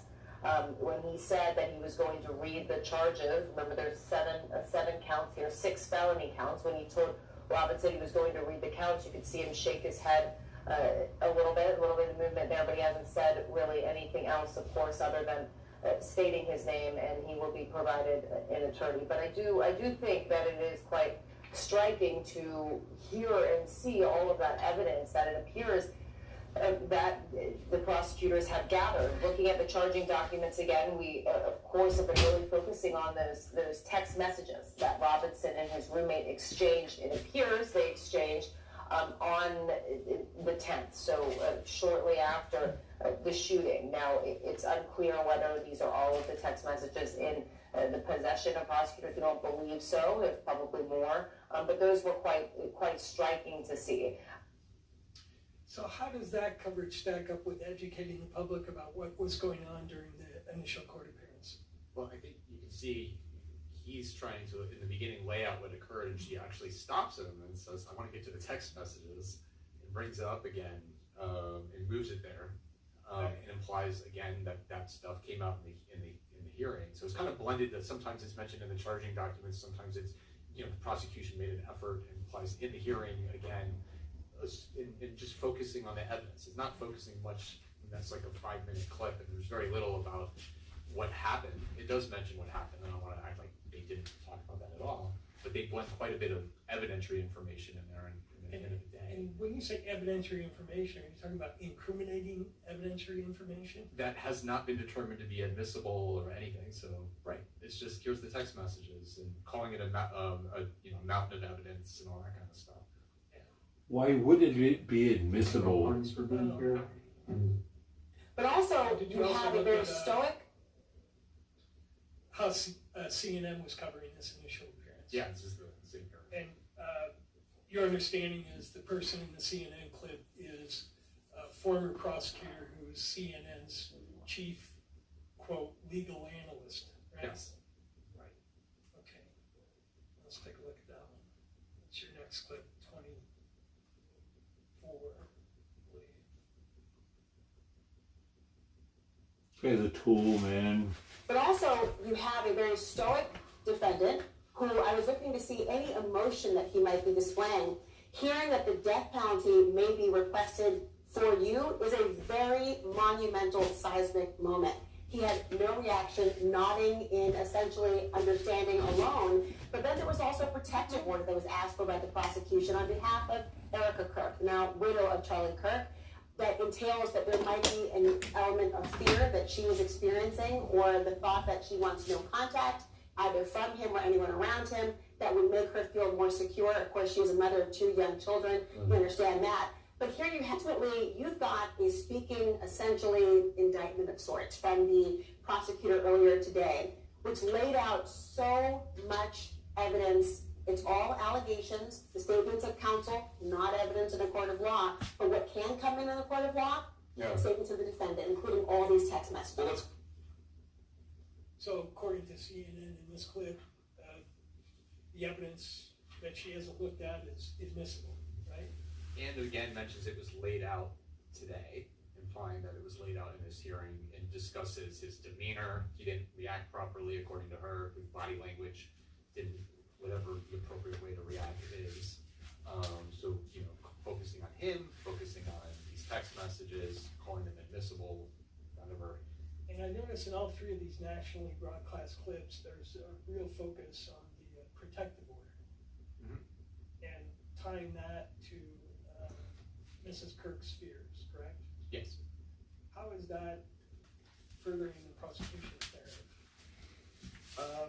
To me, it just goes to future dangerousness of impressions of the defendant. So kind of talked about earlier, negative character evidence is prejudicial, and also we know from the research that Why affects do they have to act verdicts like and the perceived credibility of the defendant, likability and sympathy? So it kind of goes the to that. text messages didn't happen? Why do they have to act Did you like also that? look on that for that court appearance on what the local media was doing? Yes. And before we turn to that, did you also look at how Fox 13 captioned the importance of the hearing on the 16th? Right. So transcript reveals Robinson's alleged confession to shooting Kirk and messages good roommate with a screen capture of the court proceedings. So the gist of what happened in court, according to Fox, is the confession. That's what it implies. Yes. Now, at the local level, did you look at this clip from? Following Robinson's initial appearance in court today, we did speak with a body language expert who has been part of hundreds of high-profile criminal cases across the globe. And some of the most compelling witnesses include Brian Koberger, Lori Vallow-Daybell, Casey Anthony, Karen Reed and Alec Baldwin, Scott Peterson, P. Diddy, Gypsy Rose Blanchard, Amber Heard, Prince Andrew, Nicholas Rossi, to prolific serial killers, Ted Bundy, John Wayne Gacy. Tonight, Chief Investigative Reporter Wendy Howland talked to Scott Rouse, who helped break down Tyler Robinson's body language. Wendy. Well, Jamie and Mark, Scott Rouse dissected the nonverbal cues, analyzing gestures, expressions, and demeanor after Robinson learned prosecutors will seek the death penalty against him in the assassination of Charlie Kirk. Tyler James Robinson. Thank you for being here, Mr. Robinson. I'm Judge Graff. Tyler Robinson appearing virtually from the Utah County Jail in a suicide robe. It's really odd behavior for someone who should be stressed in that situation. Scott Rouse is a world-renowned behaviorist and body language expert. He holds multiple certificates in advanced interrogation training and has trained alongside the FBI, Secret Service, U.S. military intelligence, and the Department of Defense. Sounds like he knows what the fuck he's talking about. So why would it make, like, so what if it biases people? If it's fucking true, fuck this guy. Serves as an expert consultant for law enforcement and the U.S. military, among others. I'm going to tell you from my experience what I see going on here. I asked him to analyze Robinson's Fuck demeanor. Tyler. No big deep breaths. We saw a couple of breaths that were deep breaths, but their breaths were just looking like they were almost from boredom. Yeah. So that was a little bit odd as well. Rouse says when he looks at people in situations like this, He's a little retarded Those though. are the things that are missing, and those are all the things that are missing right out of the gate. And this is odd behavior from someone who theoretically should be fairly stressed at this point. Rouse says it could be that he hasn't slept much. Because he's It's like, retarded. what going on there? That's odd behavior for a situation like this. I've seen this 1,000 times, where someone is being in the same situation, you're talking to them, and they've done something horrible. And they don't know what's going to happen next, they don't know what to expect, they don't know how to act during that. And this guy just looks relaxed. Rouse recounted what facial expressions he would look for. And you've got things called adapters, where you try to get rid of built-up stress and tension. You don't see any of those. We see, Dude, I wish he would say, this dude just looks retarded. Can't we just be honest here? I mean, I look retarded too. That dude looks retarded. We both look retarded. Alright. I gotta blow my nose now, Simon. Buddy. Hey there, little buddy. Oh, hey there, you ready? Hey. Can y'all see it? Okay. Alright, buddy. You ready for our thing? We gotta do our thing now. Let's do our thing together. Ready? Here we go. First one's for I'm sorry, Simon. I'm sorry. Get in there. There you go. Good job, good job, good job, good job. One more, one more. One more. Little pill's gonna pop in your mouth. Little pill's gonna pop in your mouth.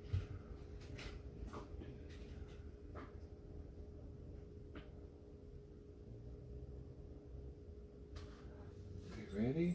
Ready for Daddy? We got one more. We got one more. Let's go. I love you. Oh, there it is. Good job. You go rinse. Oh, that went under your tongue. Well, I got a little drop left I can put over your tongue. Just to give you a little rinsey. Just give you a little.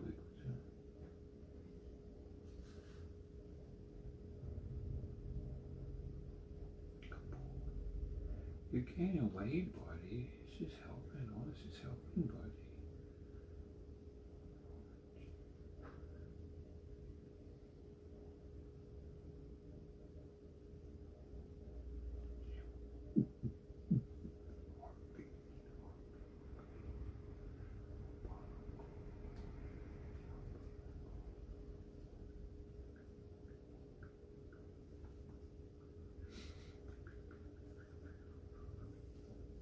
Hand, buddy.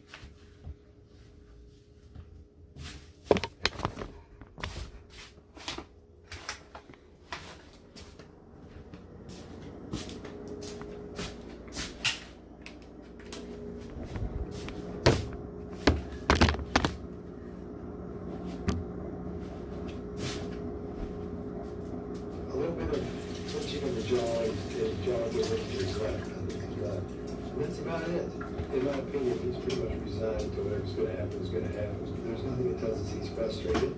There's nothing in his face, an expression perspective that tells that he's worried or frustrated or angry or anything. Rouse says there were no jerky, tense body movements, and he meticulously watched his eyes.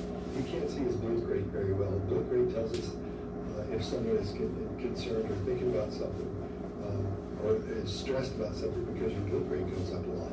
Because the normal human will blink about 15, 20 times a minute. And from what I can tell, it was a low blink rate, because I was catching maybe 10 times a minute. It wasn't a whole lot. So I think from an emotional standpoint, he's given up. Now, Rouse said if Robinson I should move rooms now. his eyebrows would raise. He says he didn't see that happen at all in this hearing. Mark? All right, interesting. What do you think? What stands out? Well, now we're completely speculating with sensational conjecture because he didn't blink properly and his eyebrows didn't go up enough, or whatever it is. And now it's created this impression that this person has no emotion or empathy. Like you might get I think later it becomes a sociopath. I mean, all through the story of they have no emotion and all that. And this is all based off of him watching the WebEx for a couple seconds and just making these ridiculous statements because he's the body language expert now. So we can now make an assessment from this hearing that he didn't respond properly because he's, quote, given up or whatever. This is all, obviously, none of this is informative. It's all speculation and sensational. And by the way, you're aware of the fact that the court has moved the camera from the front of the courtroom to the back. Yes. Right? And moving it to the back, does that still allow some room for these so-called monitors to analyze how the shoulder is going? If his jaw doesn't move right or controlling if somebody turns around for a second, I mean, it's a courtroom. Things happen over time. So the fact that anytime there's a movement, it might spur some ridiculous story about somebody's nonverbal language is incorrect, is personally, I think is pretty sensational. Following Robinson's initial. Now, did you also take a look at the September 29th hearing? Yes. And what was your understanding of what actually took place at that hearing? So this was primarily, from what I remember, it was appointment of counsel. It's called a waiver hearing. You got on your slide, waiver hearing. I mean, that's why I was giving Tyson the benefit of the doubt, is just saying he's retarded, because that's why his facial movements and shit aren't matching up to what they should be.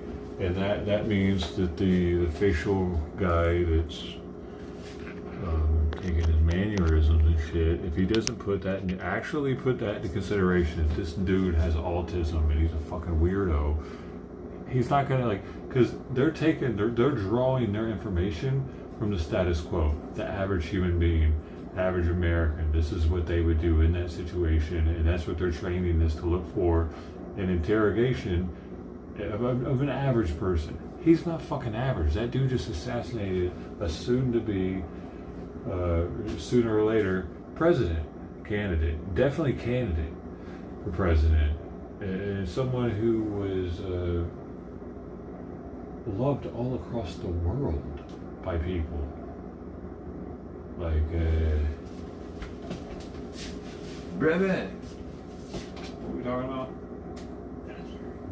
So this was. Oh, so like the dude's not normal. He's full of fucked in the head. To take out who he took out, he's got to be fucked in the head. That's not the average person. His mannerisms are going to be different than the average. It's like fucking Hannibal Lecter. You know what I mean?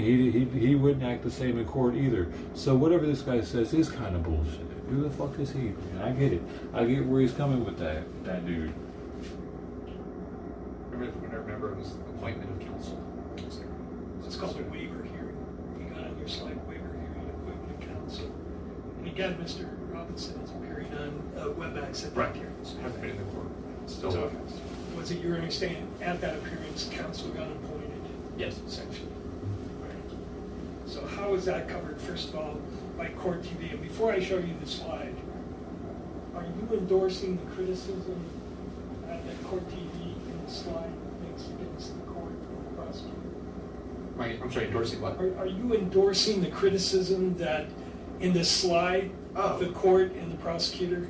No, that's just what was said by one of the commentators. What were you trying to assess in looking at this slide, what the perception of the public is to the in-court proceedings?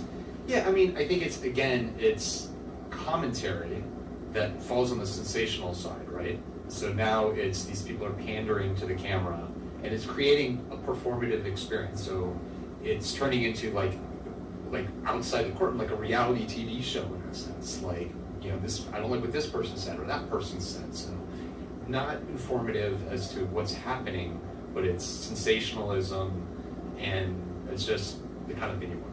So let me play this for you, and then I'll ask a question. Be live, Matt Johnson alongside my friend Kelly Craft, and today for Ted and Julia. Busy day here. Let's begin this hour in the state of Utah, where the suspect in the Charlie Kirk assassination is due back in court today. 22-year-old Tyler Robinson is accused of murdering the conservative activist during a rally that was held at Utah Valley University. This took place earlier this month. Robinson is expected to appear via Zoom during that hearing alongside his newly appointed defense attorney, where we're likely going to hear a discussion as to whether or not they want to schedule a preliminary hearing. While we wait for that hearing to begin, let's go ahead and take a look at a backgrounder on this case. This is Court TV affiliate KSTU with a closer look at the suspect, Tyler Robinson. Robinson had confessed to them or implied that he had committed the incident. From his apartment to his family's home, the FBI police combed every inch of Tyler Robinson's life. His family expressing to law enforcement that he had become more political in the last few years. Robinson mentioned Charlie Kirk was coming to UVU. They talked about why they didn't like him and the viewpoints that he had. The family member also stated Kirk was full of hate and spreading hate. Before we go ahead and bring in our guest this hour to discuss as we wait for that court appearance to begin out there in Utah, joining us now from Los Angeles, California, former Deputy Public Defender for LA County, Philip Dubé. Philip, nice to see you on this Monday. You know, we appreciate the court's comments with respect to Your Honor's role in this case. In like manner, we commit to approach this case with integrity, with professionalism and civility. We are truth seekers. We will aggressively pursue the truth in this case. Thank you. Thank you. All right, counsel, unless there's anything else, thank you for being here. This court is in recess.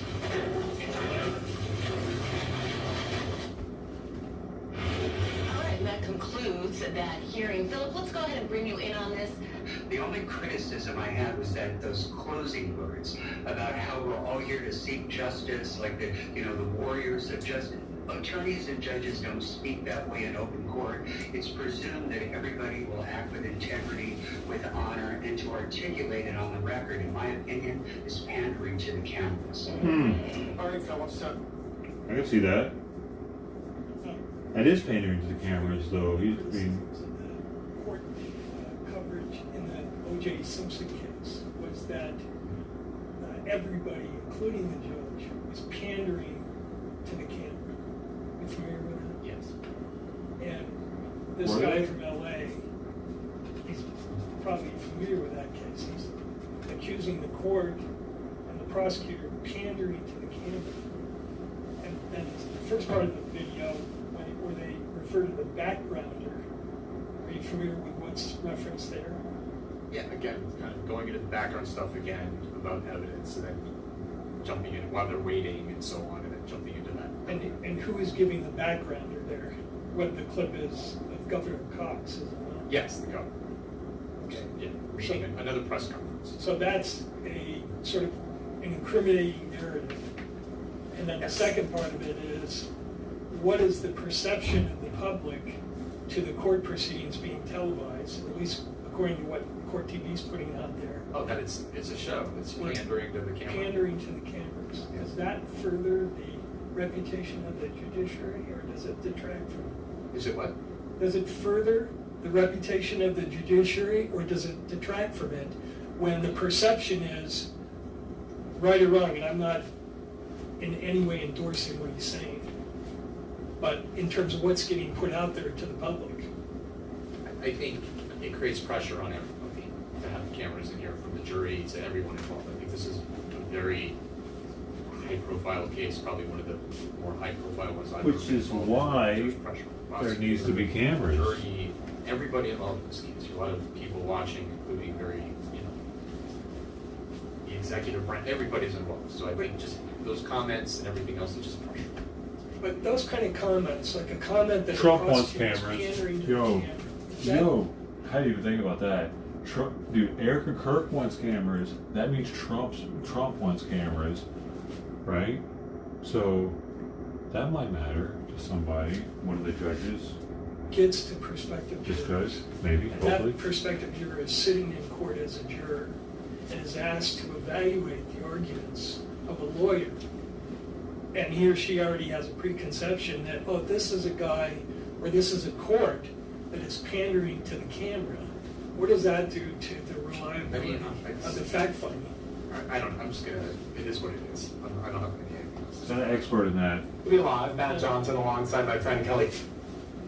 What was, on the September 29th, what was CNN's sort of capsule of what the hearing was about, the appointment of counsel hearing?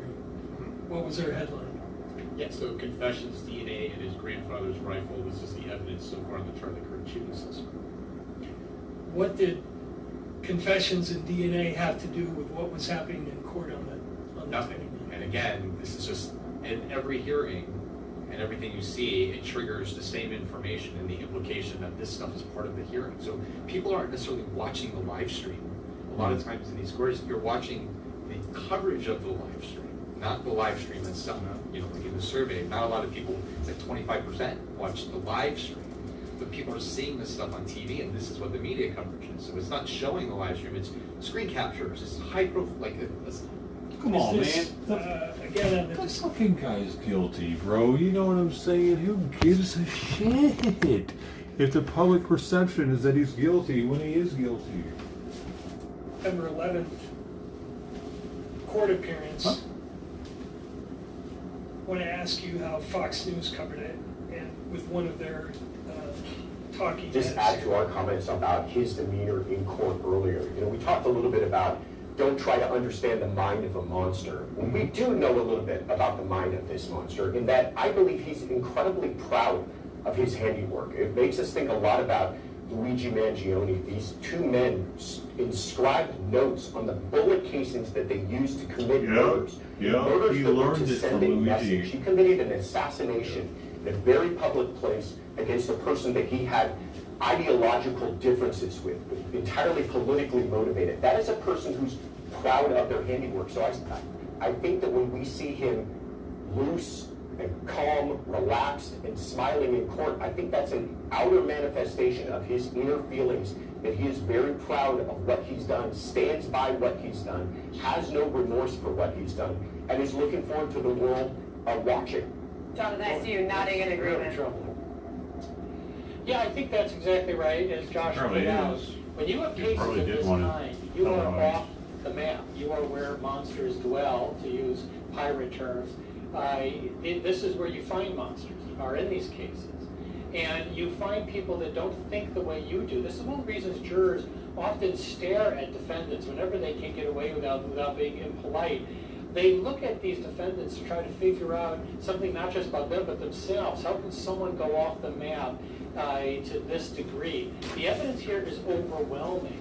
And a lot of attention is likely to be what possesses a person like this to treat someone like Kirk as a trophy.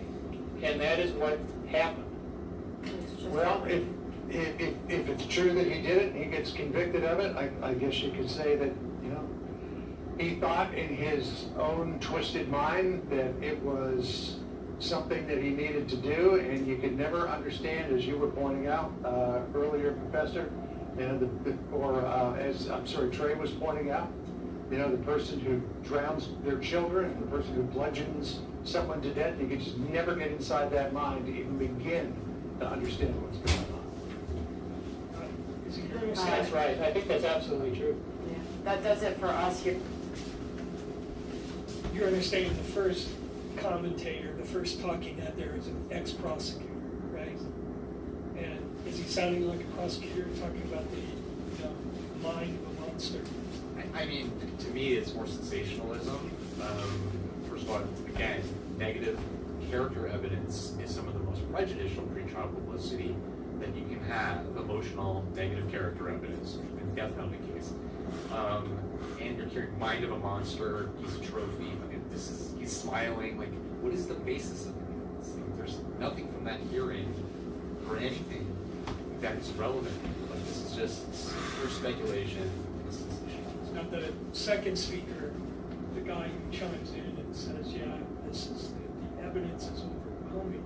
At this point in time, had any evidence been disclosed to anybody, either in the court hearing or, as far as you know, any place? You know, this might not even go to trial. They're doing all this just like they did with Kohberger, and it didn't even go to trial. You know what I mean? Like, he might, because dude, they do have a bunch of evidence against him, actual fucking Lee, bro. What the fuck, man? The only thing we've had is a press conference charging them. So the second guy, a law professor from Georgetown, Washington, what would have been the basis for him commenting that there's all kinds of evidence? Because they went through all this fucking same bullshit with Kohberger for the location, this to that, and then he's still going to be in prison for the rest of his life. Monsters. What is the factual basis? I guess from the charging document. Just add to our comment. I guess that kept him out of the electric chair. Did you though, also did take a look on that same date of the Fox coverage? This is from the ex-FBI agent. Is there talking head here? Yeah, you know, sociopath stuff feeds into what we've heard earlier. Well, my first reaction is looking into the war room and seeing what's happening. Again, talking about Robinson, it's disgusting. He's a true sociopath. It's someone who has absolutely no empathy. They have no remorse. They have no conscience. Yeah, there it is right there. He killed somebody. He doesn't care. His plea deal was, it says right here, early July 2025, Kohberger entered a guilty plea to 4 counts of first-degree murder and 1 count of burglary. The deal was reached specifically to remove the death penalty from the table. So, I mean, I guess they're doing all of this to try to get the death penalty removed. Probably, maybe.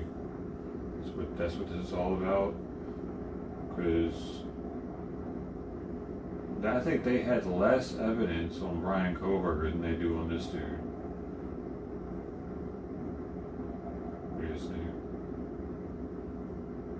Smiling. But again, that's not going to serve well. You know, when the trial comes to pass and the death penalty is on the table, again, we didn't have a confession from Bryan, bro. The other thing that I think is very important to understand is that working with these victims, I know myself when I was an FBI agent, I wanted a victim-centered approach. Erica Kirk and those in her surrounding sphere, her family, her loved ones, the Turning Point family, they are the victims of this. And frankly, the American people who have had to watch this absolute catastrophic tragedy and evil More than that. live on television. I mean, it's disgusting. More than that, the American people were the victims of this for fucking decades to come, dude, because he was such an influential person on our college campuses. There's no one else like him that was doing what he was doing to change minds, to get the youth out to vote, to get them more spiritually minded, and seeing that had, like, that path has, like, some fruits. You know what I mean? If you go down that path, he was showing people, like, you get the hot girl, you get... he was a millionaire and shit already. Like, he didn't start off all like that. But she has a right to know. And I do think it's very important in this process that you are working closely with the victim, and I assure you that they are. She deserves to know what is going to happen. She didn't wake up one day and become a legal expert and a law enforcement expert. She is the victim of this most heinous crime. And again, God bless her, God bless her family, and I do appreciate that there are people that will step up to the line and will hold her hand and walk her His through this humility. process. That is what she deserves. He was humble There's enough several to other things that come to my mind reach in this people. trial, but it does come down to the judge's decision. But the conspiracy theories are despicable, they are disgusting, and you are profiting off of someone who has been murdered. And that is wrong. That is sick. And if you think that you're helping justice to be served, you are wrong. You are doing no favors for the prosecution team. There are solid law enforcement officers on these investigations. Trust that they are doing the right thing for the right reason. Look, I come from the FBI. I understand why people are in a position where they do not always trust the criminal justice system because of things that we have seen in our country. But rest assured, on this investigation, no stone will be left unturned. All eyes are on this, and there will be no mistakes made. And so please do not take the liberty to go and make up and fill in the gaps where you do not have answers. It is inappropriate. You are not helping things. You are making things worse. And if you want justice to be served, you need to let the process work the way that it should and stop putting these lies into people's minds because you are hurting people, and most of all, you are hurting Erica Kirk, her family, and her loved ones. It is unacceptable. It cannot be tolerated. And anyone that has a clear conscience about making money and creating clickbait, that is sick. Yeah, now what about that? Like Candace Owens. Educates the public about what was happening in court on December 11th. Yeah, clearly it's not just the backup that we see just, you know, in the corner of the courtroom, but it's just, again, an opinion and a diatribe basically about, you know, there will be no mistakes, no stone will be left unturned, that the prosecutor's doing everything correctly, and so on. So, Does the literature tell us anything about what impact it has in terms of who the person speaking is? Like, this is an FBI, ex-FBI. Sounds like you're talking about somebody like Candace Owens is what I'm saying. I mean, With their sensational It's titles. just like a source credibility question. I mean, yeah, I mean, law enforcement, people know who she is. It's not always a case of a stranger who's seen as credible, but definitely when you hear more prominent people saying it, absolutely. And just you think about how people passively consume information. So you're not really, when you have this on, you're not necessarily highly critical of what's being said. It's passive consumption of news. So you're not questioning the source per se or thinking, well, this is maybe not appropriate. None of the evidence has been presented. It's editorial mass news. I notice in this clip she's critiquing the conspiracy. What I don't really understand is why, like, does something, like, as a person in society, do I need something to be documented as official court evidence before I can form any type of belief in it? And I guess that's their argument about it, is that that's what's going to happen, that's what's happening, and it's not fair to him, but why not is it not fair? Fuck that. Like, they need to get on with the case already. The longer they wait, the more information we're going to get. Folks from trying to profit from their commercial ventures. Yeah. And as she's making this critique, you notice the advertisements running on the side of the video. You get a loan for a car loan. Yeah. 4.99%. I mean, it's an ad because it's online. I mean, yeah, there's an ad there for sure. So they're monetizing. Is that the point? That they're monetizing it. Sure. Right. Is that typical of the coverage you're seeing here? In other words, especially on the social media, if you go to social media and try and pull up these clips, you get the clips, but you get a lot more, don't you? Yeah, I mean, you're always going to get ads on social media. That's how they make money. Are you asking about more like in terms of how, like, what surfaces and what becomes viral, or? Well, we'll get to that. That's a separate issue. Okay. Dude, they're really trying hard, aren't they, to keep this shit behind closed doors. This is the And accused of assassinating right-wing political activist Charlie Kirk is. Was there also at the December 11th hearing quite a bit of focus on the tie that Mr. Robinson was wearing? The tranny tie. To me, the thing that stands out is you can see the impact of Yo. stuff that's irrelevant. Are they going to talk So about it? references It is tie, relevant. trans tie. Dude, I was just fucking, I pointed that shit out earlier today. I was like, look, he was wearing a tranny tie. I had no idea this made the news, dude. And I said, he could have picked any tie. He could have picked any colors to wear for a tie. It's not like he only had one fucking tie. And this guy's going to give an argument for, like, oh, hey, you just wear a tranny tie. It doesn't matter. It doesn't mean anything. You know? Well, shit, it does mean something, dude. I said something as soon as I saw it. And I showed it to this stream up close. And then a pro-trans tie, whatever that is, and that Whatever that- becomes a search term, so people want to know more about that, or just following his court appearances and so on. So people are more engaged, are actively. I had no searching idea it made the news, for dude. passive consumption. Serious. Interesting. Okay. Of course they did, Just to though. be clear, I mean, there was an increase. I don't know what the numbers were before, but Because there was a significant increase in those searches. there was a significant increase in tranny tie, apparently, he's saying. Damn, that's fucking hilarious. That's because everybody's like, what the fuck, he really just did that? Because we're not, it's like the news wasn't the only ones that were like, did he really just do that right now? Holy shit. That's not a good look for the whole tranny scene, my man. Mr. Burke, I don't mean to interrupt, but I just want to give you, 45 minutes for me. Somebody just passed me. All right, good deal. Thank you. Thank you. And the country, even the world, watching as Charlie Kirk's accused assassin made his first in-person court appearance today. Is this another segment from our body language expert? Yes. Where he Look, talks this about is it right here. he Where I didn't was. see any grief muscle. Yes. So What is it? apparently, Grief? Look, this is it right here, because I let it play a little bit more. Two ways that this could go. The first, band camera. It was right there. And I pulled it, and then I stopped that story because court started back up. But this was the tie. He is having to wear with the first time he could wear real clothing. Yeah, baby blue, light pink with white in it. Just happens to be the 3 colors that's in the trans flag.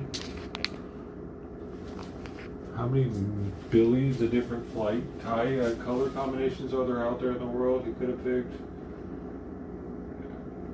Get the fuck out of here. Go hang out with Mr. Gloves, you weirdo. Sammy Gloves. I know what a grief muscle is. I don't know. So apparently, the grief muscle wasn't functioning properly to apply grief by looking at the decline. So, and that was the focus of the coverage. It wasn't who got appointed, who the lawyers are, what the next procedural step is, whether he was showing a grief muscle. Right. So again, we're just back to this conjecture of, well, nothing interesting happened in this hearing, so let's find something interesting to talk about, and staring at the defendant and making an assessment of what he's thinking or whether he has grief for what he did based off of. I mean, I agree with that. You can't really. Not doing the right thing. I don't know. That's one I will agree with. You can't tell what someone's thinking because of what their fucking face is doing. Especially, I'll reiterate, when they're retarded or autistic or some shit, their face is going to do different shit. Hannibal Lecter's face does different shit than a regular person. You know what I mean? Okay. Was there also in this hearing sort of a focus on what a high level of security was necessary to manage Mr. Robinson? Yes. And the local KT. New video showing what we believe is Tyler Robinson's police escort leaving the courthouse in Provo just in the last hour. Robinson accused of murdering Charlie Kirk during an appearance at Utah Valley University back in September. Thanks. And what kind of message is that sending to prospective jurors? Well, I think in a case like this, like I could see it creates anxiety among prospective jurors. Like this is dangerous potentially. Like there's always pressure, you know, on a high-profile case in terms of juror serving, and then adding cameras to the courtroom, risk of somebody being disclosed as who they are, and then you have news stories about SWAT teams and all these things just kind of at the courthouse. And how about the inference here that Mr. Robinson has to be transported in a SWAT vehicle? Sure, I mean, in terms of his dangerousness. I think it's just the nature of this case, the danger of it. Okay, we're going to skip that, and I want to ask you: did the court coverage then cause responses that sort of are connected with the court appearance? And in this case, you have the court appearance on the 11th, and then 2 days after, is there sort of a responsive appearance by Mrs. Kirk to the events that happened in court regarding whether the defendant should have discovery or not? Right. So, was this coverage on December 13th a nationally televised town hall? It is. On CBS. Let me play you just a little segment of that. I have a question. What is going on? Why are there so many conspiracies spreading about what seems to be a pretty open and shut case? This is the first time that we have seen evil on display where we have social media at our fingertips. something so evil that happened, people are wanting answers immediately. They're wanting to figure out how to wrap their mind around this.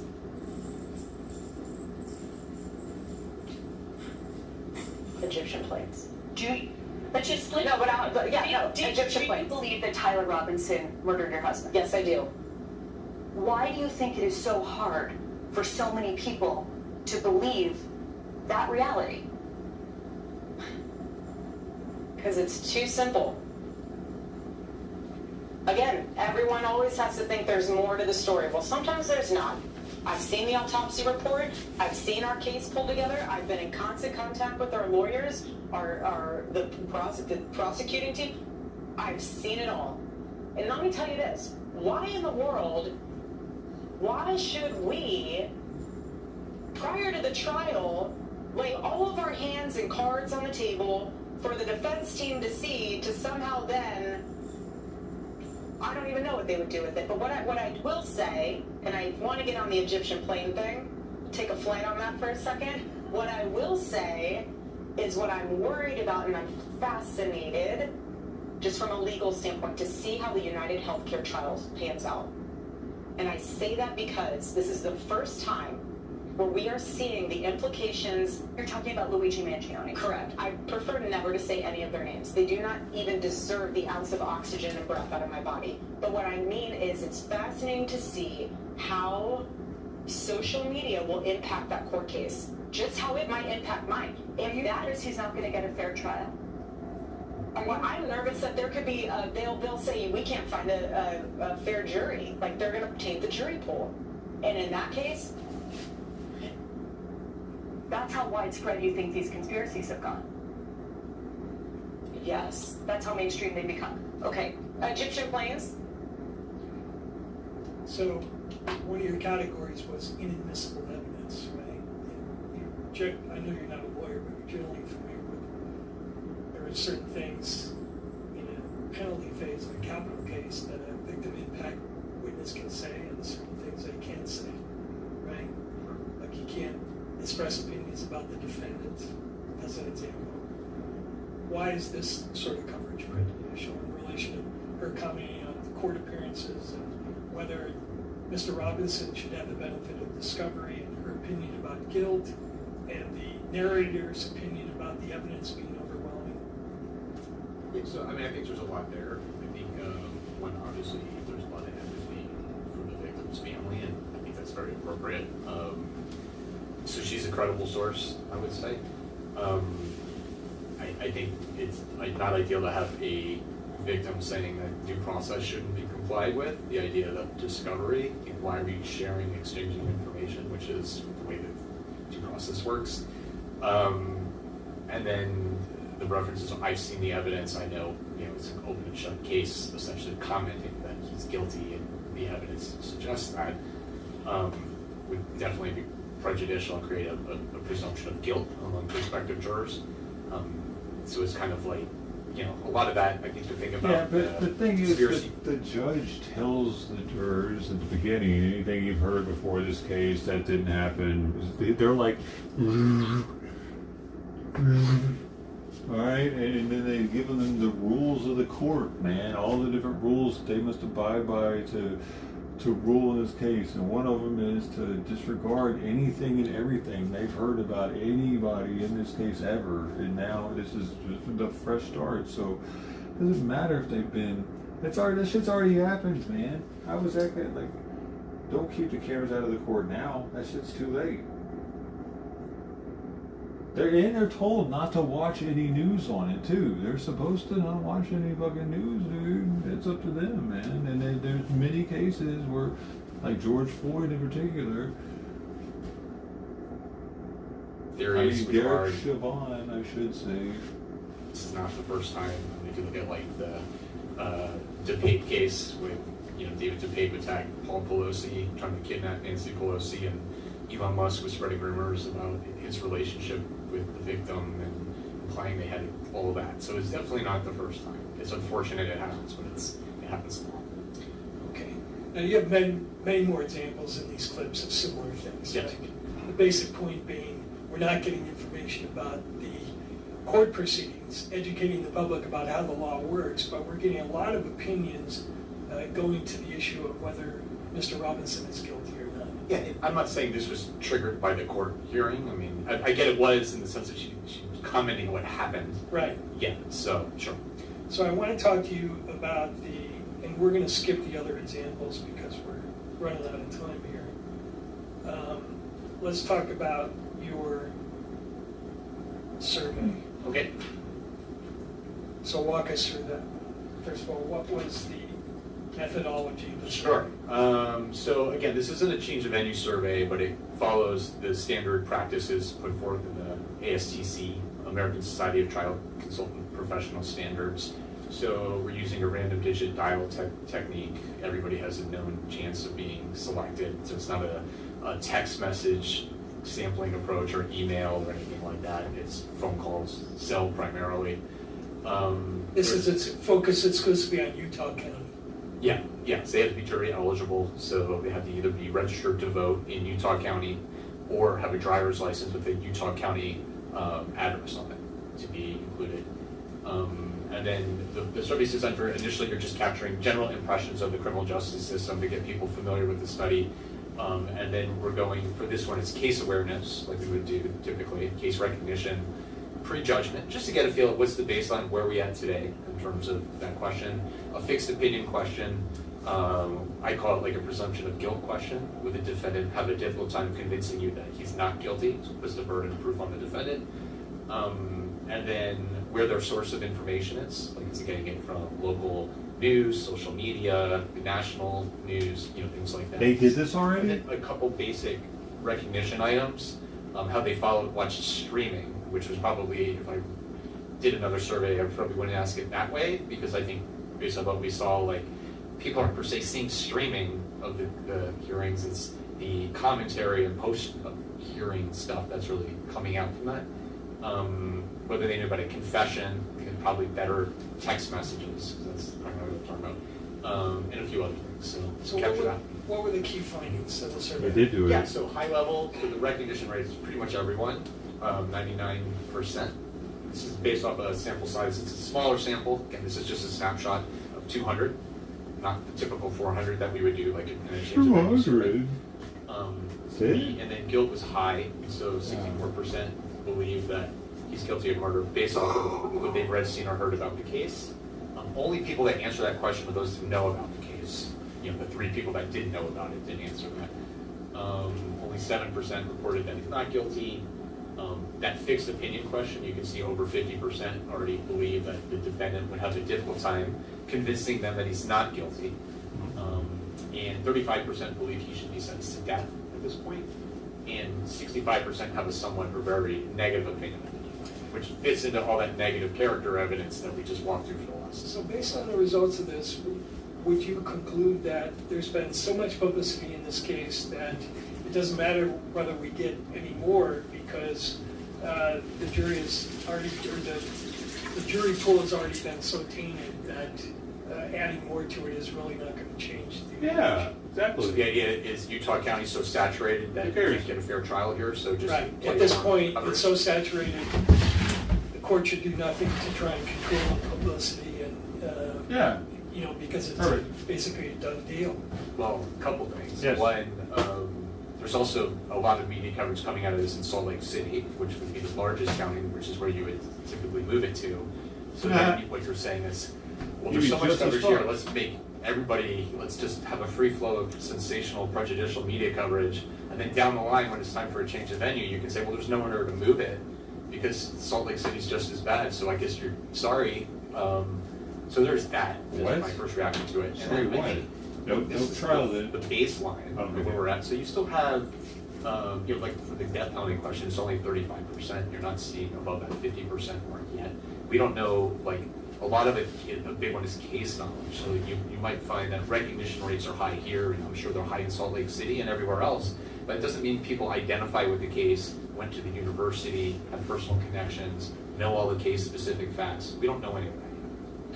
So in your survey, only 35% of those polled indicated that Tyler Robinson should be sentenced to death if he's convicted. At this point, yes. And in terms of whether he was guilty or not, you've got 64%. Right. Okay. What else about the survey? So as you'd expect, people are following the case, so people are following it somewhat or very closely. Sometimes in big counties, those numbers are lower because you'd expect in big counties there's so much else going on that it takes a lot for a case to capture people's attention. Unlike smaller communities where they're shocked and follow very closely, kind of back to the Koberger case in Idaho. And then you can see everyone's talking about it. So 96% reported that they are talking about the case or they've heard others talking about it in person or online, which also suggests that the big county is taking the characteristics of a smaller community. In terms of source, so 53% are getting the news about this case from social media. We kind of skipped that, but there's a lot of sensational stuff that's being created and clips and reels and inflammatory comments and screen captures from these hearings with comments on them as well. And then people have seen something on social media about this case, 69%. And then they've seen something on YouTube, 34%. And then 45% have seen something about the case on local television as well. Okay. What does this slide show? Yeah, so just high level, again, this case is capturing this community's attention. Despite the size of the county, 99% recognition rate. That's very, very, very high. You don't see that very often. And they're following it somewhat or very closely already, and nothing's really happened yet. We haven't had a preliminary hearing. We haven't had the big things happen. We've had pretty procedural hearings about, counsel in terms of gag orders and things like that, and they're already following it closely before the really sensational stuff starts coming down. I think this is somewhat what you already said, correct? Yeah. So you mentioned this before, but in terms of where people are getting their information from, are they picking this case up from watching live stream or through other sources? They are not. So if you go back to the prior slide from the survey, this is specifically about the case. They're picking it up from social media, local television. Those are the big ones. They're not watching a live stream. I think it was like 25% said they've seen like a clip or part of the live stream, but they're seeing news footage on local TV, which we already went through, that has prejudicial commentary about these hearings, whether it's the body language expert or the lip reader or any of this stuff. All that stuff is coming out in those sources. A higher percentage, a much higher percentage will watch the live streams once the case is started, dude. For sure, man. For sure. This is going to be one of the most watched cases on the planet if it's televised. Like if it's you're able to broadcast it. Like people saw him gurgling blood. It was I didn't even think it was fucking real, dude. For like a few minutes, dude, I had to verify whether or not it was real, even after seeing it, because it looked so crazy. Up here. I hate to do it, but I have to. So. Turning to the state lacrosse.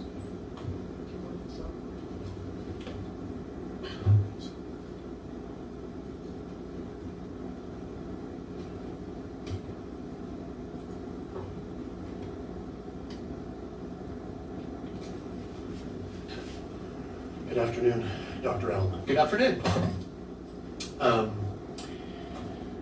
You mentioned that in your employment you work as a trial consultant. I do. With respect to that, it's more of an advocacy-related position. When I'm wearing that hat, yes. When you're wearing that hat. And this hat, you're more of an objective witness. Absolutely. We've talked a lot about today, you've talked a lot about today, we've seen some slides about the negative pretrial publicity towards the defendant. Did you research negative pretrial publicity towards Charlie Kirk? No.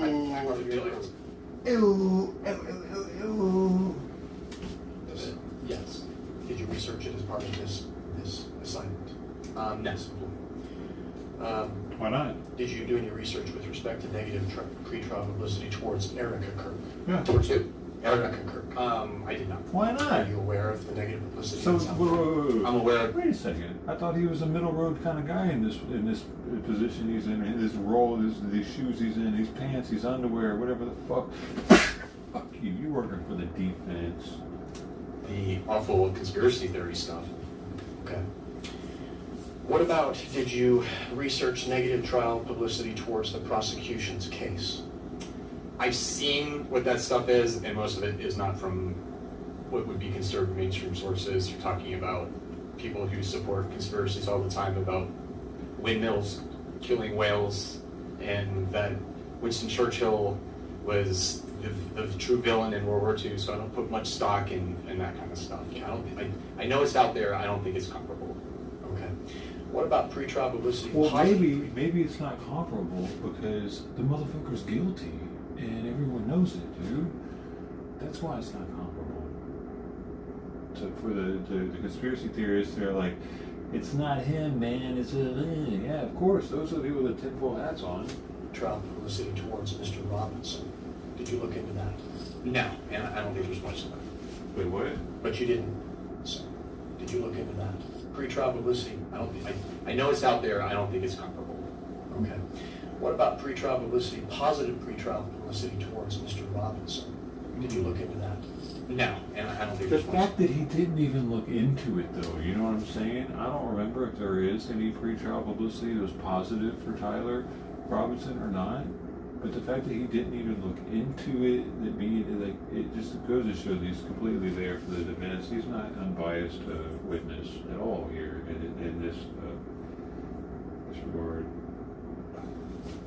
But you didn't specifically look into it? No, and there's social science literature on that positive pretrial publicity does not mitigate or eliminate the effects of negative pretrial publicity. What? Are you familiar with Professor Christine Ruva? That's her research? Her research? Oh, yeah. She would say otherwise, wouldn't she? That positive pretrial publicity towards a defendant would tend to mitigate? Positive mitigates? Yeah. You're saying she says that? She might Sure. say The it. positive She does say pretrial it. publicity She towards a says it, bitch. defendant would tend to mitigate guilty verdicts. There's very little pretrial publicity that tends to be positive, and from my experience and what I've seen, no, it does not. You have a mountain of negative pretrial publicity, you might have 3 stories that are positive. That does not mitigate a mountain of negative. It can. Okay. But it would depend on what that juror was exposed to, correct? Well, What he or she again, paid attention most to. of the pretrial publicity in cases like this is negative, so if you're implying Yeah, that. but if all the fucking juror watches is the other news sources that give the positive spin on Tyler, which they definitely are those people. Look at all those motherfuckers that watch that Diaba bitch, man. They all watch the same news sources. Balanced, I would say absolutely not. Okay. In your survey, I'm going to turn to a few And even when questions. you show them, we were trying to show them where Tyler was actually a tranny. It's on Axios, and they approve of Axios even. She still said it was bullshit and only believed their news sources. So, dude, fuck, this guy's full of shit, man. He doesn't know. He doesn't understand how crazy the left is, dude. It's number 2 in the binder there that you have. Yeah.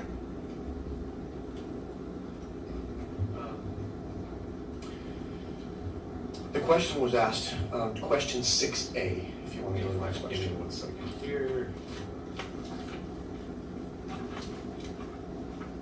Which tab is it?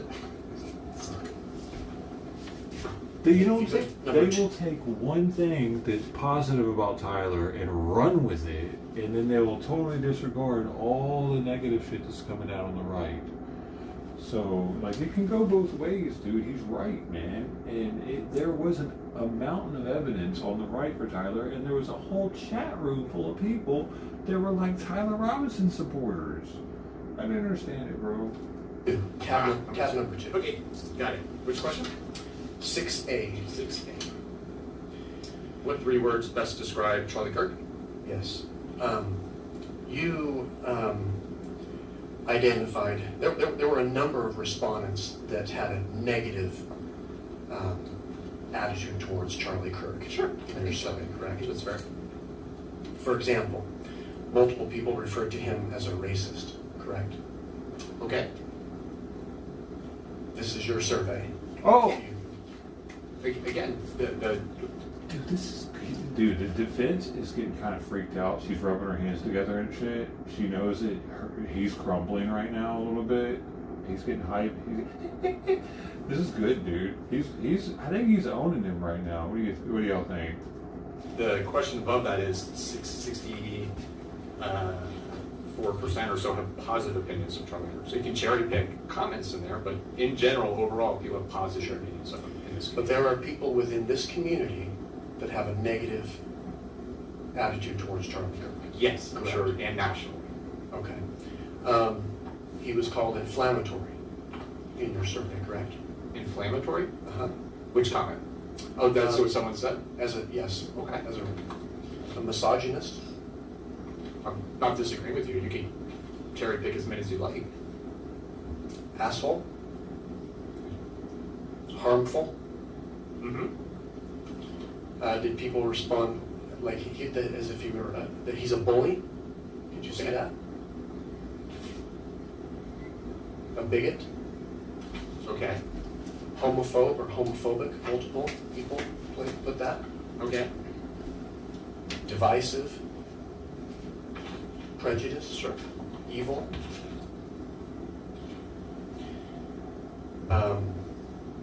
On the other hand, you asked what 3 words best describe Tyler Robinson, correct? That was question 5A. Yes. And isn't it true that a number of people responded with not guilty or innocent until proven guilty? Sure. Okay. We would like people to respond that way, correct? I what? You would like someone to respond that way. They can say whatever they want. Again, this isn't a change of venue survey. This is just measuring awareness of the case and where we're at today. Okay. Multiple people responded with respect to what 3 words best describe Mr. Robinson as scapegoat, correct? Multiple? Out of the 200, how many you got there that say that? More than one. More than one? At least more than one.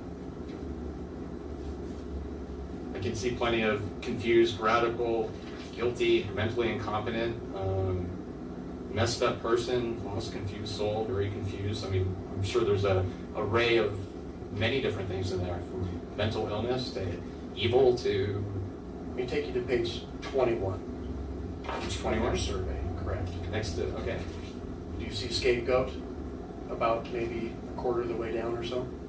I see piece of shit, sad, so bad, selfish, guilty, suspicious, troubled. What about scapegoat? Do you see scapegoat? I do. Okay. A few lines down, maybe 10 lines down, you see scapegoat, victim? Scapegoat, victim, okay. Okay. That would imply that some of these conspiracy theories out there are taking hold of people within this community, correct? Among the friends, I'm sure there's people that believe that. I never said there weren't, but I don't think that outweighs the majority of people who think he's guilty and all the other awful things. And remember, Charlie Kirk is not the one on trial in this case. It's not going to be about whether Charlie Kirk is guilty or whether he should be, what that punishment should be. It's about the defendant. So in the majority of opinions towards Charlie Kirk is community are positive. So there are people that have negative. Okay. Would you agree that negative publicity towards a victim has an impact on prospective jurors? Not in the guilt phase, maybe in the sentencing phase. Not in a guilt phase? Not in the guilt phase. I don't think that whether or not they have a positive opinion of the victim implies whether or not the defendant is guilty. Well, I mean a negative opinion towards dude, all right, by the way, O.J. Simpson was let off. This just came out. These women were in the jury. They let O.J. Simpson off because the Rodney King beatings, dude. They weren't gonna. Anyway. There are interviews of these ladies on YouTube, and they admit to it. They said, "Yeah, no, hell no, he wasn't gonna be guilty." I got a fucking fly in here. I gotta get this fly out of here. Hold on.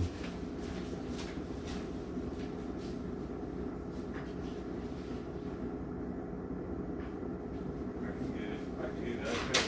I just gotta reroute and. Come on, let's go. No, let's go. Fuck! Fuck, go that way. Not that way, you motherfucker. Not that way.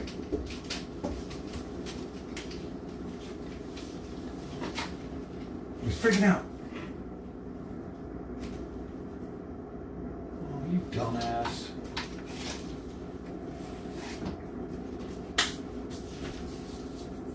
You're fucking up everything, Fly. I'm doing something.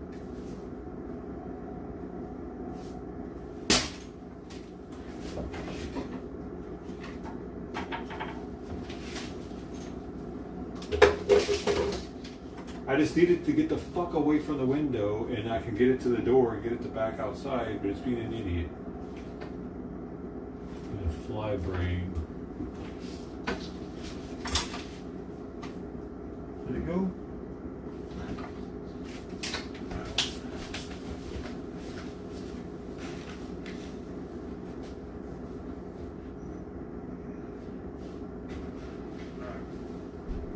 Did it? Dude, I'm a fucking expert at that shit. I knew I could do it. I knew it wasn't going to take long. Because I am really good at that. Towards the victim. Yes. Does a negative opinion towards the victim Does that mean? weigh into the mind of prospective jurors when they come in? So if someone thinks that Charlie Kirk was a divisive figure because of what he said publicly, that the defendant's not guilty? Sure. Well, could that have an effect on the verdict? I don't think it will. What does the literature say? Just what I was getting at, dude. Like, you know what I'm saying? And that was a totally different thing. They didn't even care about anything about Nicole Simpson. You know what I'm saying? They did not like Nicole Simpson. They just didn't like white people, dude. And that mattered. That made them fucking different on the not guilty. I don't know of any literature that would fit that scenario. So it could Question definitely 6B happen. asked about That's all I'm whether saying. someone has what's your It opinion has of Charlie happened. Kirk? Two of the potential responses was someone In a case that was televised. Right. 25% of the people in our community in this snapshot have a negative opinion towards Charlie Kirk, correct? 66%, 63% negative, 25%, or I'm sorry, 63% positive, 25% negative. So 25% negative. Thank you. And just quick, I'm not saying change the venue. Objection. Non-responsive. Doctor, this is not where you get to make statements. You can respond to questions, and that's something we do to make sure it's balanced. So I'll ask you to respectfully do that. Yeah, doctor. You should know better. Now, question 2A Fucking reads the moron. following. Now, I'd like to ask you about an upcoming jury trial in your community. Back in 2025, Charlie Kirk was shot and killed during an event at Utah Valley University in Orem. Tyler Robinson was later arrested and charged with intentional first-degree murder. Have you read, seen, or heard anything about this case?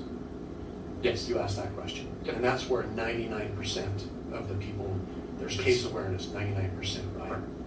But that question doesn't really help us with respect to can Tyler Robinson get a fair trial in this community, correct? Case No. awareness? I didn't ask that question. That's not the purpose of the question. The purpose of the question is to identify what the recognition rate is, how many people are familiar with the case. That's the purpose of that question. Okay. So it doesn't relate to whether or not he can get a fair trial. People know. Dude, he's blinking a lot. And we just heard earlier, one of the testimonies, or not testimony, a news agency had a facial mannerism expert or whatever. He was talking about people that blink a lot and shit. He's blinking a lot. Awareness of it. I don't think I said that. Fairness. That's fair. He's blinking fucking so much, dude. Blink, blink, blink, blink, blink, blink. He's on a marathon. Oh, now he's thirsty. His throat's getting dry. Dr. Edelman, what is your understanding of the purpose of this hearing? Of the motion in question here today? To the question being towards whether or not there should be television cameras in the courtroom. And why does it matter if there are televisions in the courtroom or there's pre-trial publicity?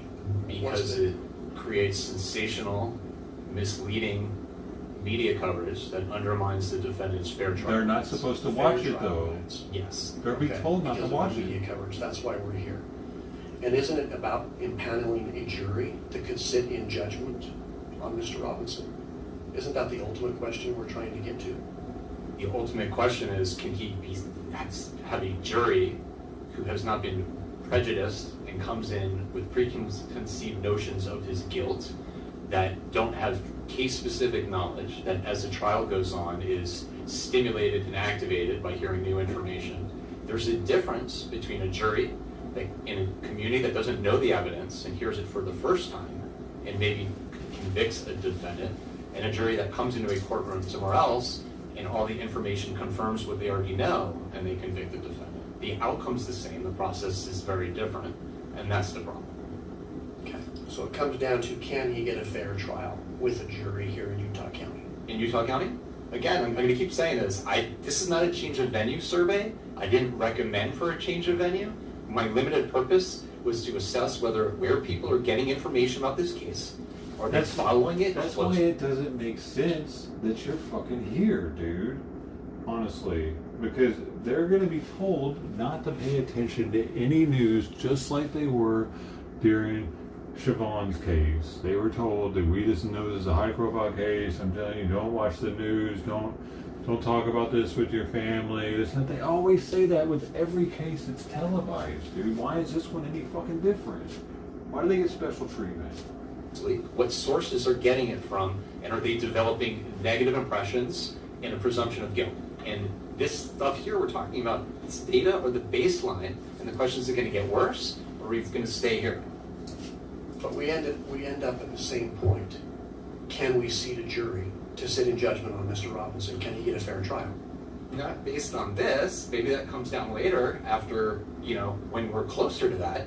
The question that this survey was designed to measure is, where are people getting the source of their information? Are they seeing prejudicial pre-trial publicity? Are they following it closely? And what impact it's had so far? And what's the baseline? So leave cameras in the courtroom, and then you get more of the stuff we just walked through.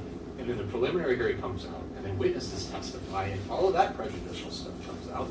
And then there's more negative pre-trial publicity. And now we're back here in 6 months or a year, whatever it is, and we are talking about change of venue because everybody in this community has been saturated. And the numbers you see in the survey, like guilt, is now 70-80%, and prejudgment on sentence is over 50%, and everybody knows prejudicial details. That's what we're trying to avoid. Fair enough. But the ultimate risk that we're getting to is whether or not we can seat a jury here. That's why we're asking these questions about what are the effects of cameras in the courtroom. I disagree with that. I think you can always find 12 people in any venue to raise their hand and say, yes, I can be fair and impartial. If you look at Rideau v. Louisiana, it was the most prejudicial confession the Supreme Court could imagine. It was recorded in the sheriff's office, put on TV, and all those jurors, 12 of the jurors, all of them said they could be fair and impartial. 3 of them had seen that confession. What are we doing the Supreme here? Court said no. So just getting people to say they could be fair and impartial, I see it all the time. I do it you're as an saying they advocate weren't on actually jury fair. selection. It's a common thing. It's easy to get people to say, I can say set it. this aside. It doesn't mean they can, and there's no evidence Right. in the social science literature that supports that they can, particularly when they have case-specific knowledge. But you can definitely explain to them the law requires you to be fair. Can you set it aside? Yes. So yes, you can Yeah, find but 12 people here or anywhere. That's up to the lawyers to make sure they pick the right fucking ones, dude. Then that makes it. That's the game that we always play, dude. You gotta figure out the ones that are wanting to be there because they wanna do a certain thing there. They have it. Question 3AI. You wanna write a book about it afterwards? Sure. This is the question about, you referred to this earlier on direct. Given what you have read, seen, or heard about this case, would Tyler Robinson have a difficult time convincing you that he is not guilty of intentional first-degree murder? You asked that question, correct? Right. So it's based on what? Yes. Now, you would acknowledge that this question shifts the burden to Mr. Robinson, that he has to prove his innocence. Oh, I'm sorry. Which one are you talking about? He said that earlier. Yeah. So that is a question that a judge in Intentionally. Tennessee came up with. Yes, and it's a measure because people would say they could be fair and impartial. In the jury selection, they expressed bias and said they could be fair, and then he said, well, could you put the media out of your mind, or would the defendant have to prove that he's innocent? They go, oh yeah, he couldn't change my mind, but yes. So it was an inconsistent answer. I thought it was an interesting question, and it correlates better with other variables in surveys than can you be fair and impartial. So I use But it does shift the burden to well, for the jurors, question. they think it shifts the burden. It's not telling them the burden is shifting. I don't think the question shifts the burden. I think the question is, would people already hold the defendant to that? Okay. And it's your experience that that question was asked in Tennessee? But it's kind That of tricky question to correlates ask the with things question like case to knowledge, answer. strength of opinion, and all these factors that you would expect the question to correlate with if it's a valid, reliable question. In contrast to, can you be fair and impartial, does not correlate with any of those things. So people with a lot of case knowledge are just as likely they could be fair and impartial as people who don't know anything about the case. So that would be considered a questionable, like the validity of that question as well. Okay. Take you to question 7A. 7. Yes. The prosecution is seeking the death penalty for Tyler Robinson. If Tyler Robinson is found guilty of first-degree intentional murder, which sentence do you believe he should receive, the death penalty or life without the possibility of parole? Are you familiar that before, if Tyler Robinson is found guilty of aggravated murder, which is the actual name of the charge here, sure, it would then go to a sentencing phase. Right. On the question of death, correct?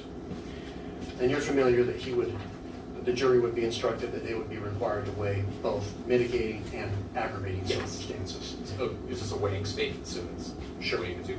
Before deciding on the question of death or life without the possibility of parole, correct? Is there a reason why you left that fact out, that the jury would be told that they would have to weigh mitigating and aggravating circumstances? Yeah, so again, this is a snapshot. This is not, it's, for example, I wouldn't read an instruction in a survey about the presumption of innocence. You know, there's like, if you look at the ASDC standards, you're not supposed to do that. This is where people are at today. It's a snapshot of their bias. It's not, oh, I think you should get the death penalty, but you've now explained the entire system to me, so I've changed my mind. I don't think you should get the death penalty. Well, isn't it true that if you were to explain to them that there's mitigating and aggravating factors to be weighed, that the number of people who would support the death penalty, who would respond yes on this question, would go down? Why do you say that? Because you would have explained further process. So explaining the process means that they change their opinion? Do I then have to... If they were instructed in this question, they are to weigh could. mitigating and aggravating circumstances before coming to a conclusion. The question... Would that tend to depress the number of people voting for death penalty in this snapshot? I think you'd get invalid data potentially. First of all, you'd then have to explain how to do that. You'd have to explain, well, they don't know what the mitigators are. Then you'd have to ask like death qualification questions. Well, I think I could consider mitigation. Okay, under what circumstances? Oh, if it's self-defense. Okay, well now let me ask you another question. What about a case of intentional first-degree murder? Could you consider life then? But well, no, now I can't. So all that stuff you'd have to include, which creates complexity, and that's not the purpose of this survey. This is not jury selection. The survey's not designed to be jury selection. It's not designed to be death qualification. It's where are people at today? And people have opinions, and that's what this is capturing. This person has an opinion that he should get a life sentence. This person has an opinion that he should get death sentence. That's based on what they've read, seen, or heard about the case. That's what I'm measuring. Understood. But important critical details are being left out before someone would be charged with making that decision, death or life without the possibility of parole, correct? I mean, that, again, if this was a change of venue survey, maybe I would say, like, here's an important mitigator that's coming up. And then when the juror says, like, I think you should get a life or death sentence, ask a question about a mitigating factor and see if they could consider that or if they could weigh it. But that's not the purpose of the survey. And maybe if it comes to that, those are things that you would typically put in this conversation. But that's not the purpose. Are you familiar that in the state of Utah, if someone is convicted of aggravated murder, that there is certainly the possibility of death, life without the possibility of parole, but also 25 years to life with the possibility of parole? Are you aware of that third option? I wasn't, but sure, okay. Should you have put that, had you been aware of it in your questionnaire? Huh. Your survey? I mean, I think most people, from my experience of doing these and getting, the bigger thing is people are fearful that life without the possibility of parole is not actually life. And they're worried that that person will get out. So giving... Yeah, but still, I would like to know how many fucking weirdos think that he should get out in 25 years. You know what I mean? And we don't have that number now out of his 200 because he didn't want to include it in his left-leaning, defensive, biased, bullshit survey. That's what we're getting at here, buddy. Death penalty universe. It might take the life without the possibility of parole, and some of those people might say life for 25 years. But I think someone with death is going to say, no, I think I would just give them life on 25 years. Okay. But it's another option that could have been there. Probably should have been included. Should have been there. You can, sure. Fuck you. I don't know if I would. Should have been there. I still, maybe I would just say life, or life without the possibility of parole, or what? Perhaps. What? Okay. So you've talked about how surveys like yours, they're snapshots in time, right? And surveys can't predict future conduct. Is that fair? Well, I mean, it depends on the survey. Like some surveys may, like if you ask people about if they're going to vote in the next election, and there's data there, it could predict whether they're going to vote or not, or something like that. It just depends. Okay. But you would acknowledge that your survey here, it's a snapshot of people's awareness and feelings in the community today. Yes. It doesn't represent real-world experience and what a juror would experience if they were summoned to jury and selected to be part of this jury. So does the survey capture whether how a juror will react as a juror? If they were to hear the evidence in a court of law. No, I mean I would think of this more as a snapshot of the community, and then what the social science literature tells us. So we know, for example, people who have a lot of case knowledge are much more likely to convict and process information and be consistent with how they see the world. So if they already think he's guilty and they already know all the evidence, they're more likely to interpret the evidence in a manner to support that position. So we do know that, so you can kind of look at this and extrapolate from the survey data in that manner. But it's not designed to predict, okay, this means these 12 jurors will disregard the evidence and acquit him or convict him or anything like that. That's not the purpose of the survey. So the purpose is quite limited in reality. Yeah. That's not so at all. I mean, you're limited. It's your opinion, I guess. I'm sorry. But it doesn't predict future behavior. The survey is designed to see where people are at today and make an assessment of whether or not cameras should be in the courtroom or not. And you're talking about like a change of venue survey and whether jurors will be fair and impartial in a year from now or what have you. I don't quite get the connection of how that question is tied to whether there should be cameras filming things and then making speculative conjecture about whether someone's great muscle is flexing in the right way. So let me ask you a question. I've asked this in various ways. What's the risk of cameras being in the courtroom if it doesn't ultimately turn on seating a fair and impartial jury to sit in judgment on Mr. Robinson? So what is the risk of inundating the jury pool with highly prejudicial, sensational media coverage that characterizes the defendant as guilty, a monster, a psychopath, a sociopath, and so on? What's the risk of that?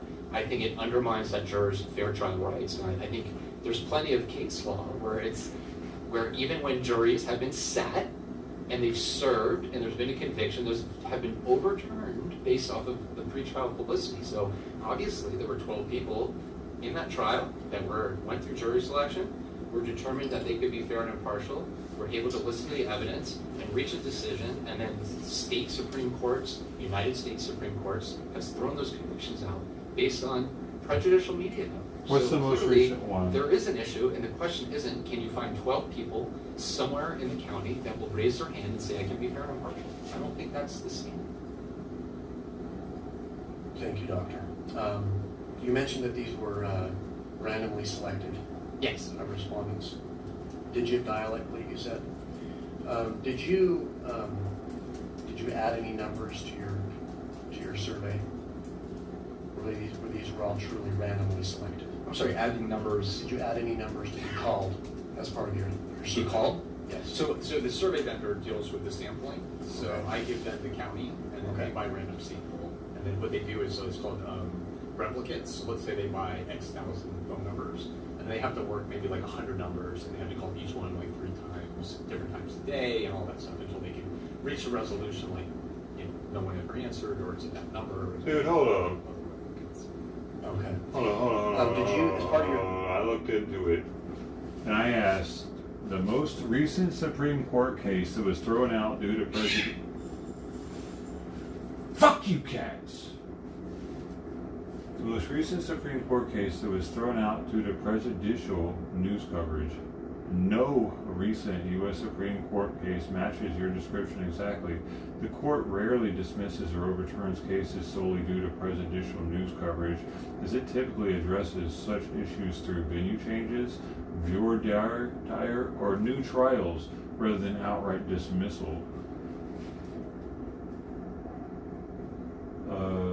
It says historic cases like Shepard versus Maxwell reversed a conviction due to overwhelming presidential pretrial publicity and corrupted the trial atmosphere.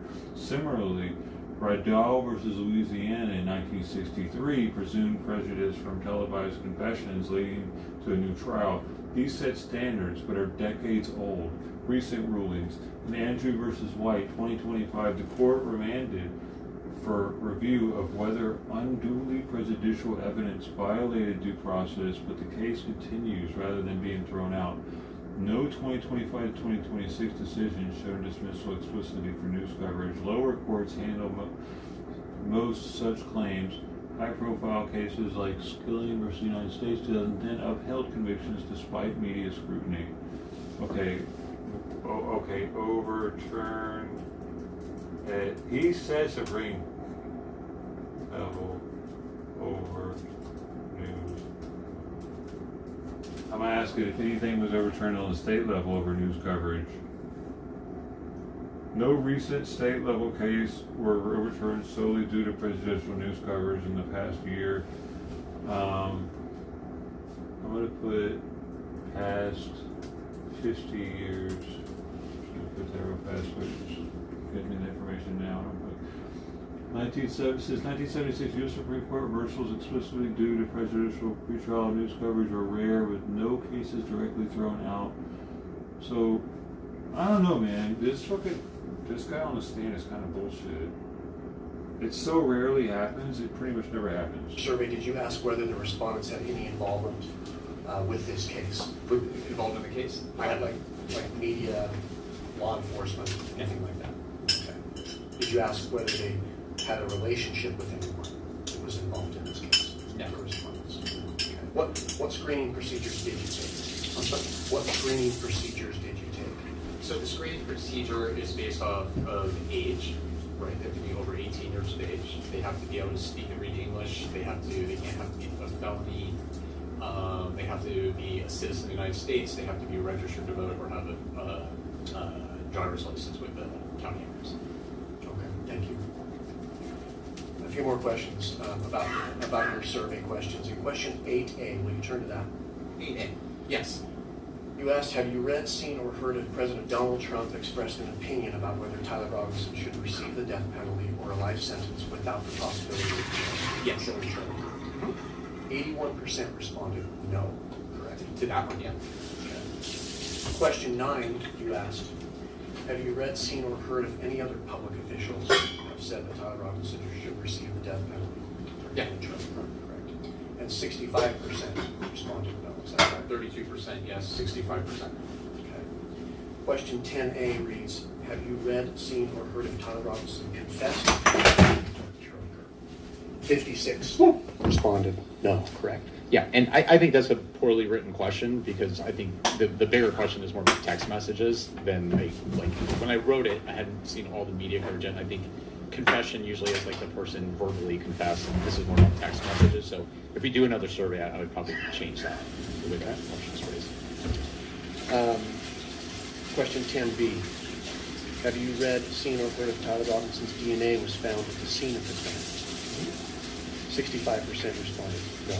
Yeah, I mean, I think your point is great in that we're not at a point where everybody knows all these prejudicial details, and we haven't started yet. These are the numbers of the baseline, and the idea is to prevent these numbers from going up. I think that's ideal for you and the defense and everyone, is for jurors to be not aware of all the details and facts, and that they base their decision on the evidence, not what they've heard in the media. So having low numbers on these things is a good thing.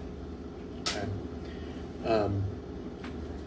The media that we watched on your direct examination, almost none of it was live streaming from the court proceedings, correct? Correct. It was third parties' commentary on the case. Which is what worries me, not the live stream where very few people are watching. Sure. But that's correct, right? What we were watching commentary on the courtroom proceedings. Right, so they're taking video from the courtroom or images and then telling the story of what happened in that courtroom proceeding using the images or the lip reader to tell you what the defendant said or his body language based on his movements and all those things. Yeah, so that's what worries me. It's not a neutral, sterile, here's the live stream, no commentary, come here if you want to see what's happening and take away, so you're educating the public. It's here's an opportunity to create sensational media coverage. So. For the person who wants to actually get accurate information, what's happening in the court, where is the best place for them to go? I mean, to me, it's like we got accurate information for decades without live streaming. They're called journalists. And they would come and they would write stories and we'd read about them and hear what happened. We don't need to create a circus-like atmosphere or reality show out of a trial. What's the primary source that they would go to for accurate? To accurately see what's happening in the court, where would they go? For who? What are you asking? For the average citizen who wants to follow the case. Well, I mean, that's complicated. So, like, a lot of people get their news on social media, right? Or podcasts. But that social media is also sharing information and content from traditional networks that now have to create more sensational content instead of maybe more quality content, because you have to get clicks and based on an algorithm that's focused on sensationalism and reactions. So you're trying to create content to get attention there. So, but that person that wanted the most accurate depiction of what's going on in court would be to come to court, correct? To come to court? That would be great. And watch the proceedings. I guess. Sure, yeah. Well, yeah, that's where it's happening, correct? Yeah. And short of that, a live stream would also provide that if someone tunes into the live stream. If it was live stream with nothing else, because you basically have about 25% or so or less watching the live stream. So, and the other interesting thing, if you look at the live stream, it's a forum. All these people are coming to it and just spreading misinformation and conjecture. Oh my God! Conspiracy theories and the firing squad and people are talking. And those are third parties that this court can't control, correct? That's on the live stream. That's not on the third parties. That's just if you look at I guess. It was like Court TV, just the live stream of it, and you watch waiting for the stream to start or during it. It's just a forum of just spreading information that is not accurate, I would say. I'm sure we'd all agree if you looked at it, it's not accurate. But again, it's not like the majority of people are coming. If you balanced it and said, okay, well, 80% of the people are getting their information from the live stream, and very few people are watching all the sensational stuff, so the costs outweigh the benefit. But this is not the reality. The reality is most of it is sensational media coverage that's being created from the live stream video, and then you get what we saw. It's not like people are coming to the courtroom or watching neutral live stream and then, wow, I learned so much about the courtroom process. It's not what's happening. But it's not the live stream video that's causing this content by third parties. Well, how they're pushing it out, correct? How would the content exist otherwise? The video of it. That is the source of the information. Take the live stream video, and then rather than reporting on what happened, we'll say all this evidence was introduced in the hearing today, which is false, it wasn't. And it creates the impression that there's all of this prejudicial evidence, which is not evidence, and no one's relying on stuff in these hearings, and that's not what's happening. So people are being misled. They're not being given accurate information. Okay, but that's created by third parties, not this camera that is behind me live streaming this proceeding today, correct? Yeah, and it's going to happen anyway. I don't really get the point. What do you mean? What do you mean you guess? I don't quite understand the point. So you're saying yes, there's all this prejudicial stuff is coming from the live stream, and it's creating all this prejudicial media content. but it's not from the live stream. It's not that guy A over there. third it's somebody party is else. taking the live stream, which was the accurate recording of what's happening today, and then they're taking that and creating something, correct? So they're taking accurate information and then distributing widely misinformation. So a small percentage. That's is the what accurate you're information. suggesting. That's okay. I mean, The again, live- yeah. I think if you just watched the live stream and there was no commentary on it, and in a perfect world, none of those things happen, then yes. But that's not the world we live in. And if you say there's no But it limit will on be. the third parties using it, then that kind of defeats the purpose of the idea of just having a neutral watch. And to your question, have you seen any video footage or video clips of the courtroom proceedings from Tyler Robinson's case, for example, on Court TV, YouTube, or social media? 74% of the people responded no. Well, that's my point, is they're not watching the live stream. They're watching the news reporting on the live stream, like on TV, like all the stuff we just walked through. Exactly. That's the stuff they're seeing about what's happening. They're not watching the neutral live stream. They're not just saying, here's this sterile live stream of what happened today. They're watching this stuff. That's the stuff they're seeing.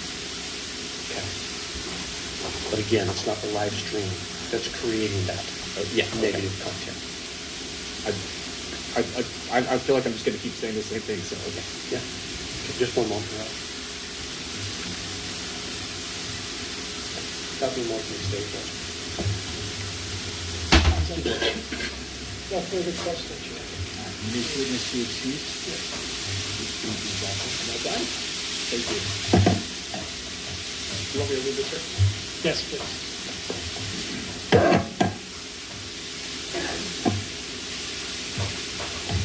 Judge, in terms of a time allotment, I have discussed with the state that they are not going to take their 2 hours. I don't know how that would affect my time limits, if at all, but I just wanted to let the court know that. I think their witness is going to be very brief. All right, I see. So the parties, what are thoughts if so you were intending to call the other doctor as your other witness. Exhibits have been submitted. I read that the doctors, she had a 36-page report in your original motion, is that correct? That's right. Well, I want to provide both parties equal amount of time. So what I'm proposing is that we turn to the state to their presentation of evidence, and if there is time remaining, returning to the defense to call the witness as well, and see what time we have and take it from I there. still think I have some time left, but more 2 hours or no? Well, including cross-examination, we're about 5 minutes over. Oh. But that's my accounting of time. But we can proceed in that matter, returning to the state, allowing them to present evidence, and if there's time remaining, certainly we can return to you. Thank you. All right, thank you, Mr. Burke. To the state. That state's witness time? Is he gone? Is that idiot gone now, finally?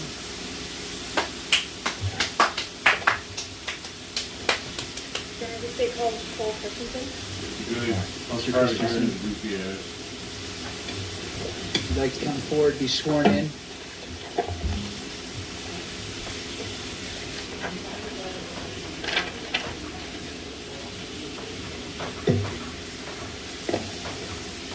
All right, have a seat.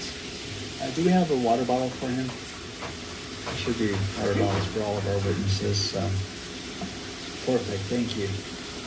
All right, sir, if you'd like to make yourself, situate yourself, and then after you're seated, pull the microphone close to you.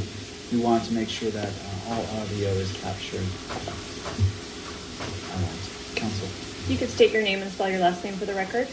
Cole Christensen, Christensen. Where are you currently employed?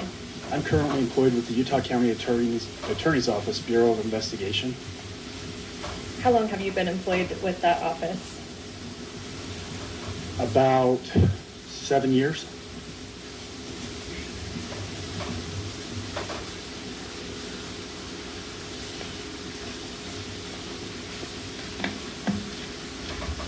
Sorry, give me 1 second. Have you been specifically assigned to this case, the Tyler Robinson case, in your capacity with that office? Yes, I have.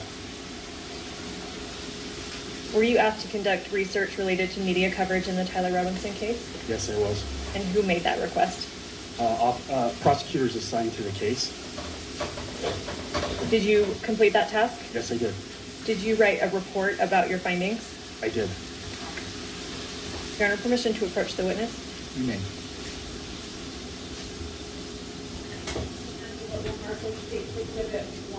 Okay. Recognize that? Yes, I do. What is that? That's the report that I created from the assignment that I had. Your Honor, pursuant to a stipulation by defense, the state would move to admit State's Exhibit 1. Defense, that's my understanding. Is that correct?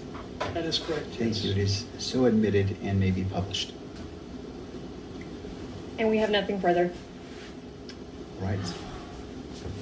To defense.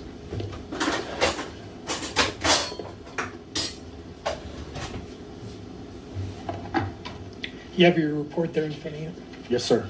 Part of your report says that you were trying to, your primary focus was identifying negative pretrial publicity toward the prosecution, right?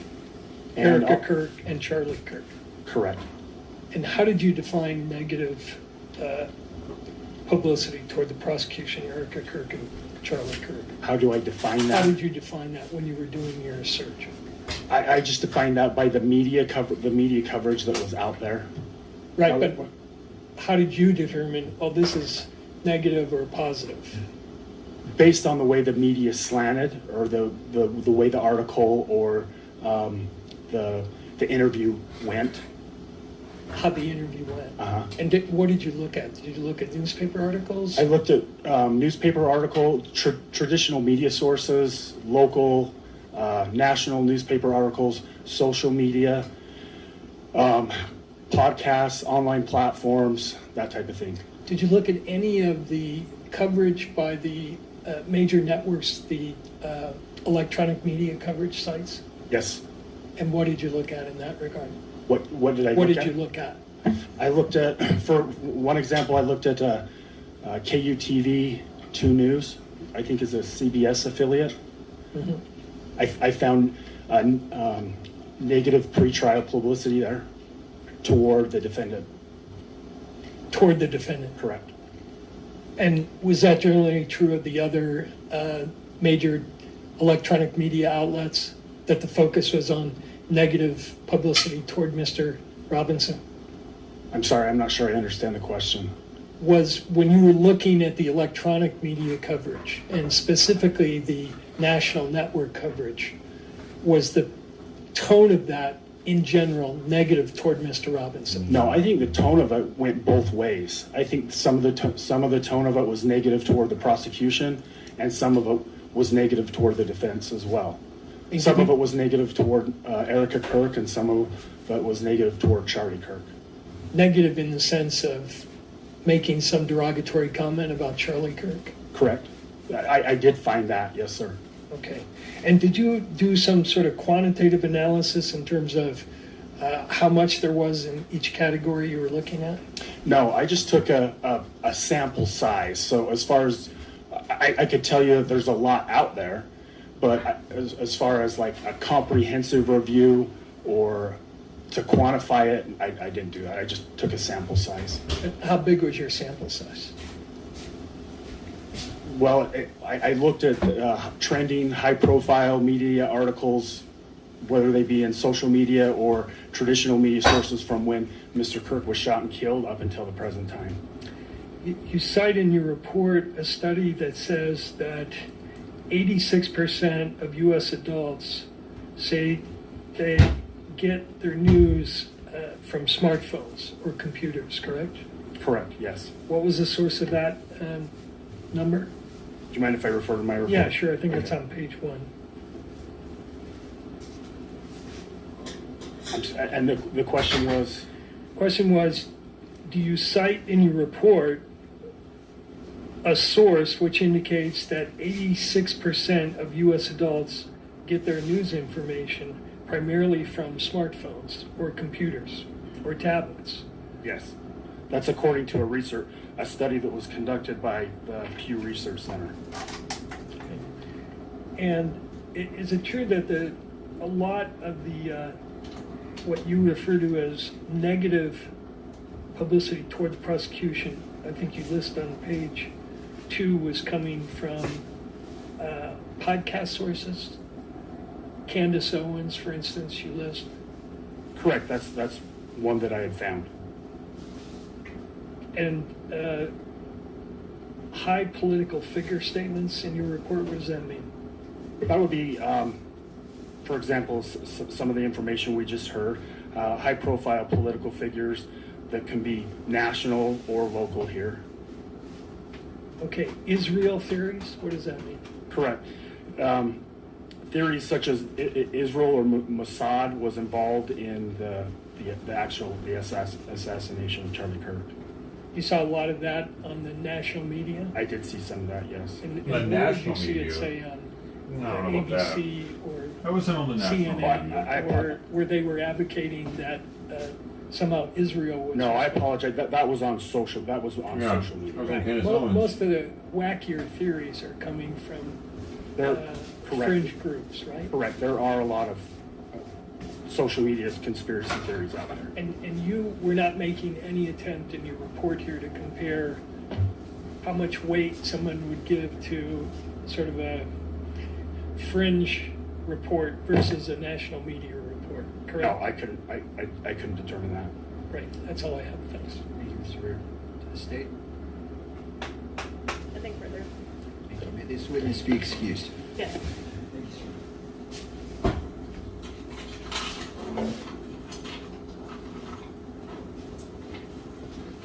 To the state. Judge, for this hearing, this is all we have. For our state's evidence. Right. Is Do you this- see your time to defense? Yes, so long as we were able to wrap this up today with argument as well. All right. So just to provide some guidance, it's 3:20. We've been going on for about 2 hours and 20 minutes. We're going to take a brief 10-minute recess to allow people to stretch. And how we'll handle this is we'll return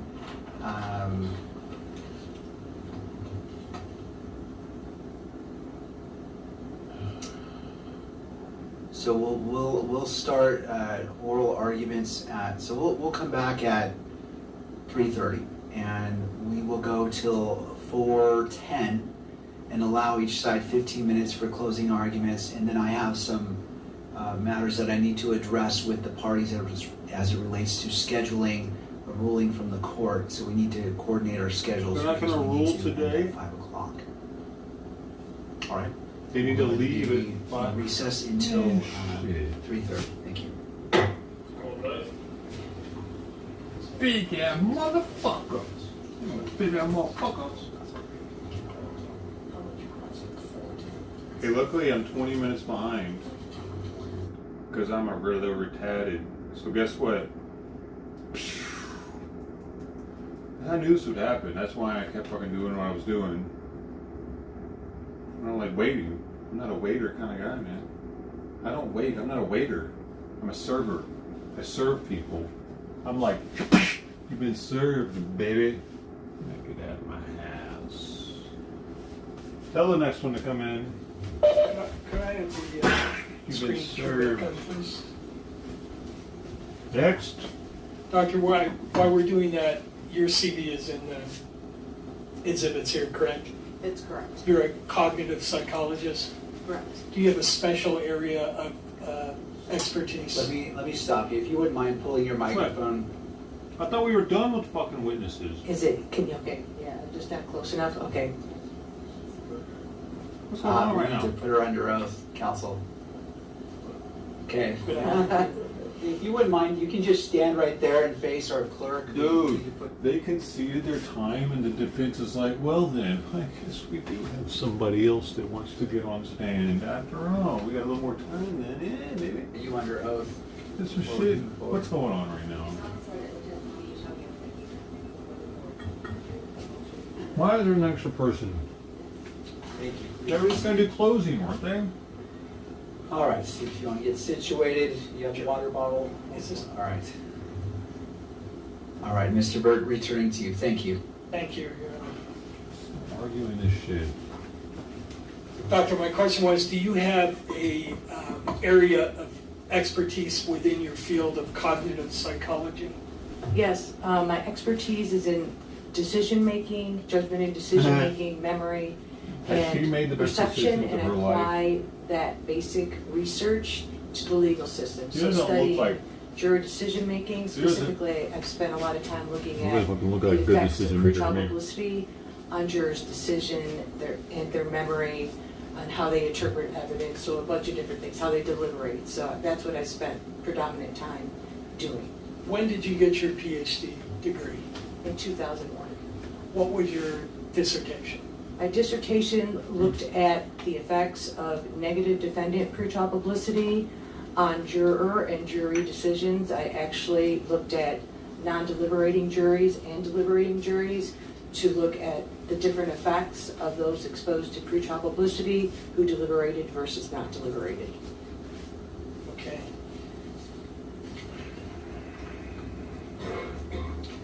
And was your dissertation published? Yes, it was. Since that time, have you published a number of studies on the effects of pretrial publicity? Yes, I have. And my most recent was published just recently in 2006. How many studies? 2026. How many studies have you published just on that topic? I don't know. I could count them. They're not numbered on my CV. Let's say 15, 20. And I've also done a couple of reviews, book chapter reviews that have also been peer reviewed. Okay. You, in addition to the two reports that are in evidence, also prepared a very lengthy PowerPoint presentation, correct? Yes, I did. And you know, we're not going to have time to put that on. I understand that. Okay. If I could bring up, I don't think I'm hooked up yet for some reason. See the screen, but I'm not on it.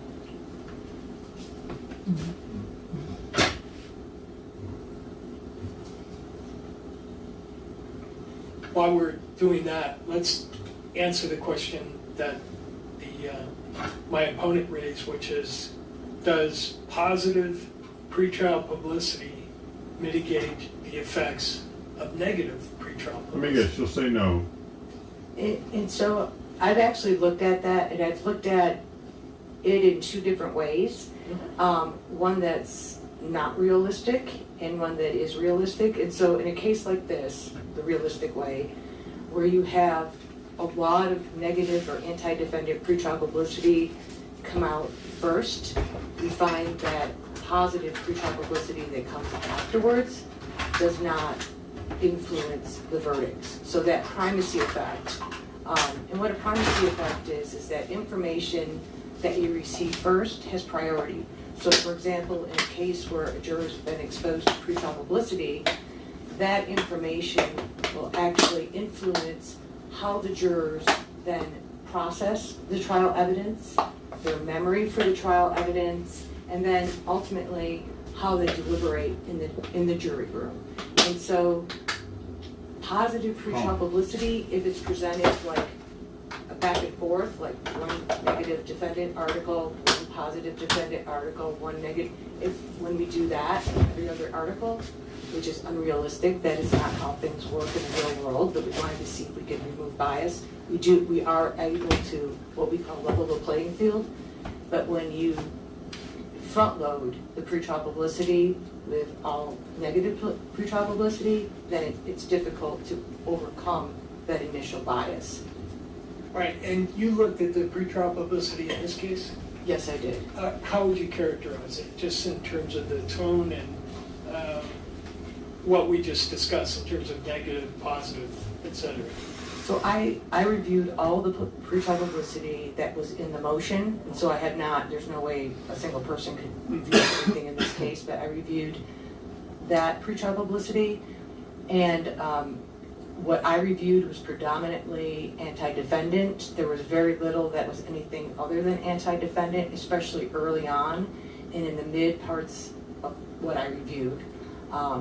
It was predominantly anti-defendant, looking at the defendant, again, like Dr. Edelman said, painting the defendant in a negative light, dehumanizing language, accusations of guilt, and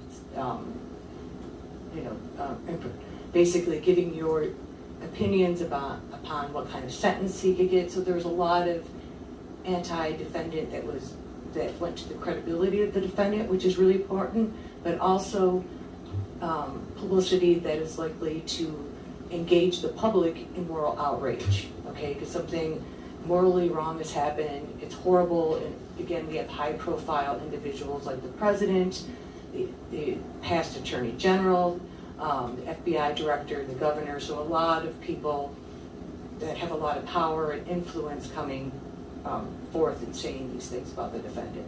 What does the research show when you have a situation where high authority figures, the president, the vice president, the governor, the attorney general, the head of the FBI, are putting out anti-negative publicity on the one hand, and on the other, you get these wild conspiracy theories from fringe podcasters?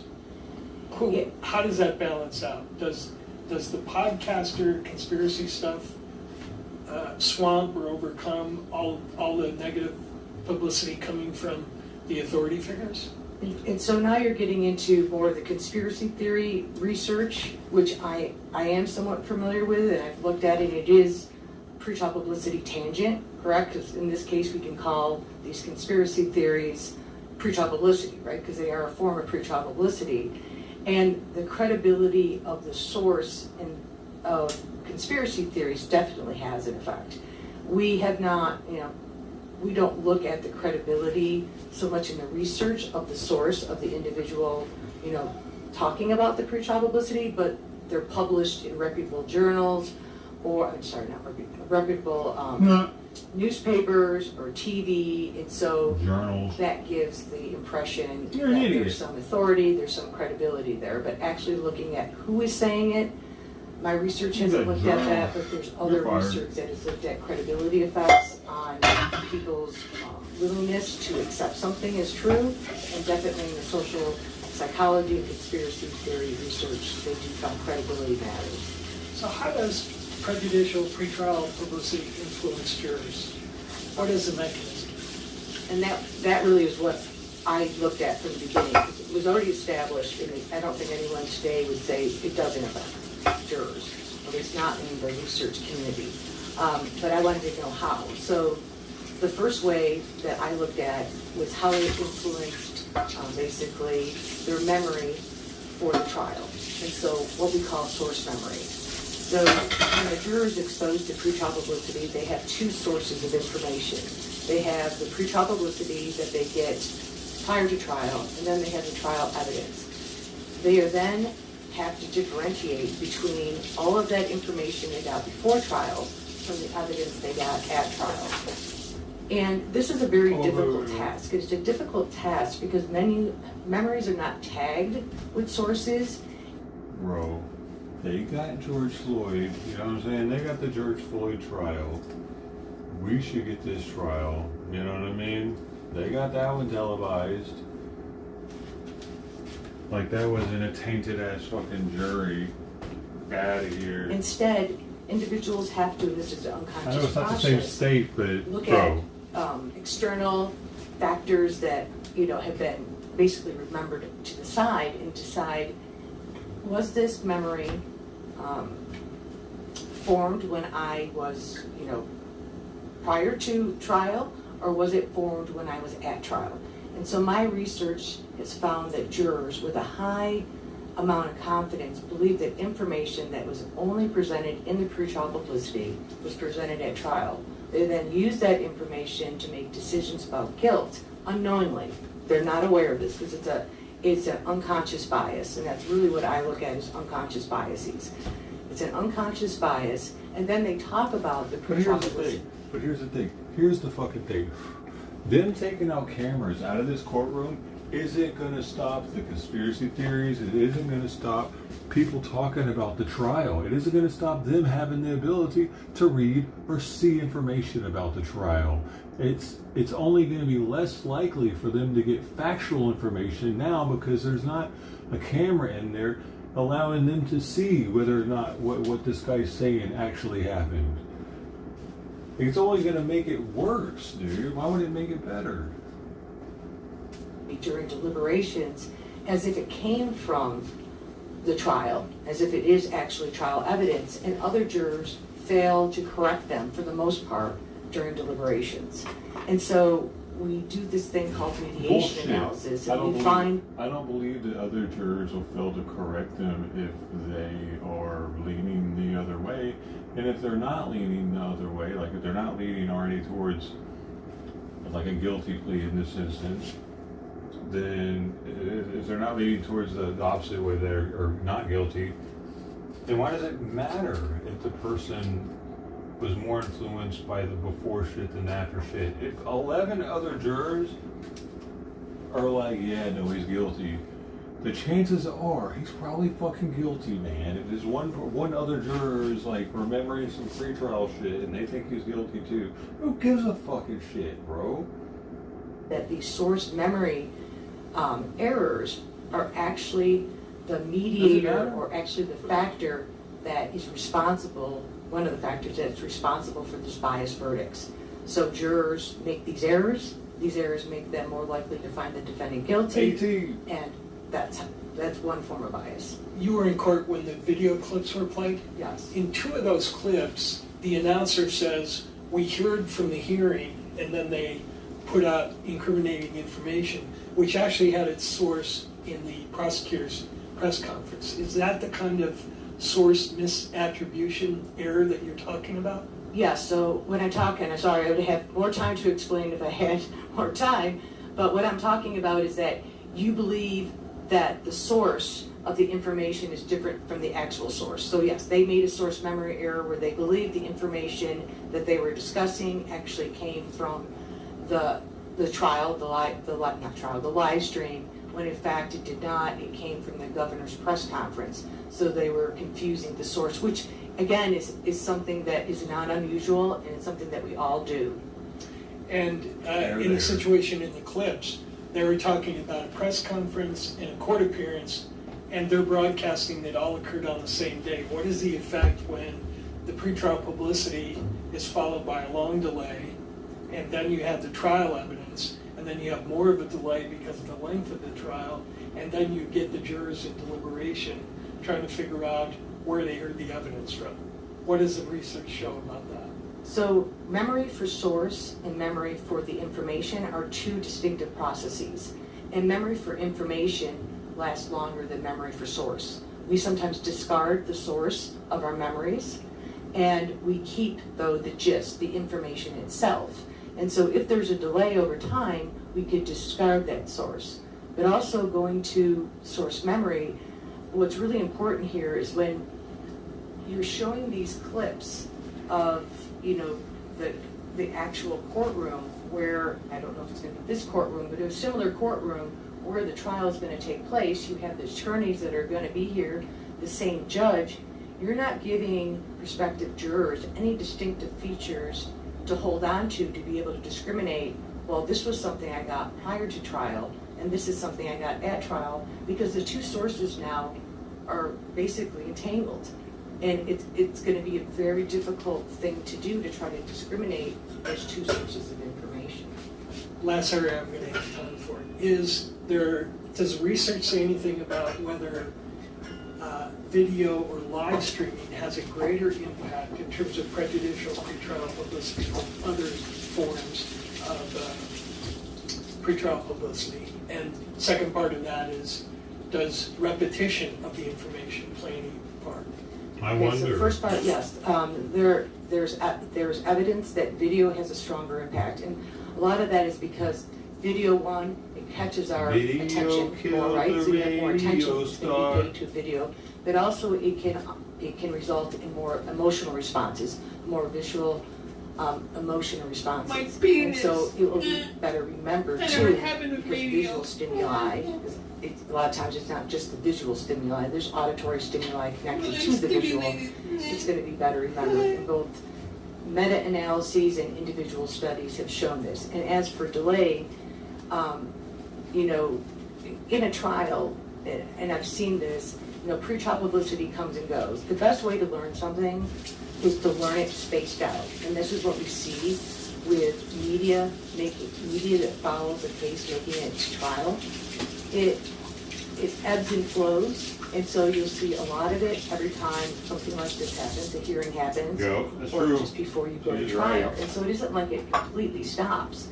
And when you have this spaced learning and this high repetition, helps to learn. think about what your professors told you in school. Space out your learning, repeat. This will result in very, you know, But these are very gonna happen- long-term memory. These are gonna happen anyway, dude. If the cameras, this is all about whether or not cameras are gonna be allowed in the courtroom for pre-trial, for jury selection, whatever. And the thing is, even if the cameras aren't there, it's gonna be news. They don't need, like, they just, P. Diddy, every night he had some new artist sketch of him and shit, and they're talking about him. Like, what's the difference? For the information, a very strong and long-lasting memory. Thank God we're leave some time for cross-examination. Let's stay. Mr. Burke.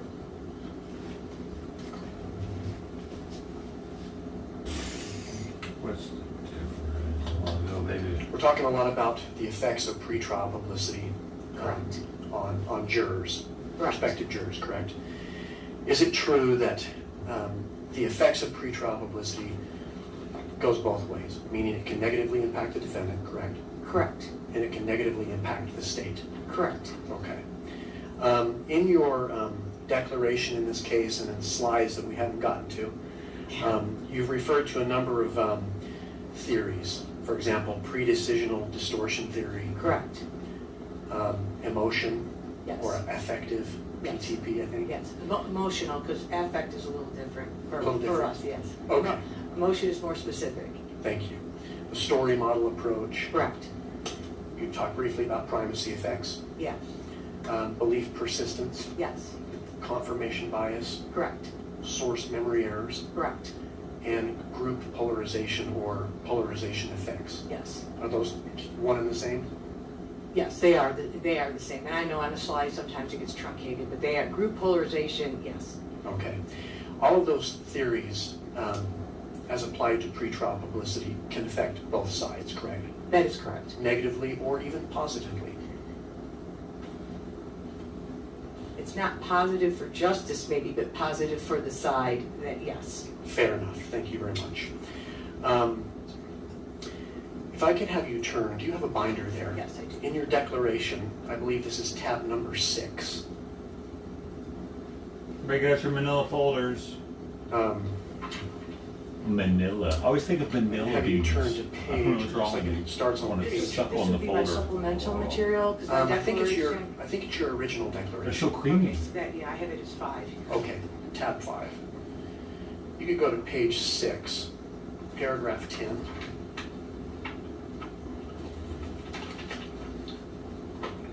Okay. You're talking about a study that you, a 2018 RUVA study. Well, this actually is not a RUVA study. This is my peer review, one of my peer review chapters where I review the PTP research to date at 2018. Okay, perfect. The second sentence in that paragraph reads, DeLuca, 1979, found that mock jurors exposed to 3 pieces of anti-defendant information were more likely to convict than those exposed to only 1 or 2 pieces. That's correct. Consistent with this, Daftery, Kapoor, Penrod, O'Connor, and Wallace, 2014, reported that jurors who read a high amount of anti-defendant PTP, 10 news stories, were significantly more likely to render guilty verdicts than those exposed to a lower amount, 5 stories, correct? Correct. And then you indicate, conversely, greater exposure to pro-defendant pretrial publicity reduced the likelihood of guilty verdicts compared to lower exposure. Correct. So if they're only exposed to one type of pre-trial publicity in these cases, correct? Okay, thank you. Pre-trial publicity, again, as it applies to both the defense and to the prosecution, can persist, the effects of that can persist through jury deliberations. Is that accurate? Correct. Okay. And negative victim pre-trial publicity can hurt the prosecution's case. Is that accurate? That's correct. Okay. If I could have you turn to your slides, which I think is tab, I thought it was tab 7, but it might be tab 8. Motherfucker! Get out of here! Can I have you turn to slide 58? Man! Little Simon's food. Where is it? Here you go. Okay. In slide 58, you write, quote, jurors exposed to anti-victim PTP are less likely to vote guilty after deliberation than before them. Close quote. Yes, and that's a polarization effect, correct. Thank you. If you turn to the next slide, slide number 59, you wrote, quote, jurors exposed to negative victim PTP discuss trial evidence in a pro-defense manner in favor of not guilty verdicts, close quote. Correct. Thank you.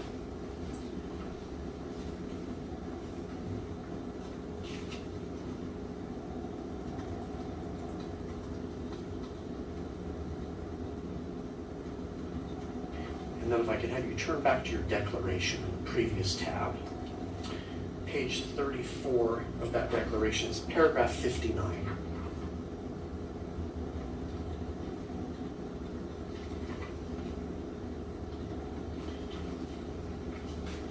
And I think in this paragraph, okay, that's fair.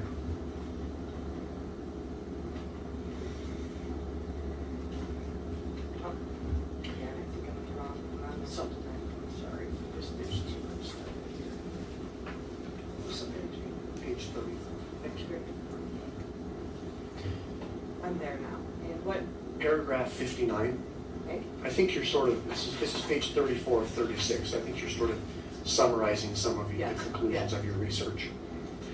It states, these findings collectively indicate that victim PTP, or pretrial publicity, can significantly distort jurors' verdicts, perceptions of credibility, interpretation of evidence, and memory accuracy, and that deliberations are not a reliable corrective mechanism. Instead, deliberations may perpetuate or spread bias, undermining the fairness of trial outcomes. That's correct. Okay. And again, it applies to both sides. Yes. Okay. I noticed that in most of the conclusions or your findings in your declaration and on the slides, which again we haven't referred to specifically today, you couch your findings or conclusions in conditional language. For example, you write, information processing can be biased by information that comes before the to-be-remembered event. Yes. In your declaration, you stated live streaming of all proceedings can lead to deep-seated bias. Is that correct? Why the conditional language, Professor? So, as a scientist, we never prove anything, right? It's probable, there's a high likelihood, it's reliable finding, but we never say that something's definitive. We always, there could be other factors, and so we always say can, but there's an overwhelming evidence, and again, we find this over and over again, it's reliable finding that, pretrial publicity does bias how jurors interpret information, and is actually a mechanism through which, this primacy effect, this pre-decisional distortion, the story model, which they're different, but it's not important the differences. They all basically lead to the same results. They result in biased verdicts. But again, as a scientist, I would never say that I proved something, but there's a good likelihood that this will happen. Okay. So it demonstrates your intellectual honesty, correct? Yes. Okay. A couple of other examples. In your declaration, you wrote, cognitive bias can be unconscious. Yes. Correct. You're not certain that it can be.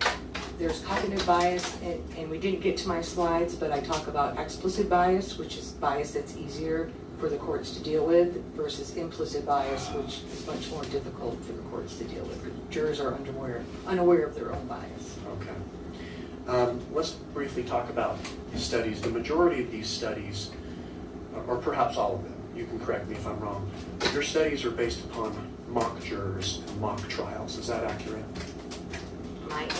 My own studies, yes, but the research that I cite in here, there is some that is not. So we've done, there's some field research and some survey research, but my own research are all mock, what we call jury simulations, so experimental studies. Okay. Kind of a laboratory. Yes. Okay. Not the real world. This but you're fucking trying to get- fly, We're trying to man. communicate as much as we can. You mentioned some of the studies are survey studies. Not mine, but individuals. It's a mixture between a field and a survey study. So yes, there's studies that go out and ask jurors, for example, something similar to what Dr. Edelman did, but it's a little different when you ask jurors, prospective jurors in the venue where the trial is going to take place, and this is for research purposes only. Sure. You know, how much pretrial publicity they've been exposed to, what they can, specific facts that they can recall, that type of research. What are the limitations in survey studies? You speak to it briefly in your declaration, and there was even a slide about that. And so the problem with It's survey get out of here, you research just gotta is hit. that although it might be high in realism, because you're talking to people who might actually be a juror in that venue, the problem with survey, that particular type of survey research, is that we can't infer causation, because nothing is controlled. We can't systematically vary how much pretrial publicity someone gets. We don't know exactly what they were exposed to, and so we cannot infer causation. We don't measure anything, that isn't any implicit types of bias. Instead, we look at explicit bias. We can measure, explicit, but we can't measure the implicit bias, the things that I measure in my study, and so that's some of the weakness there. You mentioned that implicit bias cannot be measured, or it's difficult to identify. It's difficult to identify, but you see it in behavior. So, for example, when I see individuals Why does it keep who coming have over a here? very strong opinion that information was presented in the trial that was only presented in the pretrial publicity, I know that they have no reason to lie to us, as a researcher, and they're doing this with a high amount of confidence, and that's a type of implicit bias where they truly believe that their memory is accurate, but it isn't. And then we also have this pre-decisional distortion paradigm where we can actually see them distort trial evidence that aligns with the slant of the pretrial publicity they were given. So in an empirical research study, when we have control over everything, we can measure those things. Okay. This probably goes without saying, but none of us can predict who is going to be summoned to jury service in the future, correct? Correct. Let alone which 12 members of the community will actually sit in judgment in a particular case. Is that accurate? Correct. Okay. In some of your writings, you talk about, for lack of a better word, remedies, or some things that we can do in the court process to identify bias. That's correct. Certainly explicit bias. Yes. And what might even help with respect to implicit bias. What are some of those tools that can be used? So for implicit bias, the bad news is I really can't say that any of the tools that I discussed are really, I've done research on it too. Implicit bias is something that's really hard to remedy because jurors are not aware they have it. It's unconscious bias. So how do you correct something that you're not aware of? And I could go into more detail, but I know I don't have time. I guess I Explicit can't bias is find it. different. If you use well-prepared, thoughtful juror questionnaires, if you have, extended voir dire that is individual juror voir dire, so you don't have that social desirability effect, you can identify explicit bias. It doesn't mean it's going to be perfect, but you have depending on what you do, you have a better chance of identifying explicit bias. It's the easier bias to deal with. Okay. And in a case like this, a notorious criminal case like this, your recommendation would be that we have extended pre-voir dire questionnaires, correct? Individual voir dire questioning of jurors. Correct. Turning to the implicit bias, with respect to these extended voir dire questionnaires, what can be asked that may help us identify implicit bias? So one of the recommendations, and I know it's probably in here somewhere and I don't know where, is that you need to find out the amount and type of pretrial publicity that jurors have been exposed to. Because even if they believe that they can be impartial, and that's part, they want to please the court, they want to please the judge, and sometimes they do truly believe that they can set aside bias. It's asking those questions that get at how much have they been exposed to, what is the type of information they've been exposed to. That will tell you if they're biased. Asking them whether they are biased or they can set aside bias does nothing. Jurors will say they're not biased, and they'll truly believe it. And we find that they are biased, in that we look at their verdicts, and those that say they can not, they're impartial, they're not biased, they showed the same bias when exposed to pretrial publicity as those that explicitly say, no, I'm biased, I know that I can't be impartial. Okay, so extended questionnaires that asked about someone's exposure, yes, what they look at, how much, yes, could help identify potential problematic jurors. Correct. With respect to bias. Correct. From pretrial publicity. And it's not your opinion that someone cannot set aside their bias, is it? When it's implicit bias, it's very, very explicit bias, but implicit bias, the problem is that in order to set aside implicit bias, you have to be aware of the bias, first of all. You have to be motivated to correct that bias, and then you have to know the amount and the direction of that bias.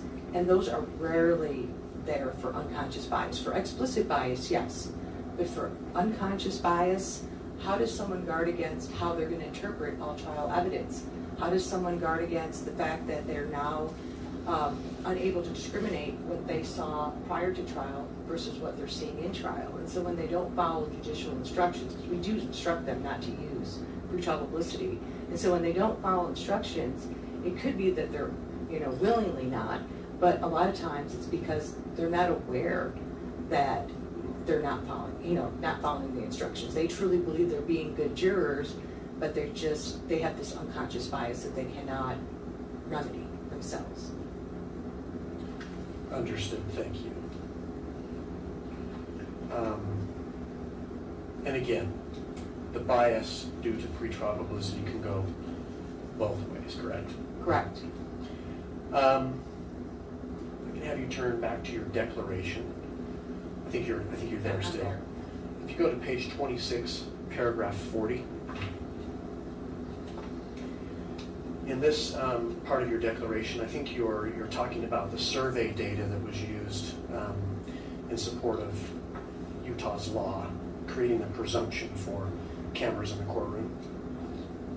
And you're talking a little bit about what California did. They did some additional research here. They used some interviews and systematic observation to perhaps bolster the basis for the law. Correct. The last sentence, or last two sentences in that paragraph, you wrote, each trial, witness, set of jurors, judges, attorneys are different, correct? It's correct. You then say there is no control over any variable, and hence there is no way to conclude that cameras do or do not affect trial players' behaviors and decision making. Close quote. That's correct.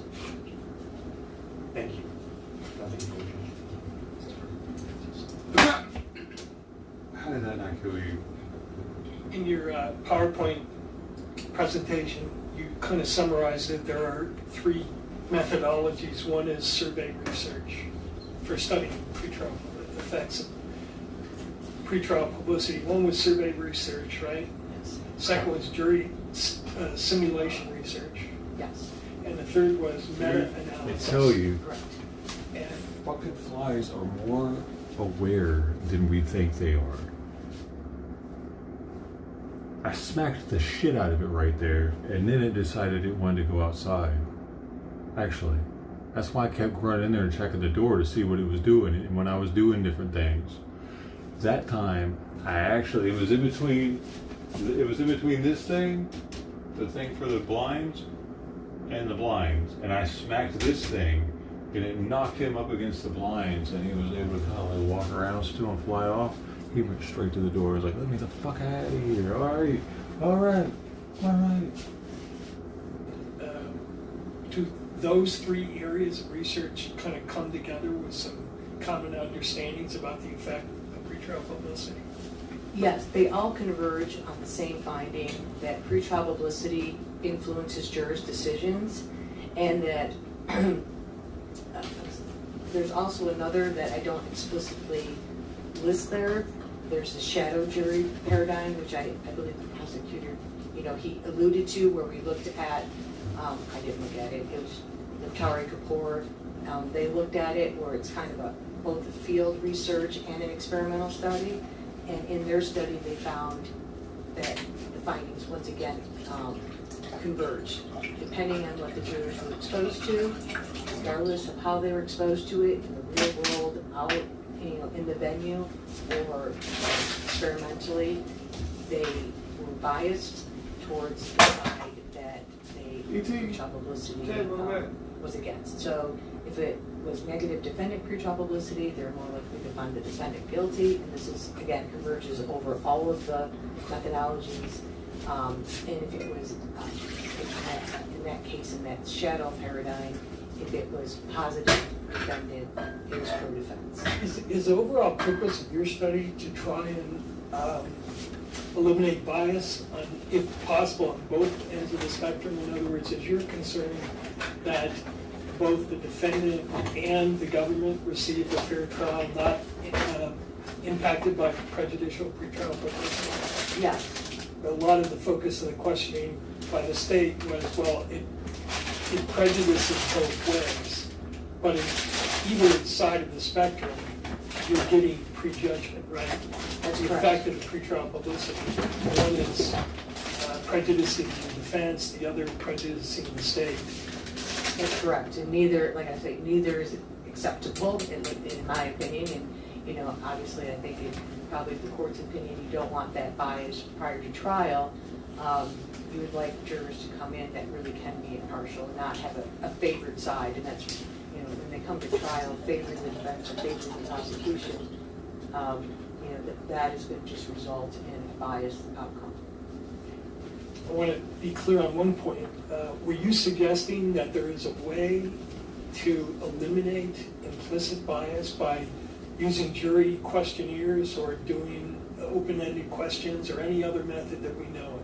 It's not a way to eliminate, but it's a way to better identify jurors that might have bias. You're not going to eliminate the bias, but it might allow you to identify individuals that have bias. And so again, it's not asking, you find out that someone's been exposed to something. At that point, you find out how much they've been exposed to, what they've been exposed to. There's no sense in asking them if they could be impartial. If they've been exposed to a significant amount of pretrial publicity from one side or the other, then we can just assume that they're going to be biased. Last question. Based on your review of the publicity in this case, do you think that the negative publicity, negative toward Mr. Robinson, has mitigated the anti-Charlie Kirk publicity, has somehow remedied the negative publicity, given the nature and the timing in particular of the publicity? No, and again, I think because predominantly early on, and there's just a lot more by credible sources that is anti-defendant than is, anti-Charlie Kirk or anti-Erica Kirk or any, and you have to remember, when we look at anti-victim pretrial publicity, especially when it comes to murder, in murder cases, because we do look at different types of cases, in those cases, the anti-victim pretrial publicity kind of points that the victim somehow was responsible for their own death because they did something they weren't supposed to do. And I'll just give you an example. For example, they came into their ex-wife's house with a gun, and the ex-wife thought that they were an intruder in the house and shot and killed them, versus, you know, the ex-wife or the estranged wife, you know, in this case, called her husband over so that she could. So it gives an ulterior view of what happened to the crime. So it isn't just credibility of the defendant, or of the victim, or we don't like the victim. That is not what we manipulate in these anti-victims. It makes them look like some way they maybe could be culpable for their own victimology. Like myths about rape victims, for instance. That a lot of the studies yes, have been done in that area. And that has been done too. Yes. Is the publicity in this case easily characterized as pro-defendant or anti-defendant? For instance, there's some articles about suggesting, oh well, Mr. Robinson allegedly was involved in a conspiracy with others, Israel or whatever. Does that exonerate Mr. Robinson, that kind of conspiracy theory? It still points to the belief that he was guilty. He was just, someone else was also involved too, and so it doesn't absolve the guilt, and it doesn't point away from the guilt of Mr. Robinson. Instead, it says there might be other actors too that are involved in this. Not the same thing as the sort of rape victim myth. Yes. Kind of things that are studied in the literature. Okay, thank you.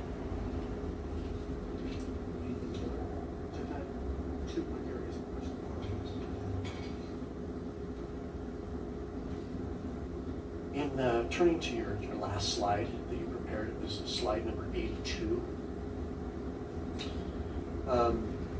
The title to this slide is Expert Conclusions. And number 1 reads, based on my review of the empirical research literature, the pretrial publicity identified in the defense motions and the Utah County Public Opinion Survey, it is my expert opinion to a reasonable degree of psychological certainty that this case is situated within a highly prejudicial pretrial environment that presents a substantial risk to juror impartiality.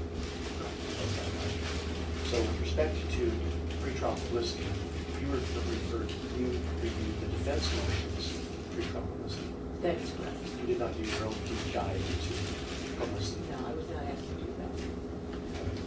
If respondents to a survey were responding with words to describe Tyler Robinson as a scapegoat or cover-up or fall guy, would that indicate that conspiracy theories or theories that he was not the guy who did this are taking hold in the community?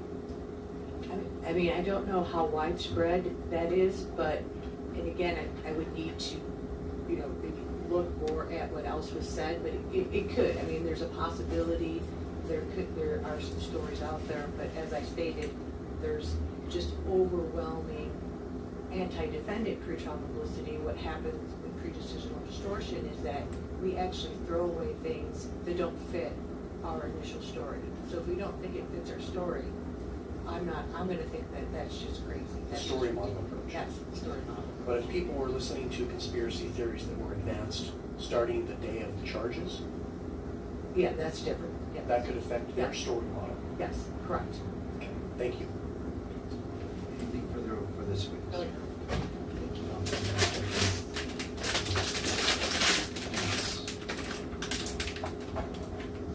council, we'll turn now to closing arguments, but I do have some questions for council. As you know, I need to make a decision on requested. So,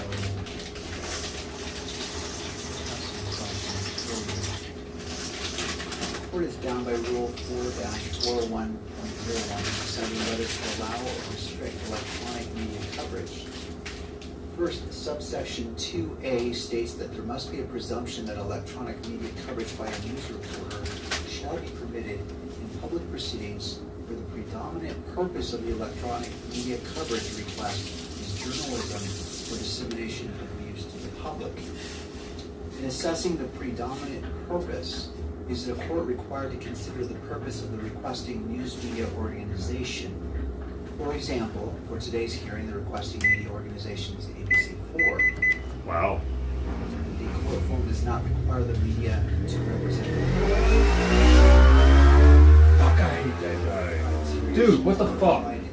fucking idiot. Purpose. I can't stand that fucking idiot, dude. 6 in the morning, he doesn't give a fuck. 3 in the morning, doesn't give a fuck. Fortunately, Your Honor, there is no guidance in case law. No court has interpreted this rule. The only thing we have to look at is the genesis of the rule, which is the final report in 2012. And if the court looks at that report, you'll see heavy reliance on a study, a law review article that was done by Ninth Circuit Judge Kaczynski back in the 90s. Now he's like down there honking his horn and shit.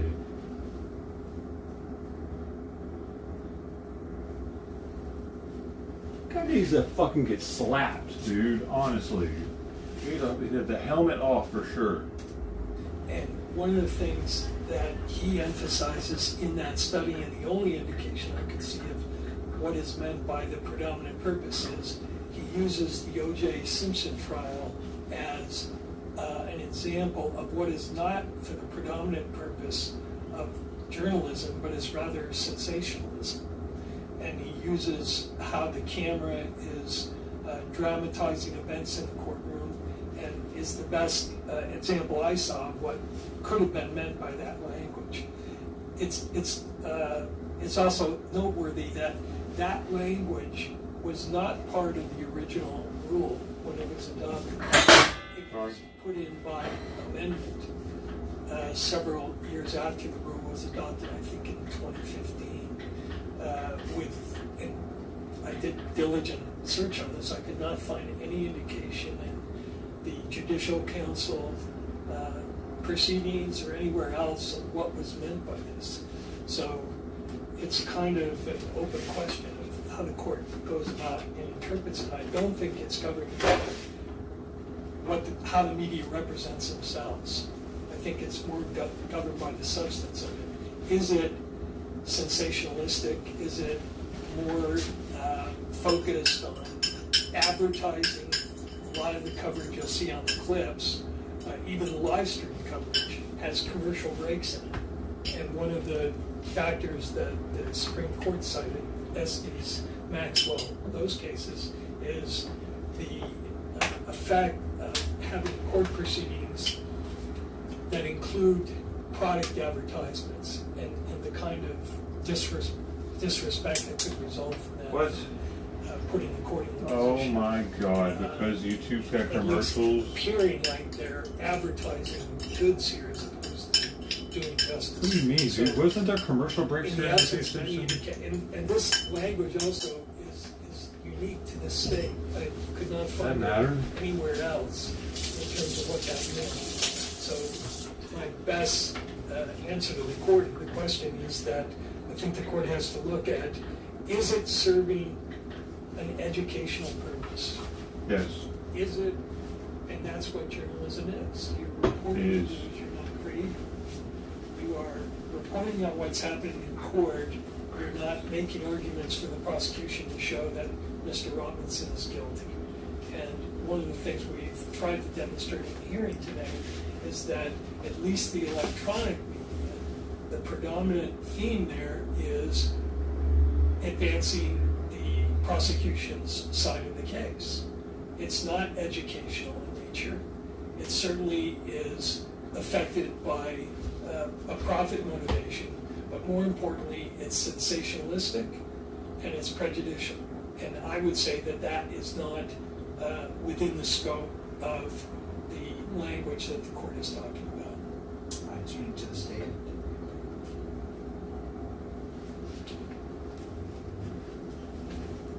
I don't know that I have a whole lot to respond to because these are unknowns. But the language of this, so there is a presumption that electronic media coverage by a news reporter shall be permitted in public proceedings where the predominant purpose of the coverage request is journalism or dissemination of news to the public. So when I first think of that, we have all kinds of media coverage that is probably not journalistic in nature.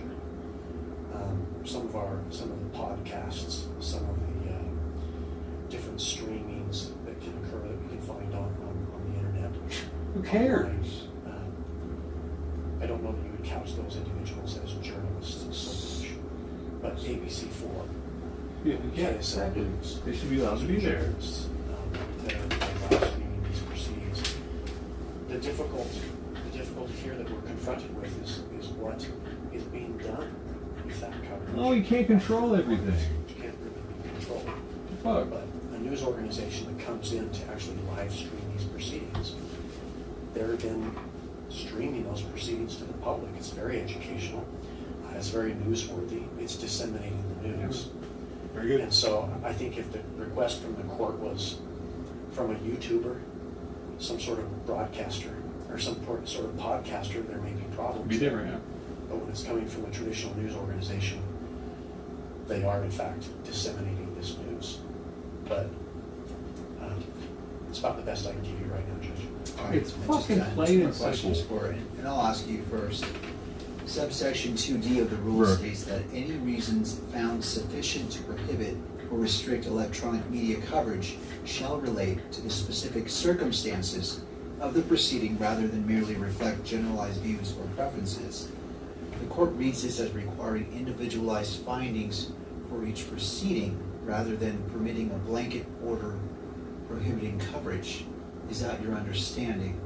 I believe that is accurate, Judge. That is my understanding, and that's why I think a request to just simply eliminate electronic media coverage in this case is premature. It's not warranted. There are going to be times, probably throughout these proceedings, where a hearing should be closed for safety purposes, or if there's some sort of controversy that could prejudice one side or the other. But just a blanket exclusion of the media, I think, would go well beyond what this allows. All right, and so is this what the court must undertake this process for each hearing? Well, I think the court has sort of a foundation of the issues before it, has an idea about what the effects of pretrial publicity can be for or against either side, possibly even both.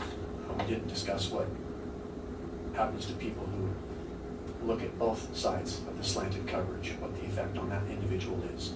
But I would suggest that the court can take what it's learned through these hearings, the evidence presented here, and apply that to the proceedings moving forward.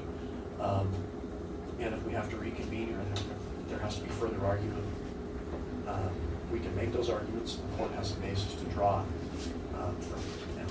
Thank you, Mr. Commander. Mr. Burt, the same question posed to you. Subsequent 2D of the rules states that any reasons found sufficient to prohibit or restrict electronic media coverage shall relate to the specific circumstances of the proceeding rather than merely reflect generalized views or preferences. Oh, he's gonna hit this one out of the park probably, requiring unfortunately. individualized findings for each proceeding rather than permitting. This is a blanket very order special case, prohibiting Your Honor. coverage. Is that your understanding? No, it isn't, Your Honor, because I think what that section is referring to is You're wrong, Your you Honor. can't base a finding under the rule based on general concerns. It's got to be related to the specific publicity in this case. And the reason I read it that way is if the court looks at 2A, it says the judge may prohibit or restrict electronic coverage in those cases. It doesn't say in those proceedings, it says in those cases, as if the court can make a ruling regarding the entire case. And that reading, I think, makes sense in terms of the practicality of having the court have to revisit this issue every time we have a court proceeding. I think A points in the direction of the court being able to make a finding that applies to the case as opposed to a particular hearing or proceeding. And D directs the court that when you're considering the issue, you shouldn't take into account just generalized concerns like prejudicial publicity in general is harmful, but you have to look to the particulars of the case and decide in this particular case, is there a reasonable likelihood that the defendant's fair trial rights will be jeopardized under the first factor? There are other factors, of course, but I think that is, or for instance, on the privacy concerns, I think D is calling me to look at not in general, well, jurors may, juror privacy or witness privacy may be jeopardized. That's a general concern or a general view. What the rule is saying you should do is don't look at general views or preferences. Look at whether the witnesses or potential jurors in this case could be impacted in terms of their privacy rights. That's the way I view it. All right, one final question, Mr. Burr, I'll start with you. Sure. So the court's not limiting argument on the factors set forth in Rule 4-401.01. However, I would like counsel to address one specific factor, 2BV, which allows me to consider whether electronic media coverage will create adverse effects greater than those caused by media coverage without recording or transmitting images or sound. Even in the absence of electronic media coverage, the media retains a First Amendment right to observe and report on the proceedings. So they're still going to report on it. Is there evidence before? That was my point before. They're still going to be reporting on it. It's just now we're going to have to take their word for it, rather than see it ourselves. I mean, that the locals are already interested in the case. It's the court in comparing these two circumstances. They said that earlier.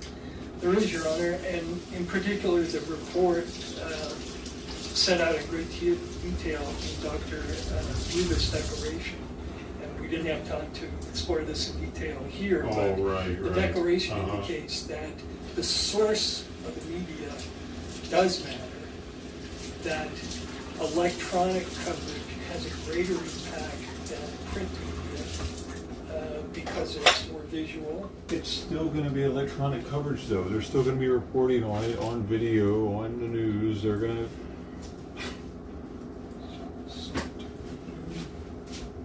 And from the perspective that Dr. Ruva talked about this source misattribution theory, the visual of the courtroom is much like what a juror is going to be hearing during the trial. So in that scenario, they're much more likely to make the kind of source misattribution errors that cause jurors to have this implicit bias. They're thinking, oh, I've heard this before. And what they may have heard before is the kind of coverage we saw today where the court proceeding is in the background. They've silenced what's going on in court, and the media talking heads are saying, let's look at the text, let's look at the confessions. So the danger here is that they're going to confuse those two and not know that they're confusing them. So that comes from visual looking at the images, and you're not going to get that according to Dr. Ruva's declaration from print media alone, and she cites a number of studies on that issue. So I think there is evidence before the court. Well, then that creates another category, which is audio, because the audio is available to anyone. Oh. It's not a closed hearing. And so walk me through the scenario if audio is played and then, as you described, media is doing what you just described with the audio clips being played and then them commenting on that. Yeah. I think the situation is not comparable to the video scenario because in the video they're using it as a backdrop. It seems unlikely that they can use an audio backdrop, silence the audio, and make the kind of commentary that they're making here. What? They're using those images as a dramatic way to say, look, we're in court, and the announcer saying, and we heard during the hearing text messages. Well, that didn't happen, of course. But how would you do that with an audio? You couldn't silence the audio and have the commentators putting in that prejudicial content. It's I think, qualitatively different. All right, Mr. Grunander, I'll pose that same question lower to you. quality, Repeat it if you'd yeah. like. Pick up on where Mr. Bird left off. Certainly the media could, certainly an outlet could grab the audio and splash something up on the screen, which we see as well too, that could prejudice one party or the other. So I think the court raises a good point that the audio is going to be always available. Certainly I think that intense coverage of any proceeding, there's a greater risk, right? I think that that's fair to say. One thought that came to my mind though is that even perhaps a middle ground, if the court has concerns here, is the WebEx broadcast. That would give the court control of the camera. There couldn't be zooming in and zooming out, stuff like that. But there is a greater risk with additional coverage, I would say. All right, so we have about 24 minutes, and I realize that your closing arguments, well, they are important, and so I'll give the parties an option. You can have a very brief closing, or if you wish to submit your closings to the court for consideration in written form, I'm happy to entertain that, so you're not limited to a time constraint. What are the thoughts of the parties? Why is there a time constraint, you fuckhead? What do you got to do? What do you got to do, bro? I have submitted to the court, I think it's getting near the 200-page limit of written arguments in front of the court. And the hearing has provided the court, I think, with some sense. But the real important stuff is in the declarations that were submitted in support of the motion. Those, that declaration is thoroughly addressed in the written motion. So I'm not sure it would be helpful for the court to burden you with yet more paperwork. I mean, I'll do it, but I think the court has the tools. This in written motherfucker is submissions. trying to get out of in the brief sending it. time I He have, wants to say a just couple of talk right things now. I wanted the court to focus on that have come up since we filed the pleadings that I think are important. And I think if the court could give me a little time to do that, then I'd be satisfied with keeping within the time limits and submitting it based on the pleadings that are in front of the court. Sure. How much time? I'll try and do it in 10 minutes. How about 5? Deal. All right. One of the things in court when we were discussing this issue the last time, the court asked me A what basketball was game or something to get to, bro?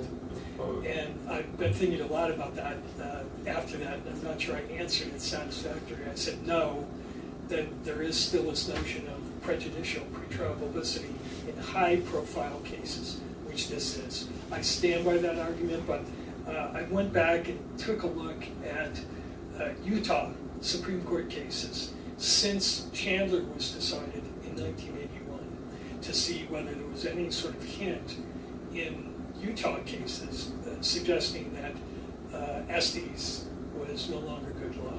And I also looked just in general at how many times that case has been cited.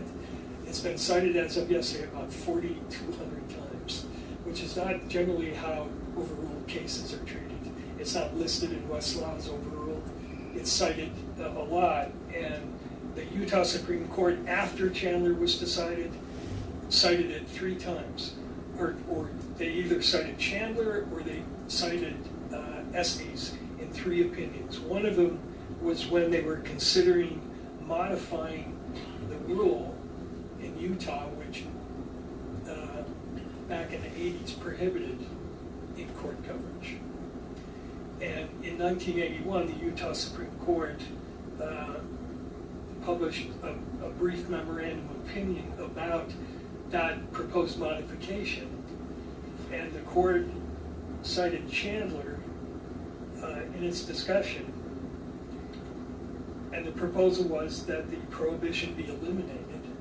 And the Supreme Court says, the members of this court are unanimously of the view that Canon 3's prohibition against televising, broadcasting, or recording of judicial proceedings should be reaffirmed, and that the petition for modification of those provisions should be denied. We are not satisfied that the balance between the interests of news reporting and the interests of a fair trial represented by Canon 3 would be improved by the proposed changes. Experiments underway in other states may yet suggest appropriate modification to the canon on the subject, but for the present, we remain unconvinced that change is warranted. And they note that Chandler was decided before they published this opinion. So they recognize that Chandler was on the books. They did not go down that path. And so that's the first time they cited it. They cited it again in a case called State versus Vasquez, 1983, 672 Pacific 2nd, 1254, where they discuss it in the context of a juror misconduct claim for jurors who had, despite the court's instructions, had read the pretrial publicity report. And backwards, dude. Cited for Estes, cited for Yeah, I'm so long today. Vasquez that I haven't sat down early. axiomatic that a defendant is entitled to a fair and impartial trial based on the evidence presented to the jury without the jury being influenced by information from outside sources. See Shepard, Estes, and State versus Pierce. And then the Supreme Court decided, referenced Estes again in a state called State versus Bishop, 753 Pacific 2nd, 438, decided 8 years after Chandler. And they cited it again in Estes in a case decided the same year, Lafferty, 749 Pacific 2nd, 1239. So I don't think Estes has been overruled. And the one thing I wanted to stress to the court, and I know the court from past rulings is inclined to keep these proceedings as open as possible. I know the court's frame of reference has been the rule that you just referenced. But as I tried to stress in the motion, there are federal constitutional rights involved. And the federal courts take a much different view of cameras in the courtroom than the state courts, both in Utah and everywhere else. And the general trend of the federal decisions has always been they don't want cameras in the courtroom. And so sooner or later, if there's a conviction in this case is going to end up in federal court. And one of the issues that will be raised if this motion is denied is, was that a proper denial? And I cited to the court in the original motion a case from the 10th Circuit that says in a clash between the First Amendment and the defendant's fair trial rights, the defendant's fair trial rights must always prevail. So this case will be litigated if there is a conviction in the 10th Circuit. You have 10th Circuit authority saying if there is a clash, and there certainly is, between two constitutional rights, then you always have to opt in favor of the defendant's right to a fair trial. Now in this case, we don't have a clash of constitutional rights because the federal courts have said and been clear for years that there is no constitutional right to have cameras in the courtroom and televised trials. So we're not talking about the clash between two constitutional rights. We're talking about the clash between a federal constitutional right and a state rule presumption that applies only if the nature of the publicity is loose and not sensationalism. And the other factors that the court has to consider under the rule are not met. So however the court balances those factors under the state rule, the court still has to contend with the federal constitutional issues here. And those issues and the rules there are much different, and they argue strongly in favor of granting this motion. The last thing I want to say to the court, and I know I'm close to 5, if not over it, is one of the factors under the rule, if the court just is going to balance under the rule, is privacy concerns. And we have privacy concerns of witnesses who have expressed to the court that they do not want to be televised. We do not know the privacy position of the vast majority of witnesses who will testify in this case. So whatever the court does here I don't think the court can make a blanket ruling that says you will never reconsider whether to take cameras out of the courtroom for witnesses who don't want to be televised. I think that may have to be something the court's going to have to deal with down the line. And similarly, I don't think the court, in ruling here, is excluding the possibility that certain hearings would also have to be subject to possible closure. Most relevantly, the preliminary hearing, because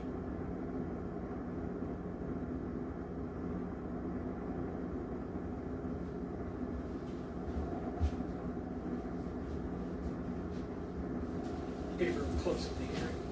So we presented the court with a broad argument here that cameras should be excluded, especially under the federal constitutional test.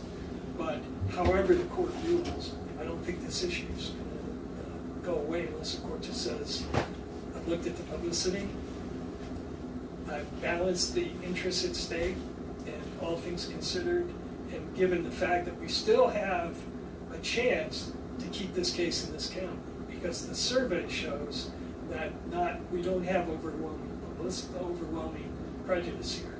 There is still room to take action to try and stem the flow of the kind of publicity that we've seen so far. And that's why we're urging the court now to step in and do the one thing you can do. That's not what they said earlier. Control the witnesses. You can't control the media lawyers who have spoken out of court. You can't control the prosecutors who have also spoken out of court about things that perhaps should not be spoken of. But the one thing you can control is, and the U.S. Supreme Court has said you can control, is time, place, and manner restrictions.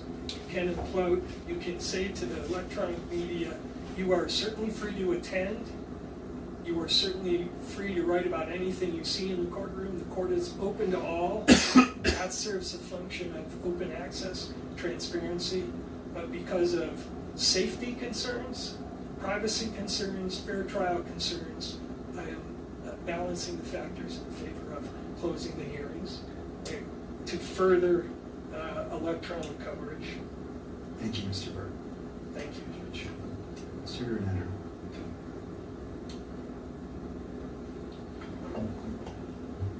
Thank you, Judge. Your Honor, mischief lurks in the dark or in secret. Or that's at least how many people view the workings of government, even the courts. And while this is primarily the media's fight here, we do not represent the media. We strongly support open and transparent proceedings in this case, so that the public will trust the process here. That's a really interesting point. That this is actually the media's case. It's the media that's fighting for this and they're not going to give up on this, dude. If this judge ended up saying no, they would appeal it. I feel like they would appeal it, dude, because this case is going to be so viewed. Like, people are going to want to watch this fucker all over the world, dude. So ABC ain't going to just give up, dude. That abound.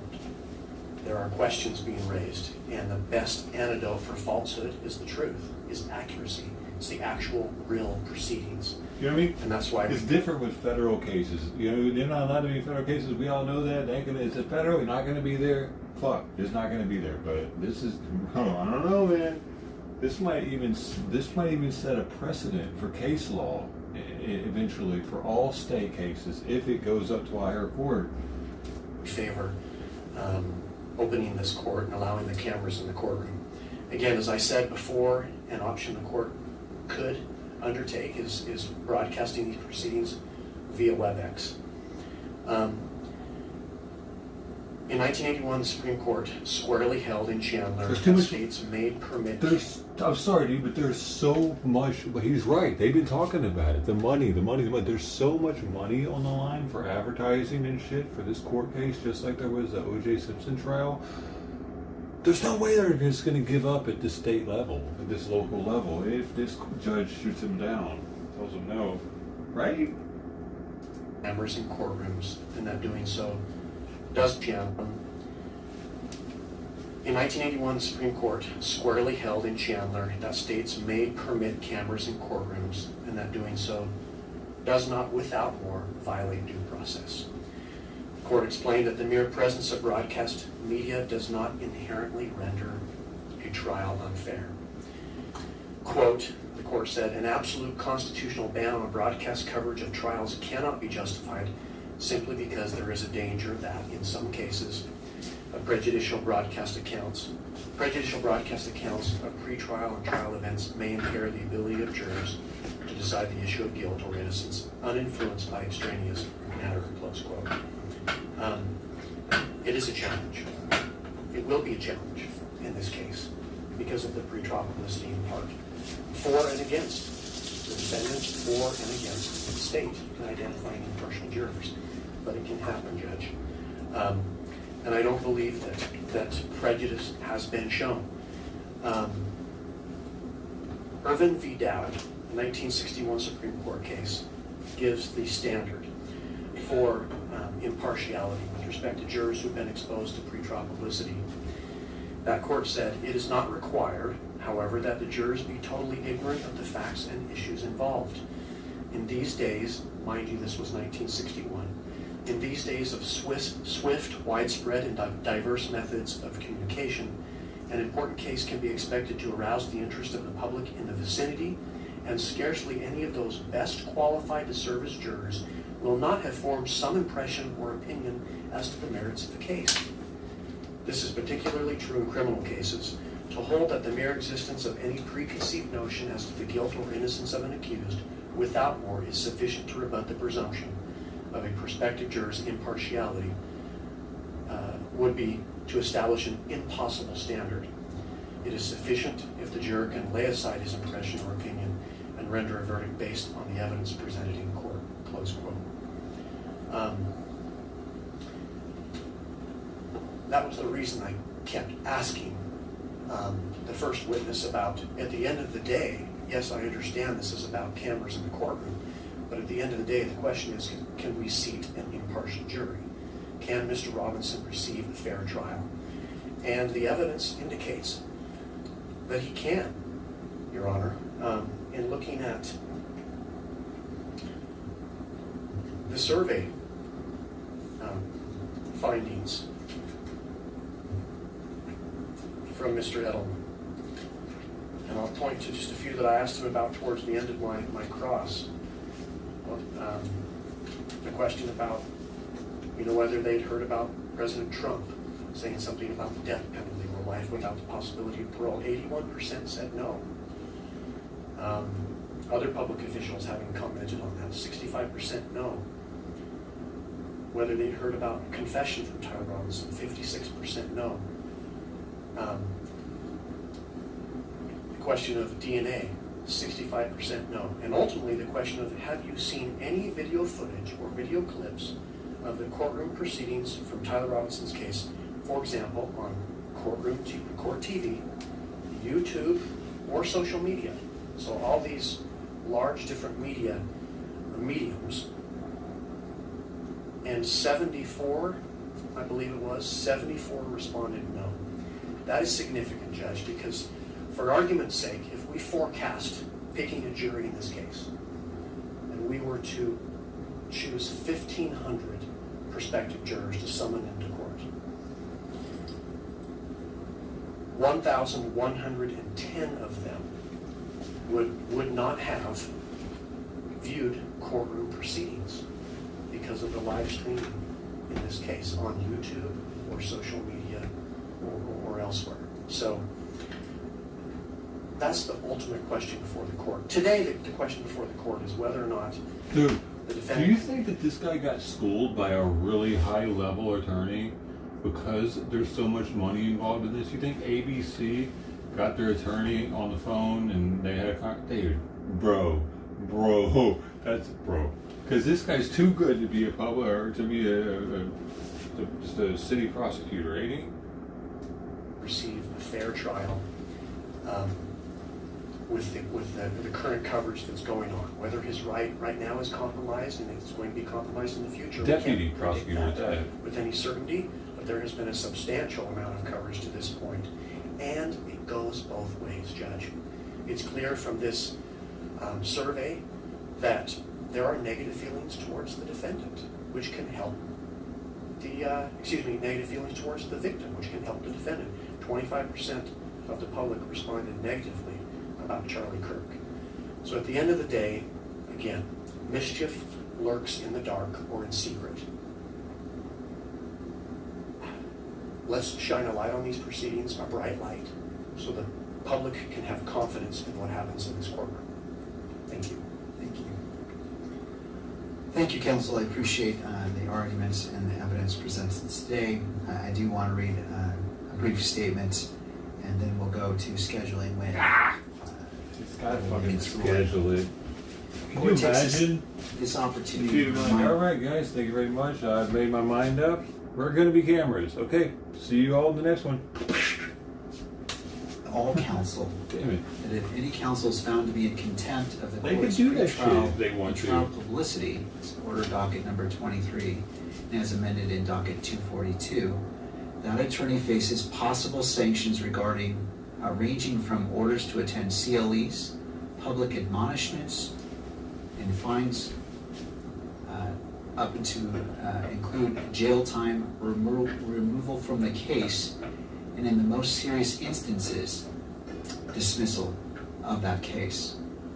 These sanctions do not address the consequential nature, the natural consequences that arise when the court must take time away from the regular course of case matters to determine if an order to show cause is appropriate, and possibly hold an evidentiary hearing to determine whether contempt has occurred. That being said, counsel would do well to carefully consider their decision to make extrajudicial statements that have a substantial likelihood of heightening public condemnation of the accused, and should consider this before doing so.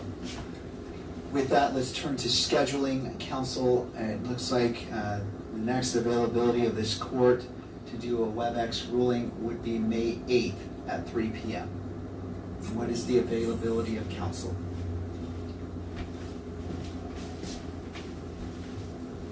So 3 weeks from now. State's available. Thank you. Yes.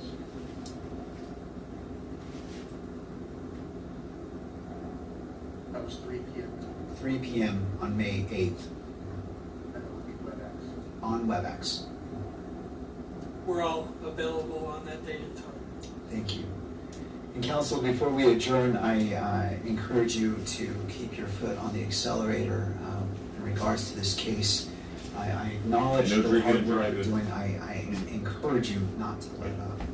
No speeding either. The court will issue its ruling on the two issues in regards to a continuance of the preliminary hearing and the motion before the court today. Ms. Nestor. Your Honor, with respect to the hearing on May 8th, we would again request that our client appear via WebEx with no video. What? Thank you, Ms. Nestor. I appreciate that clarification. Why? And that will be the case. Why? All right. Why? Anything further? Why do we get no video of the client that day? What the fuck is that?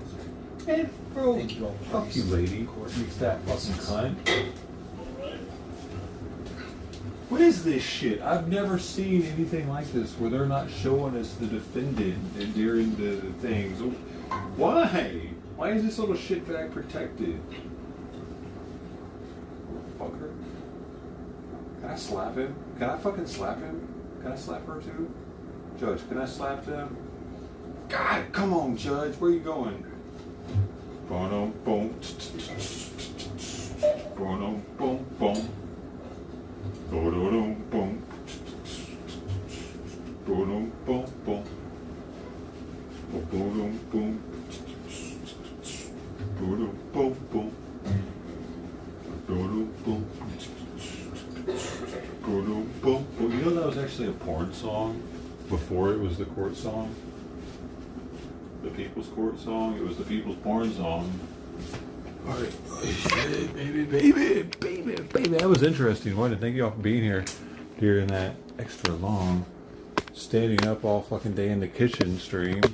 I made spaghetti noodles, so I have those kind. Made those kinds of noodles. I got the meat ready to go in the fridge. I got the sauce right here. I don't have to make it. It's some rows. I just dump it in there and bing, bing, bing. We got the We got a quick meal ready to go for game night, baby. Game night. You know what I'm saying? Game night, you want a quick meal. You don't want to have to waste any time. Otherwise, I won't be able to stay with the same team as well. That way I can throw some noodles, throw some sauce, throw some meat, put it in the microwave, bada bam. 5 minutes later, come back in here after it's on like 50% power. Come back in here, it'll be done for me. I can eat it on the fly while I'm gaming. See, this is thinking ahead, folks. That's why those noodles got made. That's why that meat got made. And the reason why it's separated, I'm trying something a little different this time. I'm trying to try like a fresher approach. Rather than to mix it all together and letting it marinate and making it like Chef Boyardee, because that's what it does. It turns the noodles into mush. I'm having more of a, it's got more of a chew to it when you don't do that. So I'm more of a traditional pasta, doing it like this too, I believe. Yeah, maybe. Depending on what the microwave does to it when it's heated. But that was a very interesting trial, which could end up being like, they could go further than this if this judge rules against there being cameras, because there's going to be like, a lot of people are going to want to see this trial, including the president, including the victim. And one could argue that Erica Kirk doesn't want to have to come into court every time to come see the trial because her fucking husband was assassinated. Maybe she's next, she's now the president of Turning Point USA. Why wouldn't she possibly be a target? I mean, I don't think she is, but there's an argument there that doesn't she have a right to, to see the trial and to not feel like she's in danger. So I don't think it's going to end with this dude if he decides he doesn't want cameras. I think it'll go further because of her connections, like, dude, that woman's connected to the president of the United States because her husband was. He would talk to Trump like all the time, dude. They talked on the phone and shit all the time. Charlie Kirk didn't lie about shit. And he said that. He said that he could call Trump pretty much any time and have a conversation with him. That's how close they were. And so, yeah, man. I don't think and Trump is the fucking king of lawsuits, ain't he? So I don't think he's gonna back down on that First Amendment case. Trump might have. It might not have been ABC that had a lawyer talk to the prosecutor. It might have been Trump. It might have been our Trump administration. Fucking Pam Bondi might have called. Pam Bondi's like, is it Pam? I think it's Pam.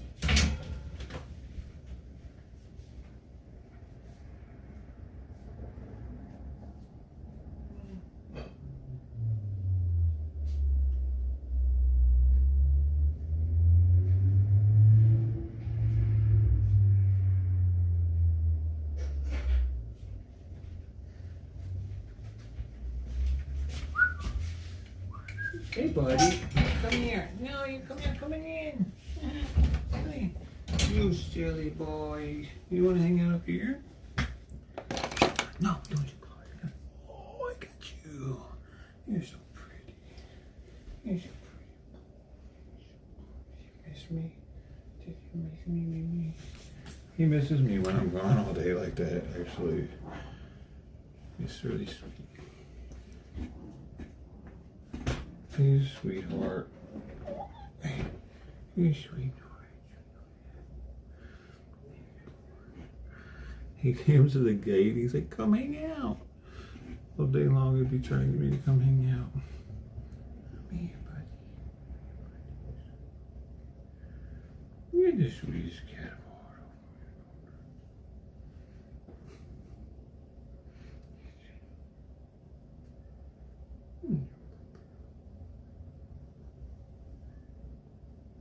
Oh, you're... Oh.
Everybody's commented on this today. This video. No, there's 0 comments.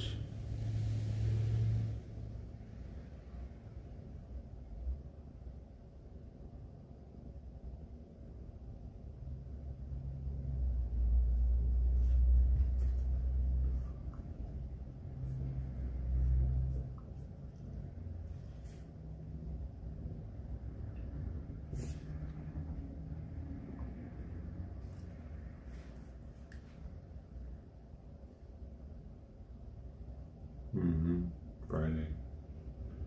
It's Friday, dude. You can have it. Today's the day.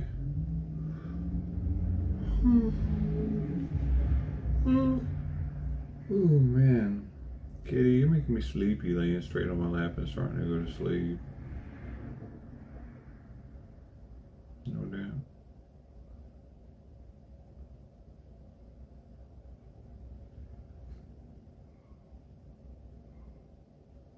Have you not slept all day? Were you worried?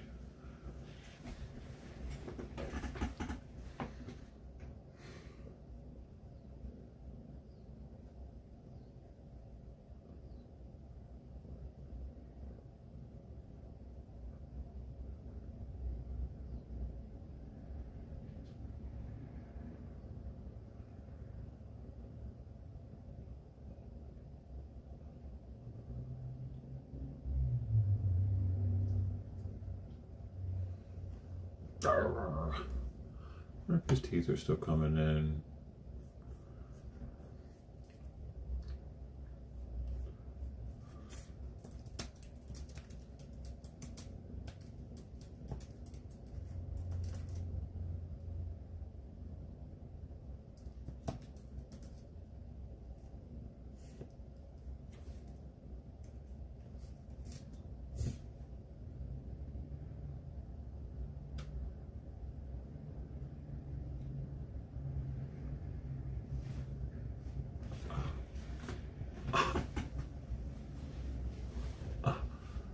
Bro, you're falling off. Come here. Where you know you're not allowed to go. You're not allowed to go. I have you. Oh, you're like one of those toys I had when I was a kid. It was really hard to hold on to. Remember those things?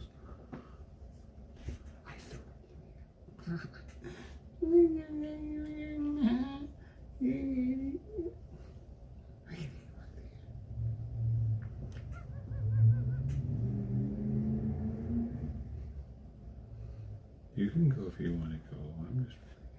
It's okay. Go ahead. You can go. You don't want to go now.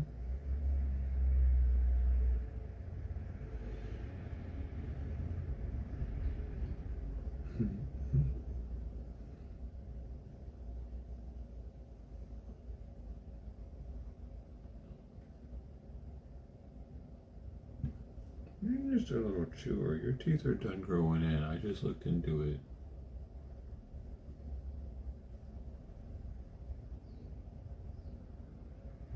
No. No.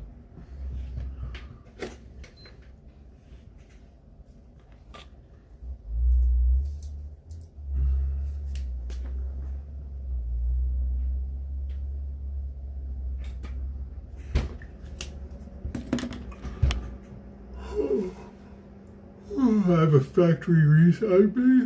I made a factory reset button to turn my PC on. Pretty much is what I did. I just not thought about that. It's just like those factory reset things you have in the back. Even this thing has it. So hey, it's 420. I just missed it, y'all. Why didn't you tell me, man? Hey, buddy. No, you can't have that. No, you can't. Look at this. He picked it up with his hands. No, you picked it up. Oh, you can't.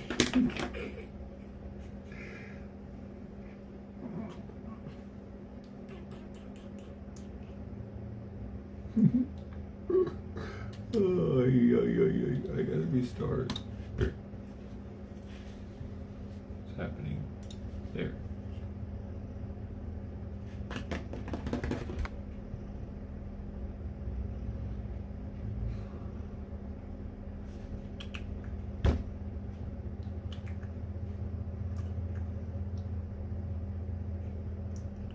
away. No. Ain't no way. No way. No way.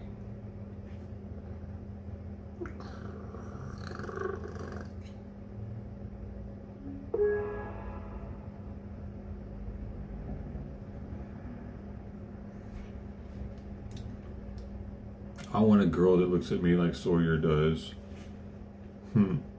Oh,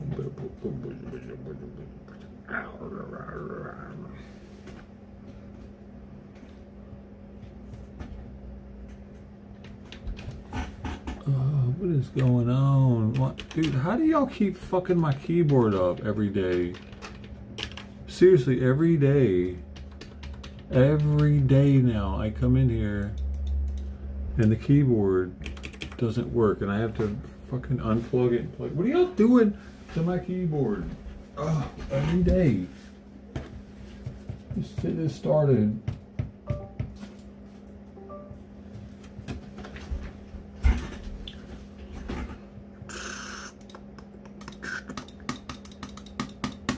Dude, what is going on, man? Now this is actually weird.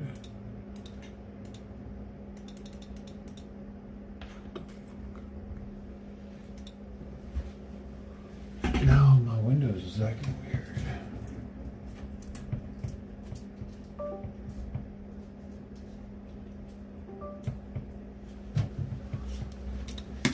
I'm gonna have to hard reset the computer right now because it's acting fucking dumb.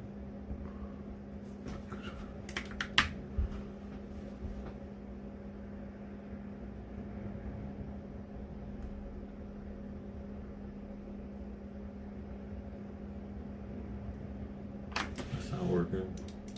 Oh shit, that did work. It freed it up somehow. Interesting, it freed it up, bro.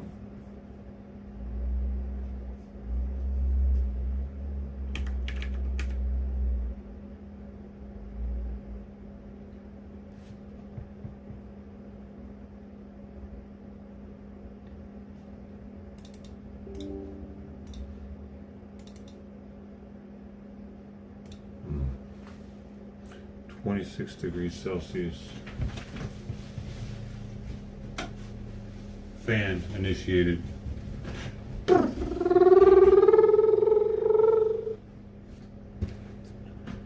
We're all ready for some beeps, baby.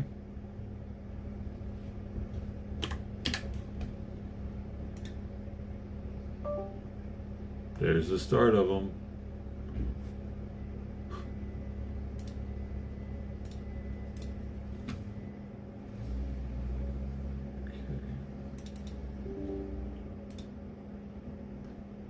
It's 57 Fahrenheit outside there. Oh.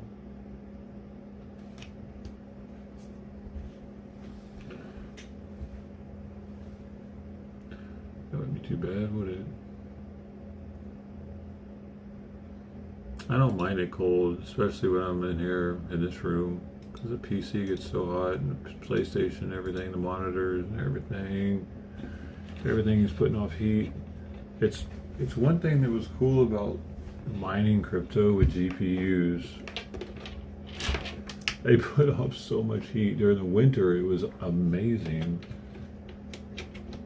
I'm making money to eat the place, but during the summer, holy shit, bro, it got so hot in here, those things running. That was before I was a streamer.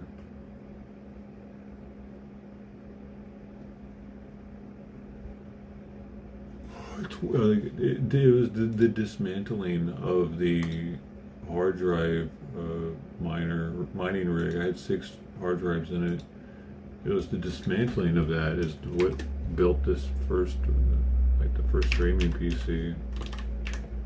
That's why I had a GPU ready to go, like a high-end GPU at the time. 1080 Ti. GPUs were really hard to get at the time.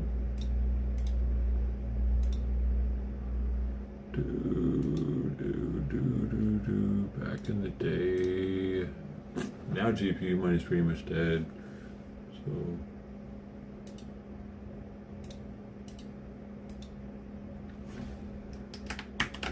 I still have the rig or the what you put all the GPUs in. I wonder if it's still usable for something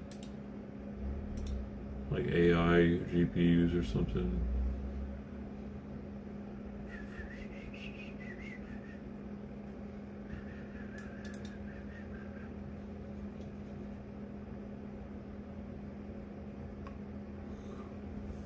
Use to heat your pool. Yeah, I mean, if your pool has oil in it instead of water, maybe. I don't know if you can use. How would you use it to heat the pool? We can't submerge it in water. But people do submerge them in oil.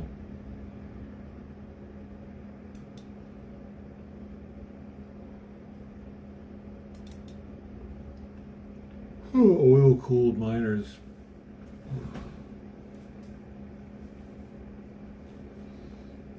It's a lot quieter.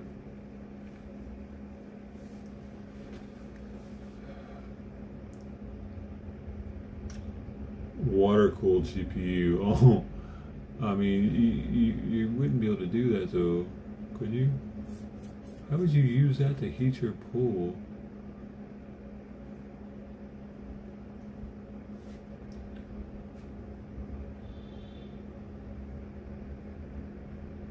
I'm sure there's a way, but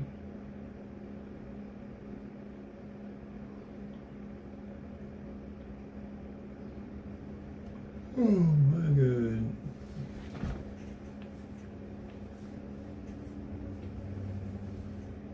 I think solar would be a better idea. Because anybody that's running that type of GPU setup, or not GPU, but like mining setup nowadays, probably has a ton of solar.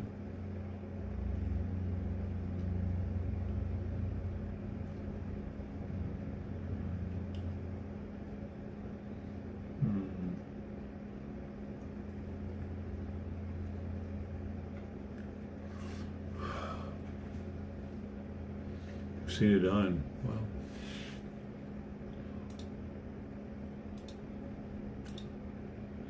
Why though?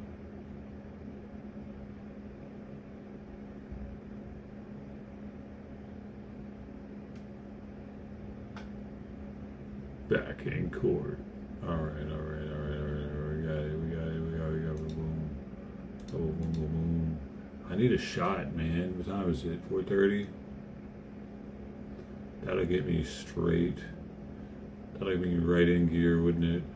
Let's see. That's all I got though. I gotta be sparingly. See, the bottom goes up. Bottom goes up, it's not flat.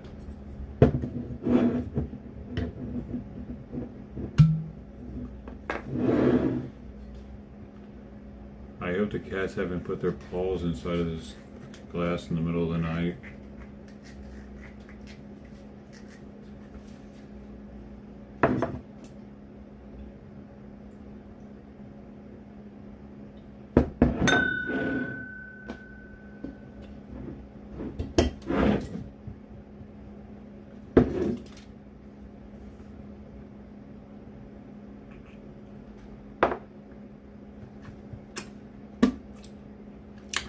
Yeah.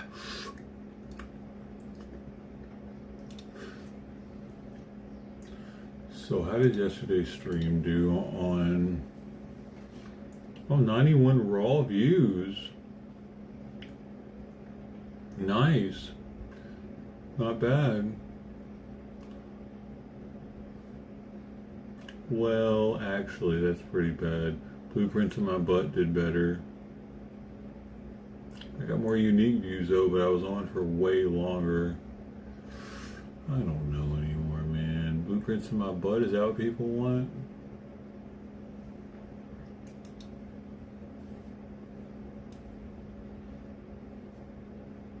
Is that what the fuck people want? Is Blueprints in My Butt instead? They like that title? Possible, man. Let me look more into it.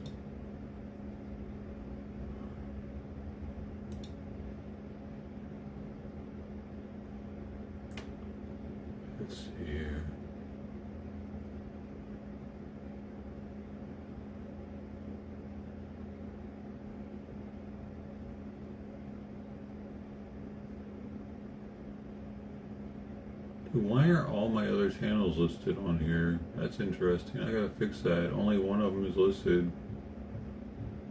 Gotta list everything.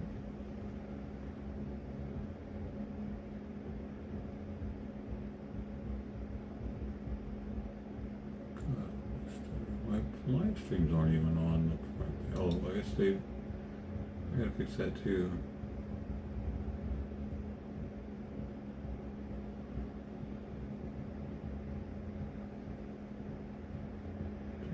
It's in my butt, baby. Looking for some new ones to put in my butt, baby. Stupid.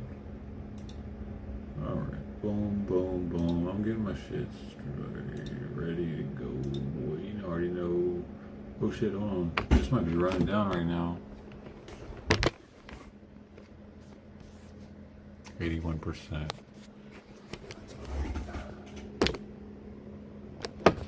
This phone, man, just trip. How well it does for being from 2020.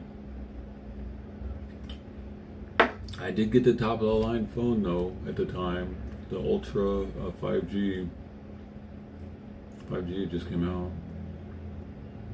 You didn't have to pay for the 5G phone. It was extra. And I got max storage.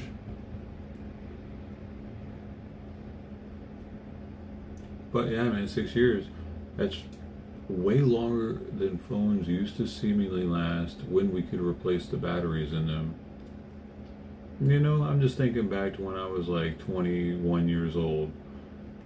The phone technology was changing so quickly back then. If you were to wait 6 years back then to get a new phone, you were like with some ancient Nokia shit that you couldn't even get on the internet. It's different now though. 6 years, like they're marginally better. Yeah, sure, better camera, faster processor, but they do the same thing, just faster and more crisp.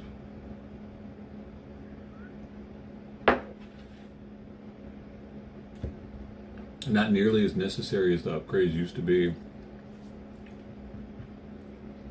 You know, as necessary to want to upgrade to.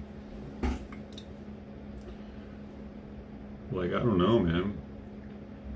Aside from my phone, well, if I need to do some IRL streaming, because I've got this break now that I'm creating for myself in case some shit starts popping off for elections, midterms or presidential later on. I'm creating this kind of buffer zone where I can go out and check shit out. And if I do that, I might want a new phone. So I'm going to take advantage of Speedify's dual bonding of a hotspot and my phone's data, because otherwise this one overheats when I do it just here in the kitchen.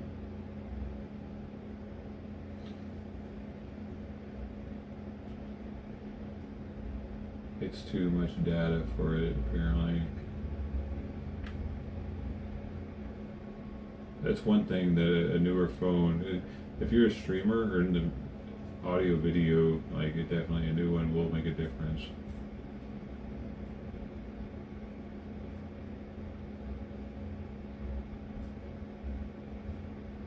Yeah, we'll see Sawyer knocked out.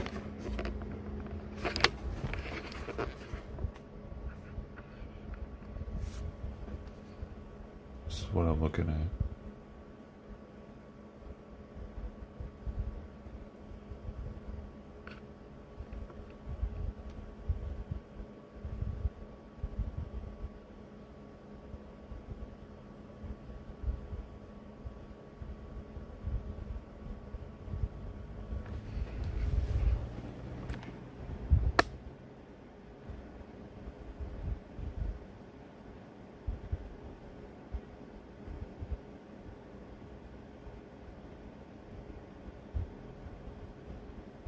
She's still got her avocado with her. That's our original toy. So this is what I got going on. Very calm here. they know it's not dinner time for another 5 hours. It's way calmer now that I'm only feeding him twice a day, but he gets the zoomies late at night more now. Well, yeah.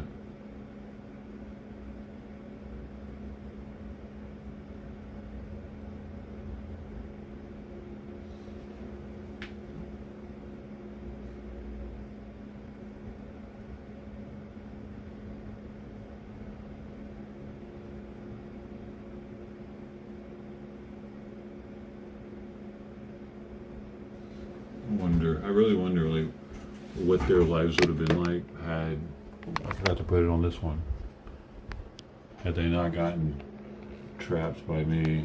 What would they, why they didn't get trapped, actually. I didn't trap either one of them. I grabbed them both with my hands. But aside from that, I wonder where they would be right now. If I would have given him to the shelter that day, or if I wouldn't have gotten him at all. Both of them, I wonder.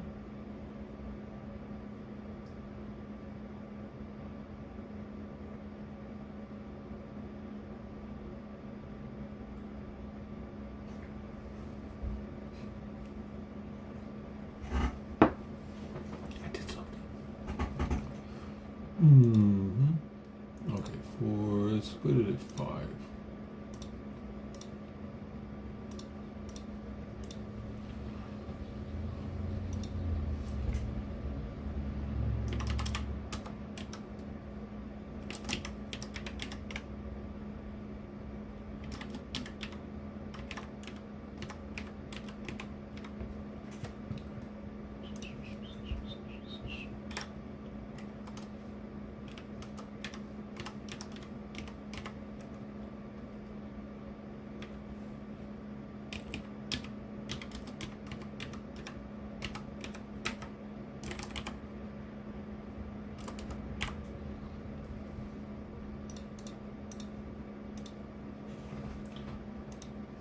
Boom. Boom, boom, boom, boom, boom, boom, boom. I'm still not even done, dude. Rumble takes me a while to set up. For what I get out of it,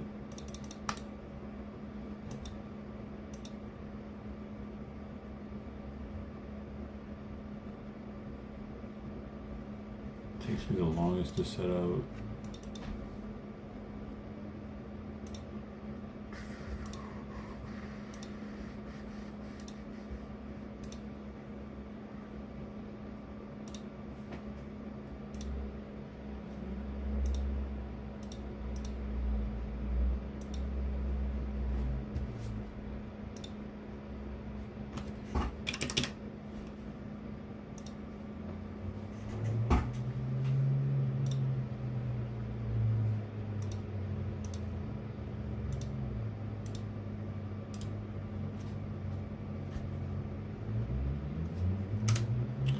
Bruh. And then it does that. So good though. Hello, boom, boom, boom, boom, boom, boom, boom.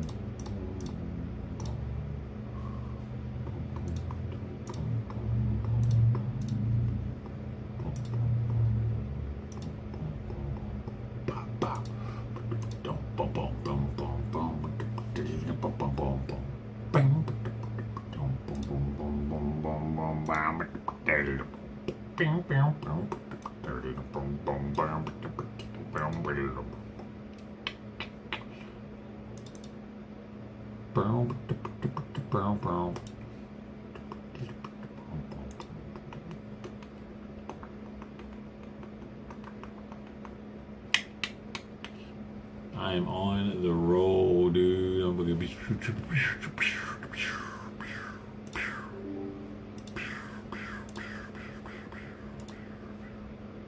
I'm clicking, bro.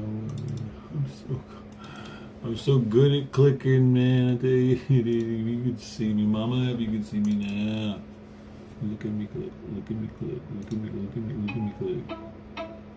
What we got here? We got any music? There's a new that's cool that I can intro with. Yeah. Is this music cool enough for me to start my stream with? I don't know yet, because the first time I've heard it, it's a new song that's released for Radar. We might have to pass on this one. I just spent a year in Paris and I lost a little sanity to show you what it's serious is.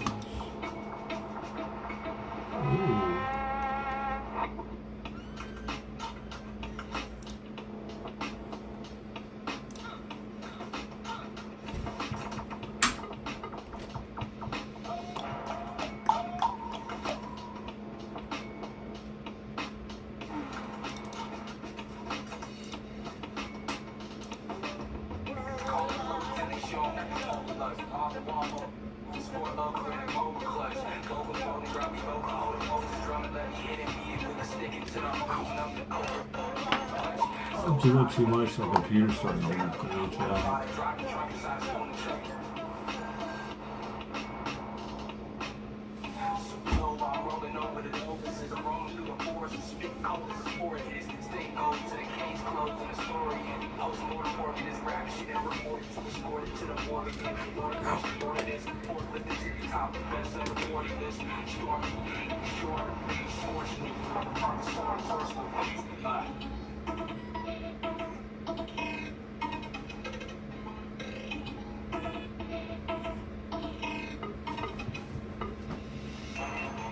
I just spent a year in Paris and I lost a little sanity to show you what it's lyrics is. Spit to the lips, meet the bottom of the barrel, so that's their own bro. Remind these niggas where I'm Paris is.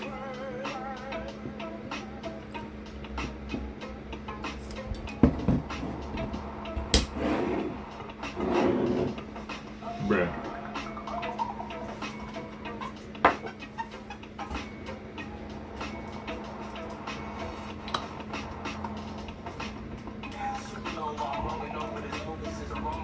Boom.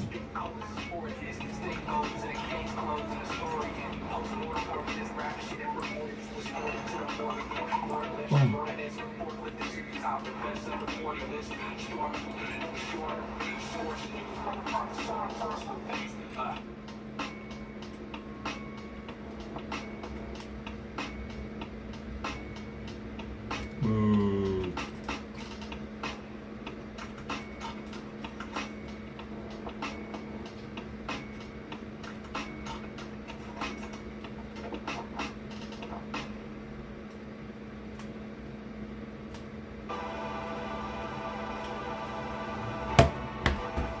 Okay, there's that. That's done. We got to do this other thing.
Perfect.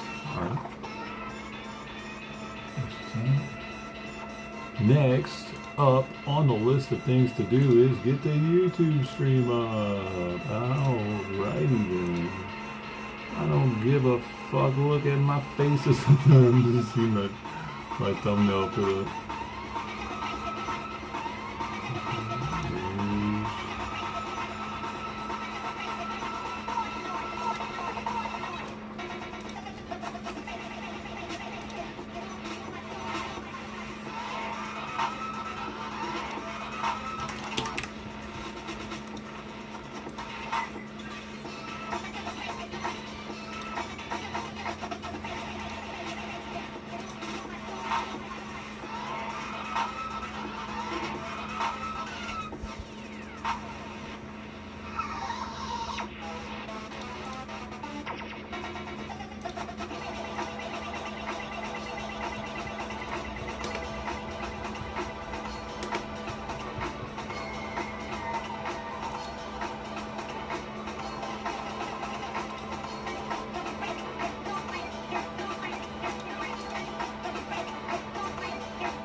Yeah, baby. The two motherfuckers. Dude, I leave my vape pen in there. Oh, Billy. Billy.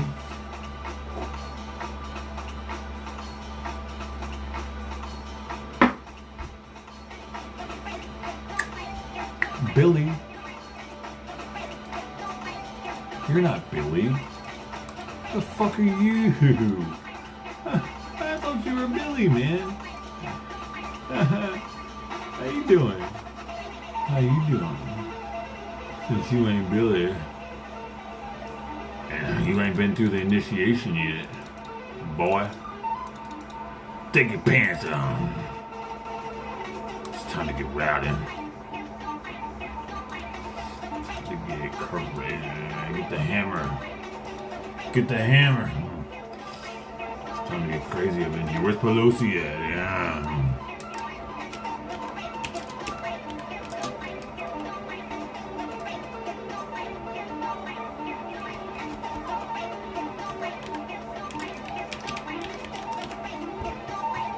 Get Pelosi's ass out here. You know she's trying to party too, baby. Yeah. She always trying to party.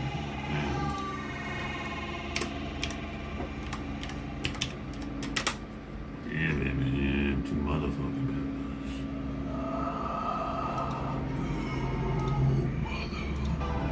Motherfucking peppers. Alright. Alright now. Well, alright now, boy. Don't get too excited on me. I don't want you to get too excited on me. Yeah, baby. Anybody got any lemon thunder? Because I'm trying to drink a little thunder. You know what I'm saying? That's what I'm talking about. Two motherfucking peppers. Every day. Alright. I think I got everything set up. It looks like I got everything set up, actually, at the moment. I need to switch this audio source.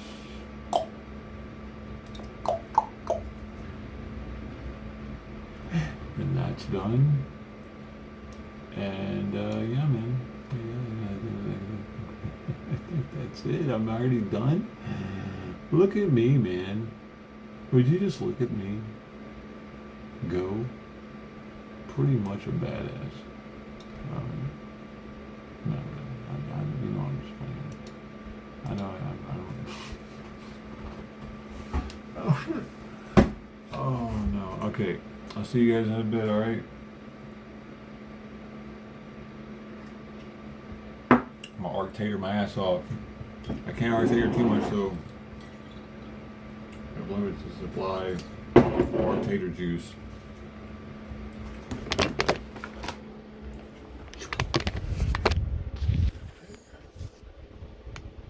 Huh? Feel better. It's just late. What happened? Hungover. Oh no. I'm sorry to hear that, Lou. Damn. Well, at least last night was fun.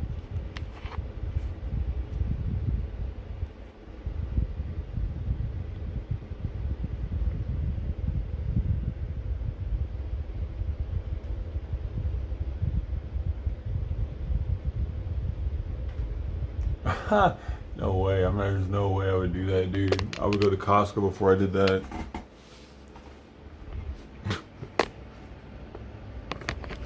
No way. I only have one Utopia left, too. If anything, I would open one of them nasty crowns. The Utopia is more sentimental. The crowns are like... I got 4 of those anyway. You know what I mean? I only got one of the Utopias, so... Crown's worth 100 more though, I think. I don't even know, dude, anymore. I haven't price valued them in a while. I like not to look.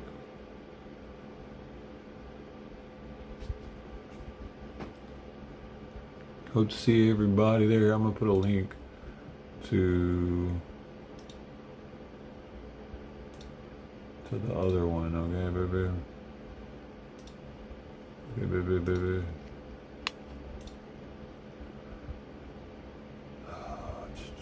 God dang it, man. I keep losing subs, dude. I'm at 86 now. 86 at my last two numbers. It was like 91 or 92. Oh, you know what? I bet I lost that Sammy, dude. I bet he was subbed and he unsubbed. Sorry, Sammy. Hard feelings, buddy. Alright, see you guys later. Hope to see you on the next one. If not, have a great night. Enjoy yourself, baby. With two or without two motherfucking peppers. Alright, Lou, take it easy, man. I feel better.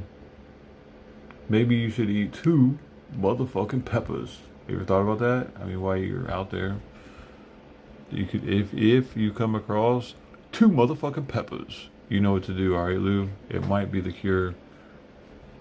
I'm not guaranteeing anything, but it could be the cure, dude. I'm not a doctor, but I do know this black dude that eats a lot and drinks this lemon thunder shit. I'm pretty sure he knows what he's talking about. In the trial. Yeah, I mean, if they televise it. Probably. Alright then. Hope to see you there, baby boys. Baby girls. All the non-babies too, of course. Bye now.